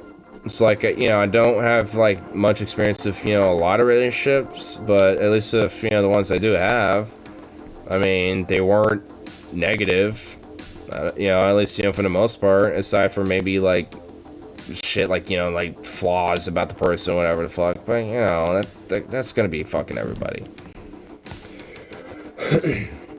Like, there was never a time where shit was all, like, you know, heated, or some argument, you know, it was, you know, like, some breakup scenario or some shit, or whatever the fuck, you know. Like, it always ended where, you know, we were always still friends and shit like that, you know, so. Because there was never this whole sense of trying to control or manipulate, or, well, be any of this that we're talking about. Yeah, Mr. Stone, you're back. Get my horse.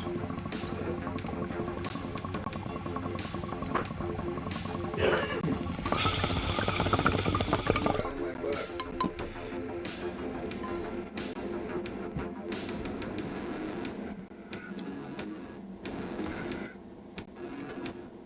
So I've read faces you don't recognize in dreams or ghosts watching you sleep. Well, I don't know about that. And I have wet dreams about women that I've never seen, so what conclusion am I supposed to draw from that? Are you having, like, ghostly sex? Like sex with ghosts? I guess if that logic in mind. But, I mean, I don't really necessarily believe in ghosts and oogly booglies, at least in that way. I mean, I do, I guess I guess I don't really believe it, but I do think that, you know, in a sense that, like, you know, energy of life, you know, once it dies in this current, you know, sense, the energy of that, you know, transcends, it gets remorphed and kind of like recycled into the universe in itself, at least where it is. So, you know, like an animal dies in the woods, it gets, you know, recycled into the vegetation, and the animals around it, you know, eat it, you know, and scavenge, you know, the dead remains, and, you know, that shit.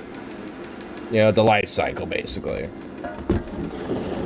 I mean, because on a certain level, I mean, we are stardust, so, I mean, you know, when you break it down far enough back, so, it's like, to a certain extent, I guess, you know, why wouldn't it necessarily be the same thing in life that way?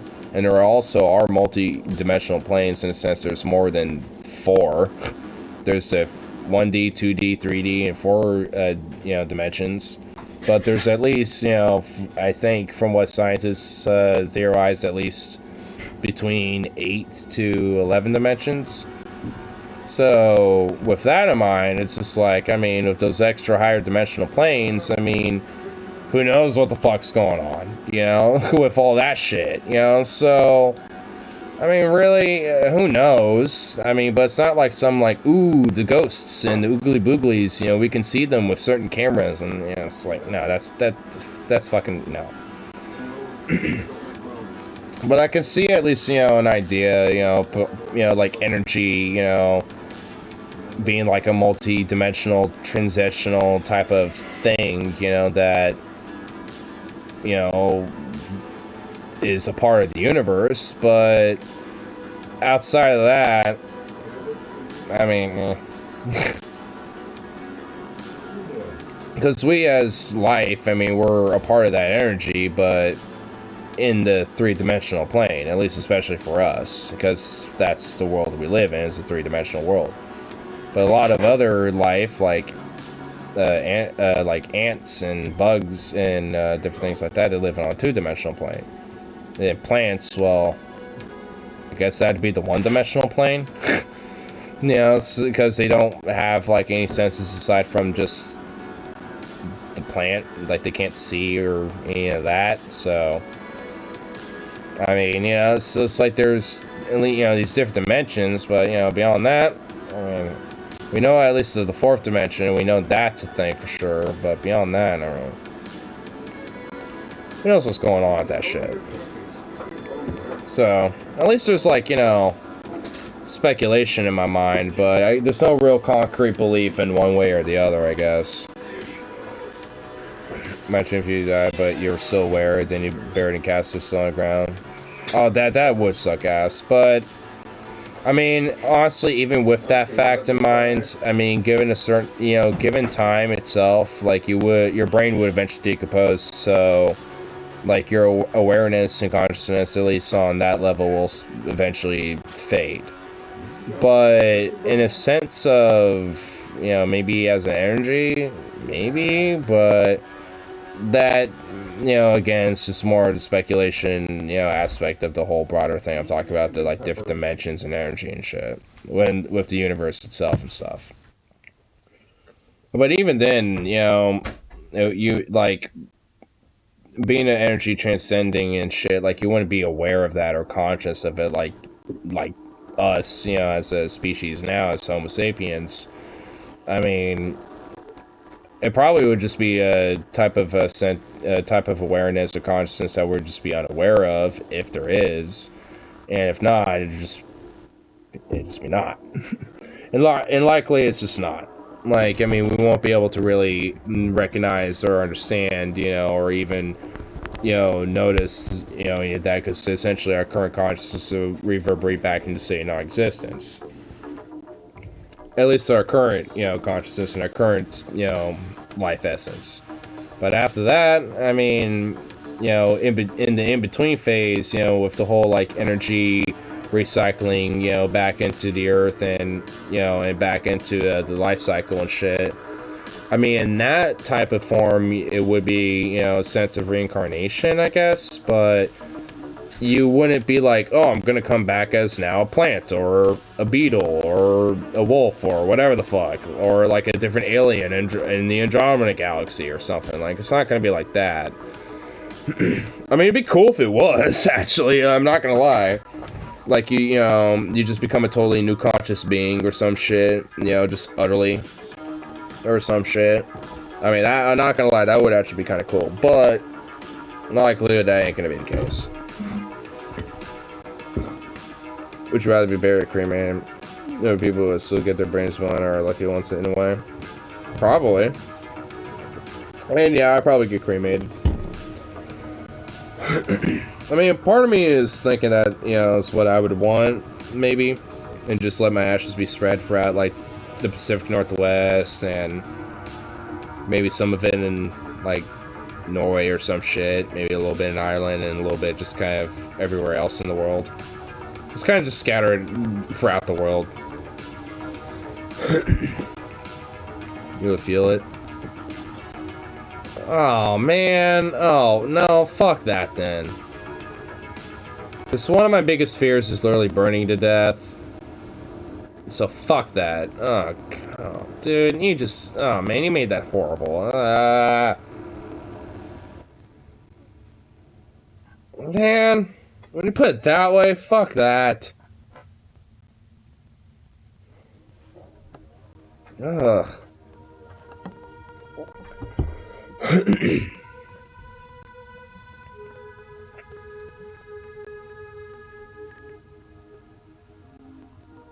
So you feel yourself slowly decompose or fire?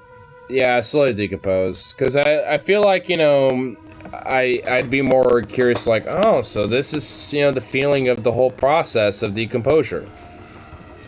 Like, or decomposition. Like, I mean, I'd feel like, oh, okay. So this is, like, kind of what it's about and, like, what it is in the process. Like, because if I'm still, like, like this, but just dead and just being cremated, then no. Fuck that. It'd be horrifying. It'd be the worst fucking, like, last moments of awareness I'd have ever. Because, yeah, burning to death is... God, fuck.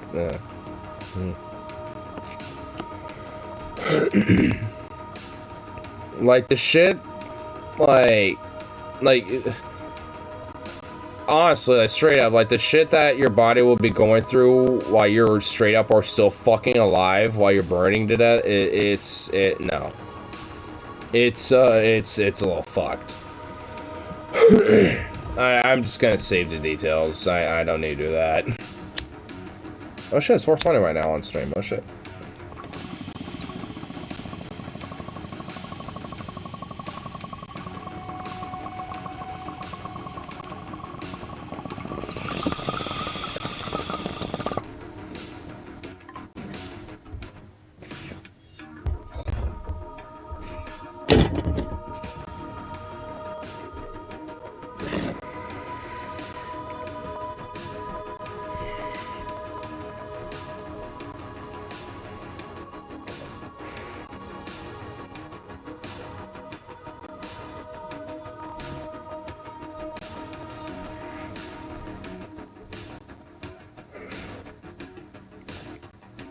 What's up, Zooks? What's up, boy?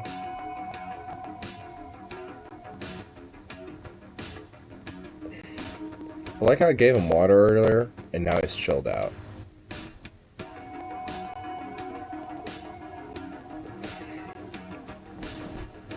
It's like those last, like, little 30 minutes of him being annoying. It's like, man, you could have just told me he wanted some water. Because now he's just been chill.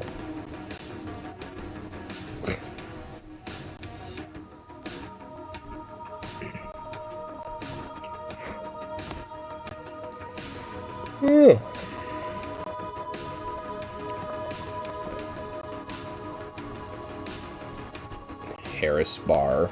Oh my god, what a name!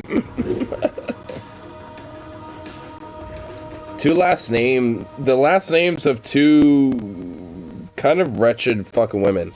Roseanne Barr and Kamala Harris. I guess Roseanne isn't like super wretched. Definitely nowhere near the level of Kamala though. Definitely kind of a racist loon, but I mean, I guess it's not like inherently like overtly fucking wretched, just kind of just cringy. Especially her form of it. That's just she's just ugh. She really fell the fuck off. Like after the Ambien incident. I was racist because I was just really high on Ambien. Why won't people just give me a break? Oh my goodness.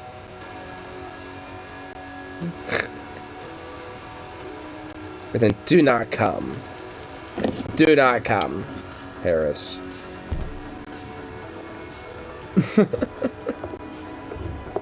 Harris Bar, dude. We hardly knew ye.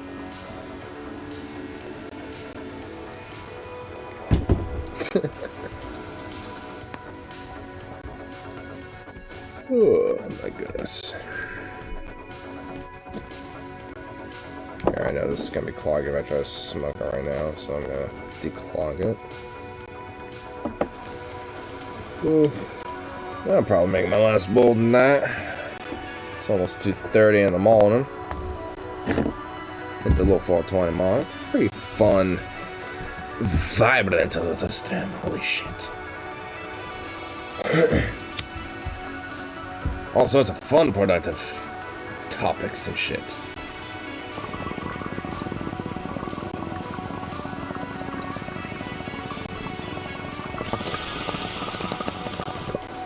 But alas, I want food. It is elevator Beckett's again. Amongst other things. Like sleep. Did that shit too. But anyway. I'll be around for that next one, of course. Probably in that good old morning. In a good old morning now. See if there's the nukes have launched by morning. By the sunrise. Guess I'll find out. But anyway. Peace out, and of course,